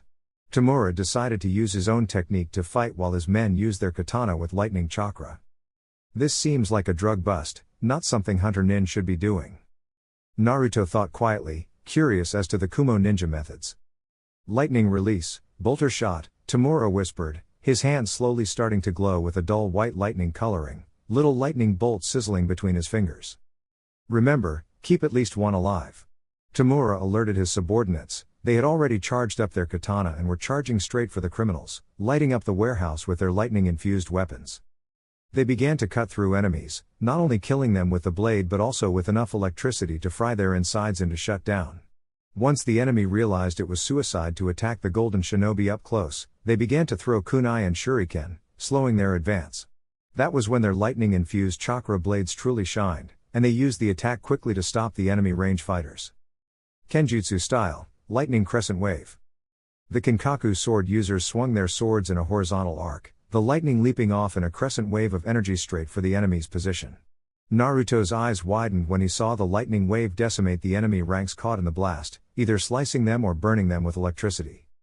I knew of that type of technique, but I've never seen it used in real combat before. Naruto looked at Tamura, who he had not seen do much of anything, until he noticed Tamura had been fighting a large force on the other side of the warehouse, alone.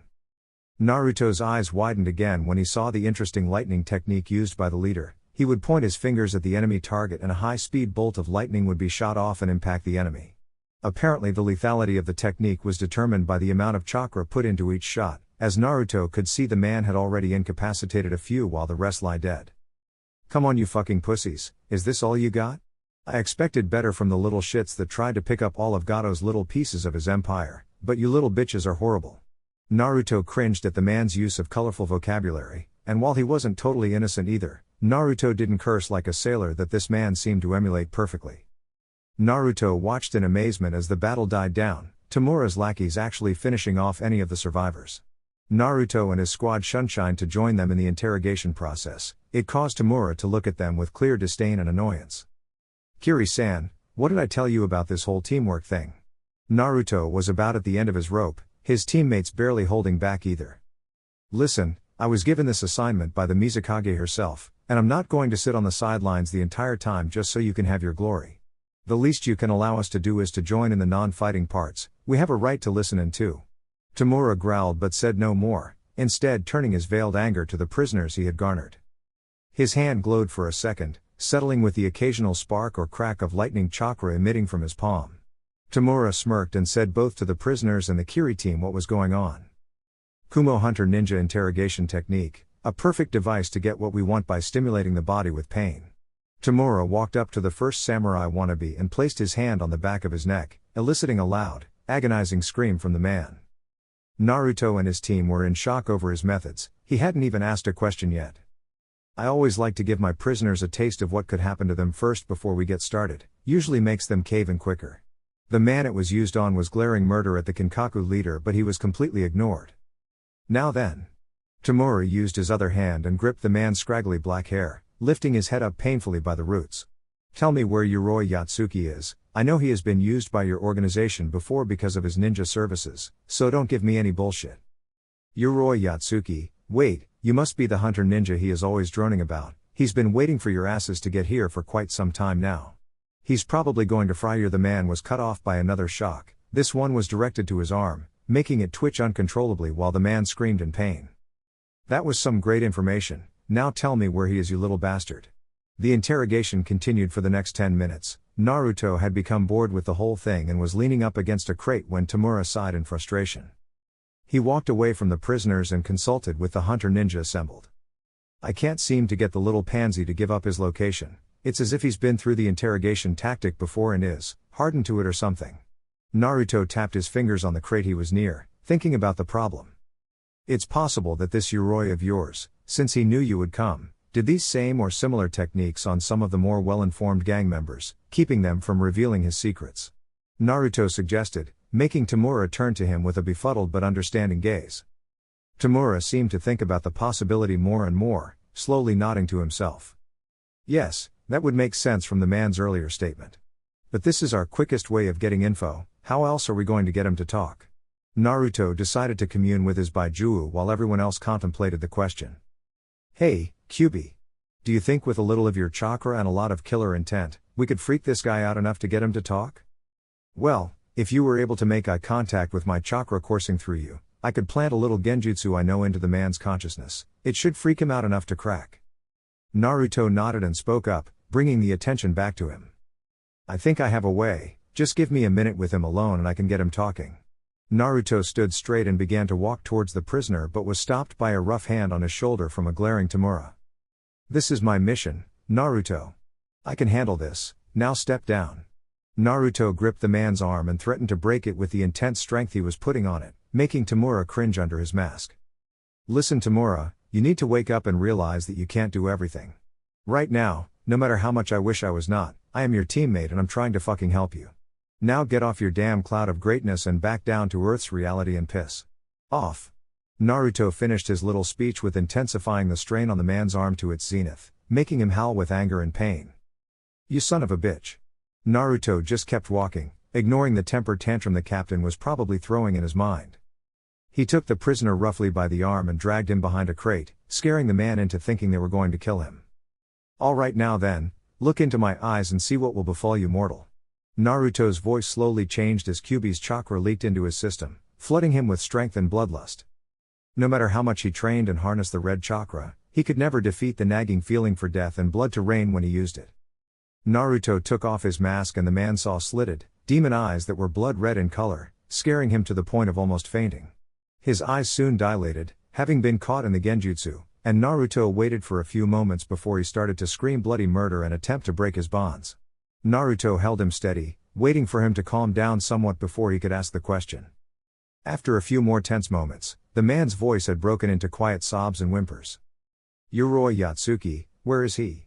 The man looked into Naruto's now masked eyes and opened his mouth, voice barely above a whisper. Old Momochi contractor hideout, deep forest, 10 miles east of here. The man collapsed then, and Naruto was glad that the jutsu worked. He was also curious if this Momochi was the same Zabuza Momochi he had fought in Wave once before. Rejoining the team, he alerted the astounded ninja of both villages the information, skirting around the how he did it part. The teams were soon leaping through the trees, Tamura near Naruto in quiet deliberation over the younger blonde's earlier words and his actions so far. Naruto. Tamura started, eliciting a slight glance from the blonde. He grimaced under his mask. I guess I was a pretty big jackass, this mission is too personal for me. Naruto, I'm sorry. I shouldn't have been snapping at you like that, but this mission is personal as I'm sure you've guessed by now. I shouldn't have shut you out of the investigation like that, it was wrong of me. To say Naruto was surprised was an understatement, although he had predicted the personal part. Their last names are the same, they are related somehow. I can only guess you two are related. Tamura nodded slowly. Is he your brother? Tamura actually started laughing, having to stop jumping for a second to catch his breath. Ha! Nowhere close, but nice guess. That pussy could never be my brother, but the Yatsuki clan is large in Kumo, and he is my distant cousin, nothing more nothing less. It's one of those, guy betrays clan pursues him type deals, except they picked me for the job. I'm not nice on good days, and if you couldn't tell yet, this is a bad day for me. Naruto nodded, the Uzumaki clan may be no more at the moment, but Naruto would surely chase down any traitor with a zeal unheard of by most shinobi. Well, what are we waiting for? Let's go catch us a traitor. Naruto disappeared in a swirl of water, moving quicker than he had been before with the boost of chakra. Tamura smirked, disappearing in a silent bolt of lightning. I think I may like this guy, Naruto Uzumaki. Wave, Old Momochi contractor base, deep forest. So, they have finally come to free this body from the wretched soul within? I have been getting awfully bored lately. Yoroi sat on a throne, added by himself to the hideout, waiting for the assassins to enter his unguarded keep.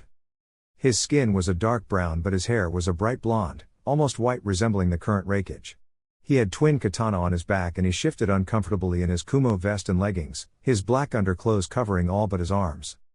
He smirked when three blurs appeared a few feet from his throne. The golden masks made his eyes widen a bit but he quickly calmed when he recognized the leader of the three. Tamura, it's been too long. The leader stiffened upon the warm welcome from the criminal and oddly kept silent, opting for a few hand motions to his subordinates who nodded and moved away. Tamura, it's impolite to not talk to your cousin. Tamura took his katana in one hand and flooded it with lightning chakra, illuminating the dark room. Yoroi also noticed that he was not using both hands like he used to and guessed his other hand had already been used for a technique. Yoroi Yatsuki. Tamura's voice cracked from the anger he was feeling from seeing this man again. He cleared his throat and tried again. You have been charged with the crime of leaving the village and revealing clan secrets to outsiders, it's your time to die. Tamura and Yoroi disappeared and reappeared in the air, Tamura's single sword shaking from his exertion to hold back the enemy's twin katana, also enhanced by nature chakra. Tamura, I was sure the clan got over that, it has been so long since that little incident. Tamura pointed his free hand's finger at Yoroi's head, shooting off a bolt of lightning that sizzled past the exile when he twisted his neck away.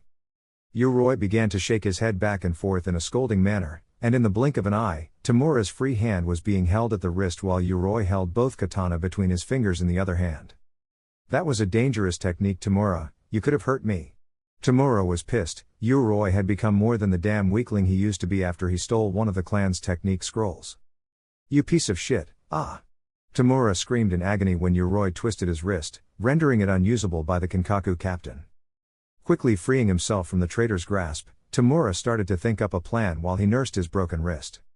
A good ninja never lets his guard down, you should know this, Tamura. The Kinkaku's eyes widened when he heard the voice from behind him and he could feel the whoosh of air as the katana glided towards his neck. Captain. His squadmates arrived in the nick of time, their own katana covered in lightning and shaking with the attempt to hold the enemy off. Tamura went through a few hand seals, opening his mouth with sparks gathering. Lightning release, false darkness. A large, concentrated stream of lightning chakra sailed into Yoroi, making the Kinkaku squad smirk when he was flung back through the wall into an adjacent room. Thanks for the save, boys, now let's. Tamura was unable to finish when Yoroi came bursting through the wall encased in their clan's special lightning armor technique. His fists impacted Tamura's men while Yoroi headbutted the surprised squad leader and sent all three down to the ground. He wasn't playing around anymore. Now that did hurt Tamura. I guess we aren't playing nice anymore. His men knocked out by the bone-shattering punch enhanced by the nature chakra, Tamura could only watch as the katana descended towards their throats. I can't let you do that, Yoroi-san. A voice said, and Yoroi's eyes widened when a large twin-bladed broadsword blocked his attack from killing the Kinkaku hunters. Normally this wouldn't be a problem. Lightning chakra was known to enhance blades to be able to cut through solid steel in a flash, but this weapon would not budge. Yoroi gave a quick examination of the opposing blade and noticed numerous seals written on it. A few had lit up from the contact with his chakra, and he noticed his katana losing their glow. Shit, containment seals. He's sapping my elemental chakra. Yoroi pushed away from the enemy only to find himself wrapped by 3 additional hunter nin water whips, holding his wrists and neck.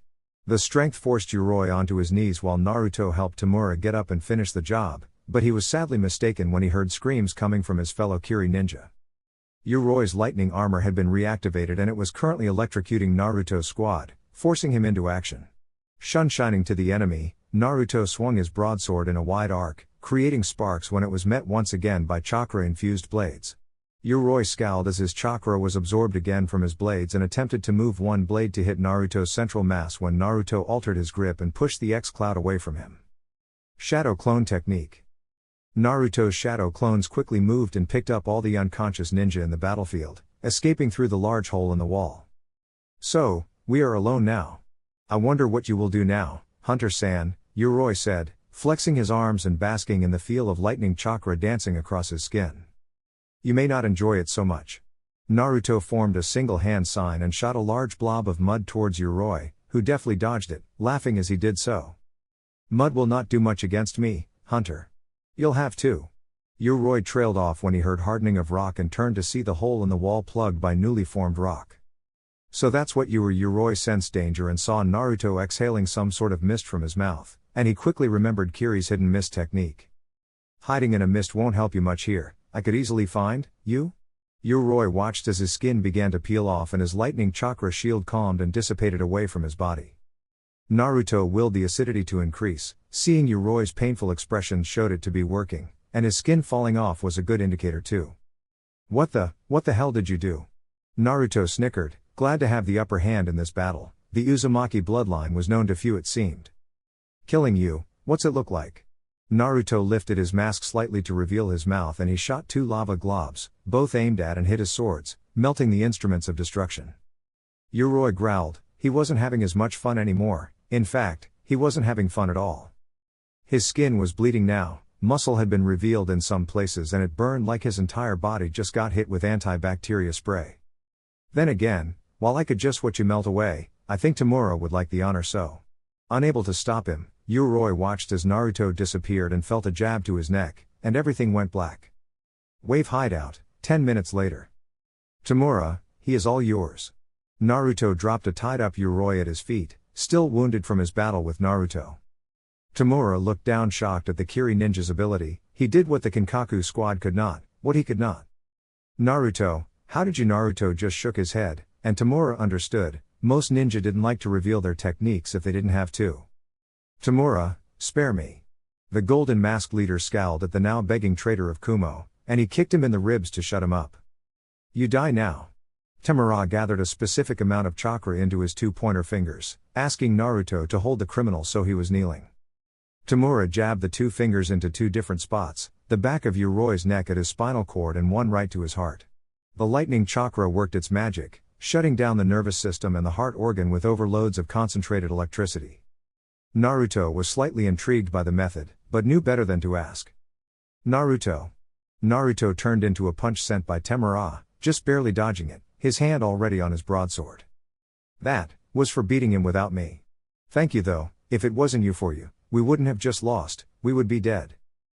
We will not forget this. Naruto, if you ever need help, you can count on Kinkaku bounty hunters to come to your aid. We'll spread the word, keep in touch alright?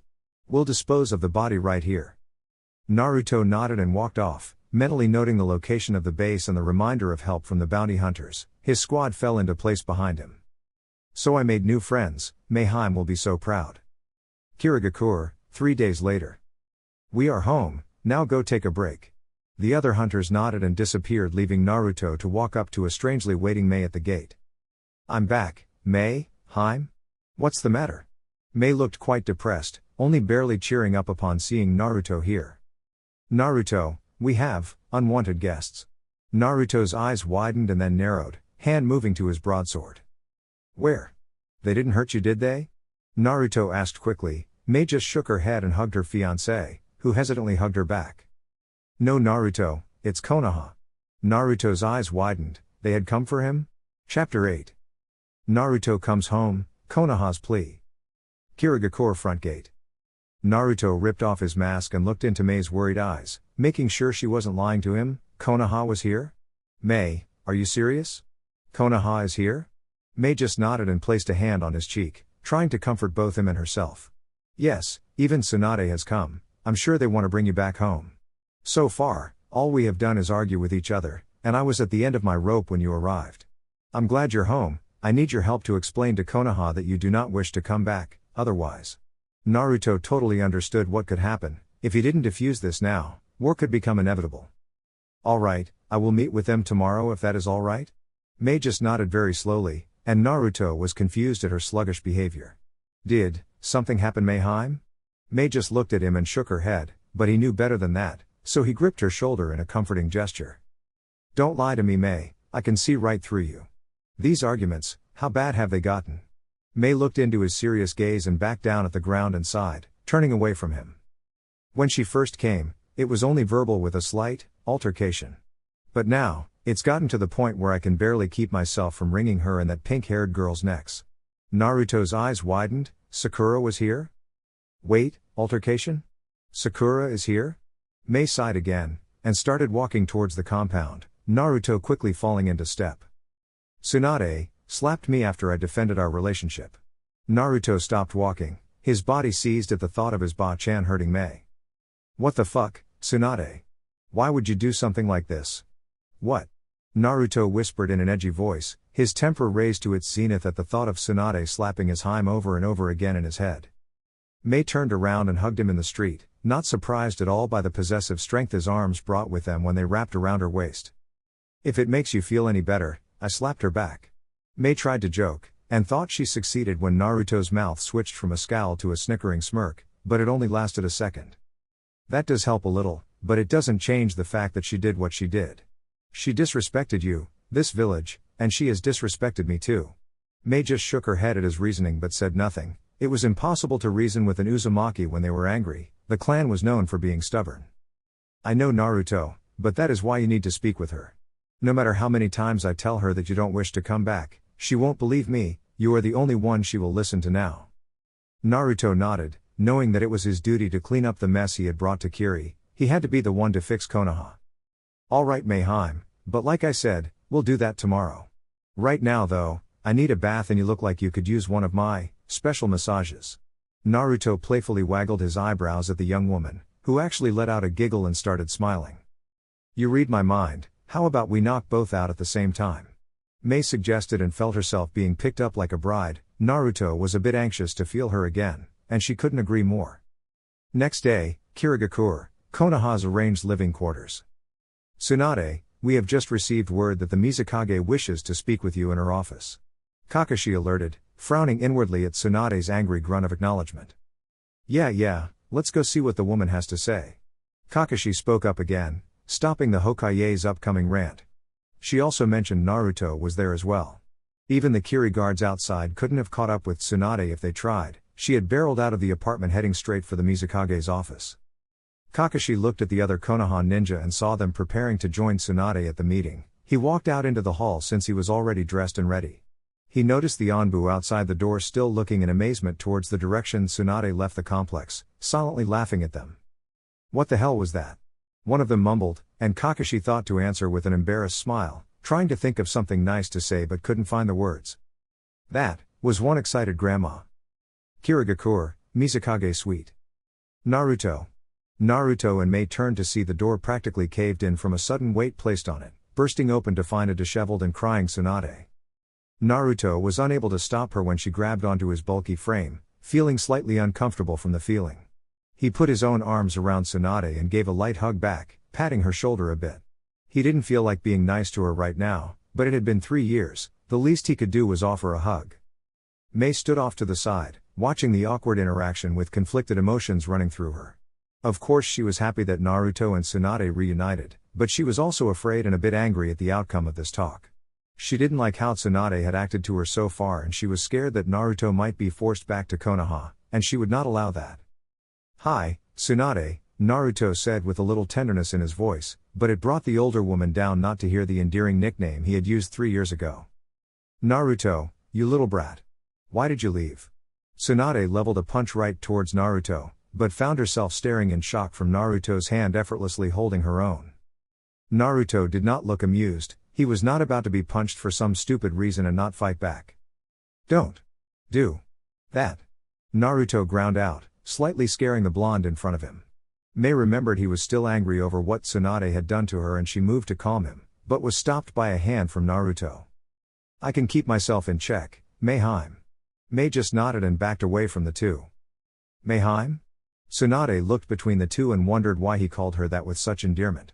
Surely the engagement was nothing but a farce, a fake thing that the Mizukage had conjured up, right? Naruto just silently shook his head and walked over to Mei, moving an arm around her waist and slightly tugging her against him. Mei smiled and set a hand on his chest while she leaned into him, comforted by the warm embrace and by the fact that Tsunade looked like a fish out of water.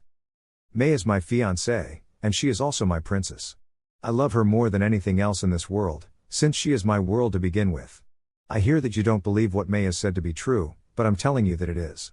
Tsunade just kept staring at the two in shock, not wanting to believe it. If what they say is true, then there is a chance that Naruto really doesn't want to come back. "But, surely you liked Konoha better, right Naruto? I mean, you only came here to get training on your bloodline and then you were going to come back. I still have your necklace, I was going to give it back when you returned, you will return with us, right?" Tsunade was hoping and praying but received none of her wishes when Naruto slowly shook his head, and she became infuriated when Mei revealed a small smile. "What the hell are you smiling at, that you won? Surely Naruto isn't in his right mind with you around, all you will do is use him for your own gains, I can stop you right now." Tsunade went to attack Mei but was stopped when Naruto appeared in front of her and gripped both of the Hokage's wrists tightly, no matter how hard she struggled. "Let go, you are not in your right mind Naruto. She's tricked you, it has to be." Naruto's palm met Tsunade's cheek as he slapped her. If anyone was going mad, it was Tsunade. "Get a hold of yourself. First you even think about attacking the Mizukage who is my fiancé right in front of me, and now you tell me that it's her fault this happened? I made the choice to leave, I made the choice to come to Kiri, and I made the choice to stay. Now, leave Mei out of this and yell at me, because you sure as hell won't touch her again." Naruto seethed, angry that Tsunade was acting like a controlling mother. "Naruto." Mei wanted him to calm down and try and see things Tsunade's way as well but was silenced by a loud growl from the busty cage. "You shut up. He may be defending you now, but once he sees the others, he will surely be convinced to come back with his real family." Tsunade smirked and whistled, the doors opening and all the Konoha ninja walked in. Everyone was happy to see Naruto again, even if he was angry at the moment. "Naruto. I see your flames of youth have not deteriorated by living in such a wet country as Kiri, it is good to see you my friend." Naruto was able to crack a smile and hug the overzealous Lee, who had practically charged over to him first. "Good to see you Lee, you're just like your sensei." Lee looked like he had just been told he was allowed to go on a date with Sakura, he was practically overflowing with happiness. "Yes. Thank you for the most youthful compliment, Naruto." Naruto turned to see Kakashi looking at him with a small smile, having noticed Mei protectively gripping Naruto's hand. "Naruto, good to see you again." He motioned with his hand to Mei, who was looking at Kakashi with curiosity. "I take it this is the love of your life fiancé you told us about in Suna?" Naruto blushed and nodded, gripping Mei's hand and feeling her squeeze back. "Yes, my name is Mei Uzumaki, and I am engaged to the perfect man you see in front of you." Mei finished her introduction with a kiss to Naruto's cheek, who blushed further in embarrassment. Jiraiya silently stood away from the group, leaned up against a wall, observing everyone's reactions to Naruto. Tsunade was smiling upon seeing Naruto so friendly with the other Konoha ninja. Sakura looked to be getting a bit jealous and moody at Mei and Naruto's clingy attitudes, and Kakashi was still as laid back as ever. "I suppose I was wrong on my first assumption of the Mizukage, she isn't an old hag. Naruto sure did bag a good one there, wonder if she has any sisters?" Mizukage-sama. Mei turned to look at Sakura, who she had barely spoken to over the past few days of her being there. All the times they conversed, Sakura would keep conversation to a minimum and sometimes glare at Mei for no reason, frustrating and confusing the redhead. Yes? Naruto turned to look at Sakura now. She appeared to be gathering her strength. I wanna know why you love Naruto. What do you have that other girls don't have? Why did you choose him and he chose you? Mei was surprised at her question but quickly came to the conclusion that she was interested. I haven't the faintest idea why she is though. Naruto told me of her behavior towards him before his leave. She looked around to see everyone was interested in her answer before taking a deep breath and smiling. She looked at Naruto, who was looking down at her from his position beside her, and she moved her hand to rest on his cheek. I love. Mei searched for the right word. Everything about Naruto. All his quirks, interests, flaws, secrets. She glared at Tsunade for a second but quickly continued. Naruto has grown up to be quite the handsome young man and a powerful ninja, and I'm sure anyone could have seen that potential when he was younger. Why girls weren't throwing themselves at him is beyond me, but for that I am very thankful. Mei glared at Sakura this time, making the younger girl gulp. The best part is that, Naruto reciprocates my love for him. He loves everything about me, even the things that I hate about myself, and he helps me be a better me. Love, it is a fickle feeling that is difficult to find, harder to keep, and priceless to own. That is why I love Naruto. I'm sure he can agree, right Naruto? She looked at him and smiled brightly when he smiled at her. That's right. I wouldn't ask for my life to turn out another way. I'm very happy with what has come. Sakura frowned after hearing him acknowledge the woman's speech, but quickly recovered with a small smile.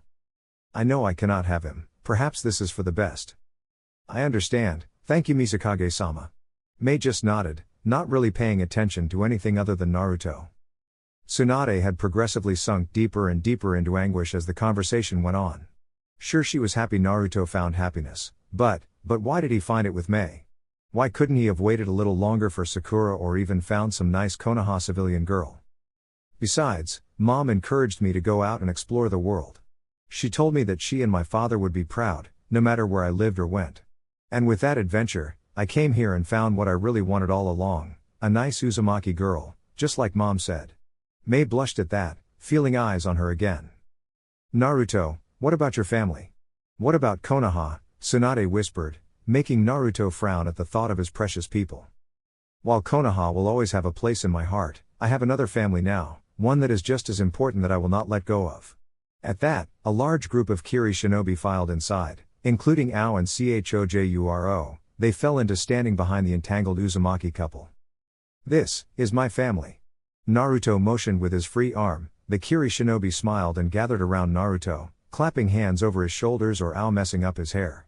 Mei giggled and felt so happy inside to see Naruto finally having what he always wanted, a family and the support of a village. Kiri truly loved Naruto. The Konoha ninja felt very melancholy after this display of affection from Kiri. No longer could they fool themselves into thinking this a clever genjutsu. Naruto really did like it here and wanted to stay, that left their options close to none. But what about us? Tsunade asked meekly, wondering where Konoha now stood in Naruto's heart. Naruto stopped smiling and looked down at the ground, trying to figure out just that same question. Well, I'm technically a missing nin, so I can't just go back to Konoha. Tsunade's hope sprung back. Was that all? Naruto, I can easily pardon you of that status if you came back, it would be no problem. Naruto just sadly shook his head. I made no mention of coming back with you Tsunade, I was merely stating why it would be dangerous for me to even touch soil from your country. Our country? Jiraiya seethed, and Naruto cast a glare at him. Your country, I no longer align myself with Konoha, I am a Kiri shinobi. I will not stand for this nonsense. You will be coming home now, Tsunade yelled out, her anger once again rising to the surface. Don't tell me what to do, Hokage. I'm not one of your ninja and I sure as hell am not your child to be ordered around. Tsunade gasped at his outburst, causing all the Konoha ninja to flinch, other than Jiraiya. Tired of staying silent and seeing Tsunade take a beating, he came forward with the ultimatum. You know, if Tsunade comes home empty-handed, Konoha will be calling for blood. There will be a war if you continue this little vacation Naruto. Naruto was seething, how dare he play off something like this as a vacation? First of all, you have no place in this discussion Jiraiya. Second of all, would you really risk a war against Kiri, against me?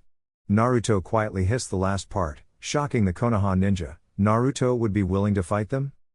Would you be ready to kill Konoha ninja? Would you be able to do it after personally knowing each and every one of their faces? Jiraiya asked, thinking Naruto could only bluff. Naruto smirked. What a fool he was. You threaten my village, my friends, my Mizukage? Kirigakure will have my support in any war, especially if it is against Konoha. Besides, Naruto shrugged his shoulders and let loose a maniacal smirk. I could always just accidentally let Kyuubi take over my body inside Konoha. Would you like that idea better? Jiraiya gasped, as did Tsunade. He could talk with that beast? I think I have a better idea. Everyone's eyes moved to Kakashi, who had spoken up after the heated argument started to get bad. Kakashi had observed the tense feelings between Naruto and the other Konoha ninja for long enough. It was obvious he was not coming back. Even so, Jiraiya and Tsunade had to have something to satisfy them. So, Kakashi thought up something that would appease everyone, and it was something that Naruto could easily do anyways. How about, instead of a war, our two nations settle the problem with an official or unofficial duel between shinobi? Naruto could fight Jiraiya, and that could settle things. If Naruto wins, he stays in Kiri and is allowed to visit Konoha whenever he wishes without any danger to him. Naruto liked the idea, already glaring at Jiraiya in a competitive manner. And if I fail? Naruto asked, but he already knew the answer. You must return with us to Konoha. Kakashi announced with a smile, while in reality he was sweating from the glares received from the Mizukage and the Kiri ninja. Don't accept, Naruto. I'm sure that we could kick this poor country's ass in a war. No point in bothering with such a silly idea. Ao announced, silently worried that Naruto could lose his battle. Yeah, Naruto, the 7 swordsmen are behind you in a war, you know that. Miro Rotoda, fellow swordsman of the Mist, yelled out. He would gladly march to war with the young blonde, having garnered respect for the Jinchuriki when he was in training to become a swordsman. Narukoi, it's your decision. Naruto was still smirking, as was Jiraiya. Both were confident in their abilities to beat the other. I'll do it. Everyone settled down a bit after that, although Kiri was a lot more tense after Naruto's agreement. Tsunade spoke up, angry over the deal. That is great and all, but I'm not satisfied. I want to fight Mei in a match as well, see if she is really worthy to call Naruto her future husband. Mei looked at Tsunade with a surprised face. Kiri and Konoha were also taken aback by the request. This bitch wants to see if I'm worthy, huh? Well then, I'll just have to give her a show. Alright, but it will be only taijutsu, and none of your super strength. Tsunade smirked at that. She already fought like a brawler without her strength. This would be easy. Tomorrow it is then. I think everyone should get some rest for it. Let's go home. Kakashi announced, but stayed behind to talk to Naruto. Naruto saw this and moved to Kakashi as everyone but Mei headed out too. Naruto, I'm confident in your abilities. Jiraiya may have confidence too, but I don't believe he can win this match against you. Naruto was surprised. Kakashi set the match up on purpose? Wait, you mean you think I'll win anyway? Kakashi just nodded. I told you in Suna, I support you in your choice, as Gaara did. Tsunade may not be in the right state of mind to hear it, but it's past time that you chose your destiny, and you have chosen. If this is your place that you wish to be, then I will happily agree. Besides, I failed you as a sensei, and to help you with this, is the least I can do. Kakashi looked down in shame, and Naruto frowned. Kakashi, is it true that Jiraiya no longer writes Icha novels since I left? Kakashi looked up confused, as was Mei, but he nodded anyway. Yeah, he said that he could no longer sit around researching while you were off missing or something like that. Why? Naruto smirked deviously, scaring his old teacher. In the match tomorrow, I think I can make him see the error of his ways. Hopefully you will be enjoying a new novel soon, Kakashi. Naruto mentioned before taking Mei's hand and walking out of the office, leaving a confused but somewhat hopeful copy ninja behind. I wonder what he meant by that? Kirigakure, General Training Grounds. Are you ready for this, Naruto? Jiraiya had stepped into the aforementioned ring and taunted the blonde. Naruto just nodded his head and looked at Ao, the self-designated referee. Alright. The rules for this fight, keep it in the ring, everything else is allowed. Naruto and Jiraiya nodded and Ao stepped back with his arm raised high before lowering it. Jiraiya roared and charged Naruto, who stood with his hands in his trademark technique's hand sign. Shadow Clone Technique. At least 24 Naruto clones appeared, leaving Jiraiya standing in the middle of the ring wary of his next move. All the clones set up for another jutsu and Jiraiya was prepared for anything, but the jutsu they called out next. Tsunade harem technique. Everyone's eyes widened when out of the large batch of smoke came 25 Tsunades in very skimpy or no clothing at all, leaving Jiraiya foaming at the mouth with blood gushing from his nose. Jiraiya-kun. The girls cooed, wagging fingers for him to come closer, to which he did with a speed thought impossible. Oh Tsunade Himes, you have finally seen the error of your ways. I always knew you would call for me eventually, I'll have to thank the Gaki later.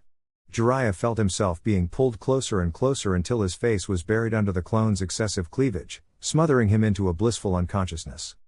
Ao watched on with wide eyes and a small blush before entering the ring and observing Jiraiya. Naruto's clones were long gone from the pervert.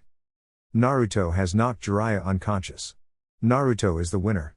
The large Kiri group erupted into cheers, Mei running across the field and kissing him for all she was worth. Oh Naruto-koi. That was wonderful. But Mei released a killer intent directed at Naruto, her eyes taking a hooded glare. Ao recognized that look, she had given it to him many times. But, you will no longer use that technique, ever. Got it? Naruto just gulped and nodded, frightened at her reaction to his winning jutsu. Mei immediately brightened upon his nod and kissed his lips again before walking off to Naruto's side of the ring. Her match was next. Tsunade meanwhile, too angry at Jiraiya and Naruto to remember the match, was slapping Jiraiya's unconscious face silly. Damn it Jiraiya. You wake up right now so I don't feel as bad when I beat your ass, Mei sighed, already impatient over the blonde. Are you ready, Hokage-sama? Tsunade looked up and saw Mei waiting for her in the ring, which she smiled to and entered it herself. Ao nervously walked up, fearful of either lady's strength.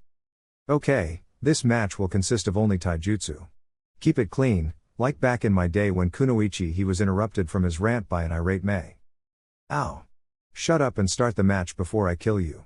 Ao just backed away and made a cutting motion with his arm, signaling the start of the match. Alright bitch, let's go. Tsunade announced, feeling very free now that she was in a ring with the Mizukage. She was so excited that she wasn't able to catch Mei's sucker punch, she took it right in the jaw and stumbled backward. Tsunade wiped her lip of blood and smirked. What the hell was that? A bug bite. Mei growled and charged the blonde again, intent on ending the battle quickly. She generally detested taijutsu, she much preferred her ninjutsu over hand-to-hand combat any day. Tsunade was able to counter her punch and went for an uppercut, one that was narrowly avoided by Mei. With her leg guards, Mei felt she had an advantage over kicking and sent a roundhouse straight for the older woman only to have her leg caught and be thrown across the ring. Tsunade smirked and went for the down Mei, bringing the woman into a chokehold and inadvertently zipping her blue dress down a bit, revealing more cleavage than anyone should see other than Naruto. Kakashi uncomfortably adjusted his pants along with several Kiri ninja, their thoughts intertwined. Whoa, this is hot. Naruto was pissed, he quickly went through a few hand signs that left only himself and Ao in visibility of the arena with an earth wall in the way. He brought his hands up to his mouth and called out to the hurting redhead, bringing her out of her trance. Come on Mei Heim, show her what Uzumaki women can do. Mei smirked at that, quickly thinking of a way to distract Tsunade. Seeing her disheveled gray jacket, Mei gripped it and revealed one of the blonde's nipples, making her gasp and loosen her hold while she tried to adjust her clothing. After the grip had been lost, Mei headbutted the back of her head into Tsunade's face, causing her to scream in agony when her nose broke. Turning around, she quickly kneed the Hokage's stomach, winding her and pushing her body up in the air momentarily. With this newfound elevation she caused, Mei brought a bone-crushing elbow into Tsunade's back, sending her sprawling to the ground. Mei dusted her hands off and readjusted her dress, slowly walking back to Naruto. Mei, look out. Mei's eyes widened when she felt a hand grip her leg and brought her down to the ground. Tsunade was on top of her from the get-go. Bitch. Mei cursed, feeling the weight of each impact and tear on her body, resolutely trying to fight back. Their clothing was the first casualty of the battle, their anger so high they barely noticed that Mei was now in her torn bodysuit and short skirt while Tsunade had lost her top long ago. How do you like this? Mei asked when she pinched a nipple and twisted quite harshly, smirking at the pain sound uttered from Tsunade. To retaliate, the blonde quickly punched Mei in the face, the first real damage anyone had done to the other. Mei felt her cheek and hissed in pain, now realizing it was serious. Alright, two can play at this game. For the next few minutes, all that could be heard were smacks of knuckles and knees against vulnerable flesh as the two released their emotions in the ring of pain. The two finally settled the battle with a final blow that had both knocked the other out, allowing Naruto to come to the field only after Ao announced a draw. Mei Heim, Naruto whispered as he cradled a hurt Mei, his Kiri-jounin vest already covering her revealed body. Her eyelids fluttered open for a moment, a small smile gracing her chapped lips. Did I kick her ass, Narukoi? Naruto smiled a little, gripping her bloodied hand. As far as I'm concerned, you showed her just what an Uzumaki woman can really do. Just, try not to do any of that to me, alright? Mei giggled a bit but hissed in pain, her ribs cracked from Tsunade's onslaught. Naruto cringed and yelled at Ao, who was watching the two camps attend to their cage. Ow! Get us a damn medic, the Mizukage is hurt, you idiot. Ao was startled but nodded and began to walk off to get a medical ninja when Sakura called out. Wait! I can heal her. Naruto watched in amazement as Sakura walked up and began to heal the Mizukage's wounds, her bruises and scars disappearing. Sakura, why are you doing this? Sakura looked up at Naruto with a sad smile. It is the least I can do, Naruto. I want to show support for your relationship even though I wish to be with you. I can see you happy with her. I want to help you, Naruto, and if this is the only way I can do it, by healing wounds, then I'll do that. Naruto was shocked at her proclamation but only smiled and nodded, allowing Sakura to smile too. Thank you, Sakura. Kirigakure Gates, next day. Are you sure you won't come with us, Naruto? Rock Lee asked, and smiled sadly when Naruto just shook his head. Konoha was prepared to leave, indeed empty-handed as the Kiri group saw them off. Don't worry, I'll make sure to come and visit sometime. But like I said before, my place is here, Naruto said with a glance to Mei, who smiled brightly. Good luck on your travels, Naruto, I hope to see you soon. Kakashi shook his old student's hand, a simple goodbye from a simple, laid-back man. Yep, I'll probably need it. Next up was Jiraiya, who was still blushing from his memories of yesterday. Naruto. Jiraiya was no good at saying goodbyes, he had planned victory speeches instead. I'll be sure to send you the next issue of Icha Paradise. Mei smiled threateningly, making Naruto and Jiraiya flinch in fear. And I'll be sure to burn it when it arrives, thank you, Toad Sage. Jiraiya just scratched the back of his head and walked away frowning at the thought of someone destroying his works of art like that. Sakura walked up to Naruto with a melancholy smile. I'll see you later, Sakura, thank you again for what you did for Mei and me. Sakura just nodded and got one more hug from Naruto, one she enjoyed very much. I hope to see you soon, Naruto-kun. Naruto inwardly cringed as Tsunade walked up, afraid of what she might say. Naruto. Here it comes. I want 3 things promised to me before I go. She held up 3 fingers with a stern look set on her face. Naruto and Mei gulped. 3? Tsunade nodded. 1. I want you to visit monthly. 2. I want an invitation to the wedding. Naruto had nodded to the first and blushed at the second but nodded anyway, Mei not much better off. And 3, I want to see grandchildren before I die, got it? She directed the last wish to Mei, thinking she was probably the prude and reserved one in the relationship. Mei gulped. If only you knew, I actually was the one that attacked Naruto first. Deal, Naruto said, not seeing any real difficulty in meeting the demands, no matter how private they may be. Alright, goodbye Naruto, Tsunade said solemnly, wishing he was coming back instead of staying. She was shocked when Naruto wrapped his arms around her in a tight hug, too shocked to hug him back. Goodbye, Ba-chan. And with that, he kissed her cheek, leading her to cry from happiness. She had her little Naruto back, the hero had forgiven her after all. Kirigakure, Mizukage Suite, 1 week later. Are you ready for your next mission, Naruto? Mei asked rhetorically. Naruto had been quite bored around Kiri lately and she wanted to reward him with some excitement. Yes, Mizukage-sama. Mei was about to tell him his next mission when a knock came to her door, making her sigh in frustration. I'm always interrupted, this better be important. Come in. Naruto turned around to see a haggard messenger with a piece of parchment, and was shocked when it was handed to him and not Mei. What does it say, Naruto-koi? Naruto looked down at the message, his mouth slowly opening in shock from its contents. Deliver only to the blonde swordsman of the mist. Naruto, this is Mikaru, commander of the Kinkaku bounty squad. Tamura told me of you and your exploits upon his return from Wave, and I must say that I'm impressed. While Kumo and Kiri have had our differences, I would like to thank and assure you that you have my organization's support in the future. Now the real reason I have sent this message is a bit more serious. From our reports, the dreaded Akatsuki organization, who admittedly our country knows little to nothing about, has been seen moving around in Kumo. While we are not sure of what they are looking for, the Raikage has ordered my forces to keep an eye on them, And from what I have heard amongst rumors is that you have a problem with this organization. Whatever the reason, I wish for you to come to the port city of Nagara in Lightning Country immediately. I have received word that Akatsuki has frequented that area, and coincidentally, a Jinchuriki container of ours, Yugito ni also does. We are afraid that either Akatsuki will try something or the volatile container will instead. We feel that with your apparent expertise, we may be able to handle the situation better. I have Tamura there to help accommodate you upon arrival. He also has a large contingent of Kinkaku hunters with him. We have no idea what we could be facing with the possible enemies. I ask for your speedy arrival, because if you do not act quickly, Tamura will have to intervene on his own. That could lead to any number of results, and I doubt the odds are good for my men. Please, hurry to Nagara and help us keep Akatsuki under control. Makaru. Kinkaku Bounty Squad. Looks like that mission will have to wait, Mayheim. I have another Jinchuriki to save.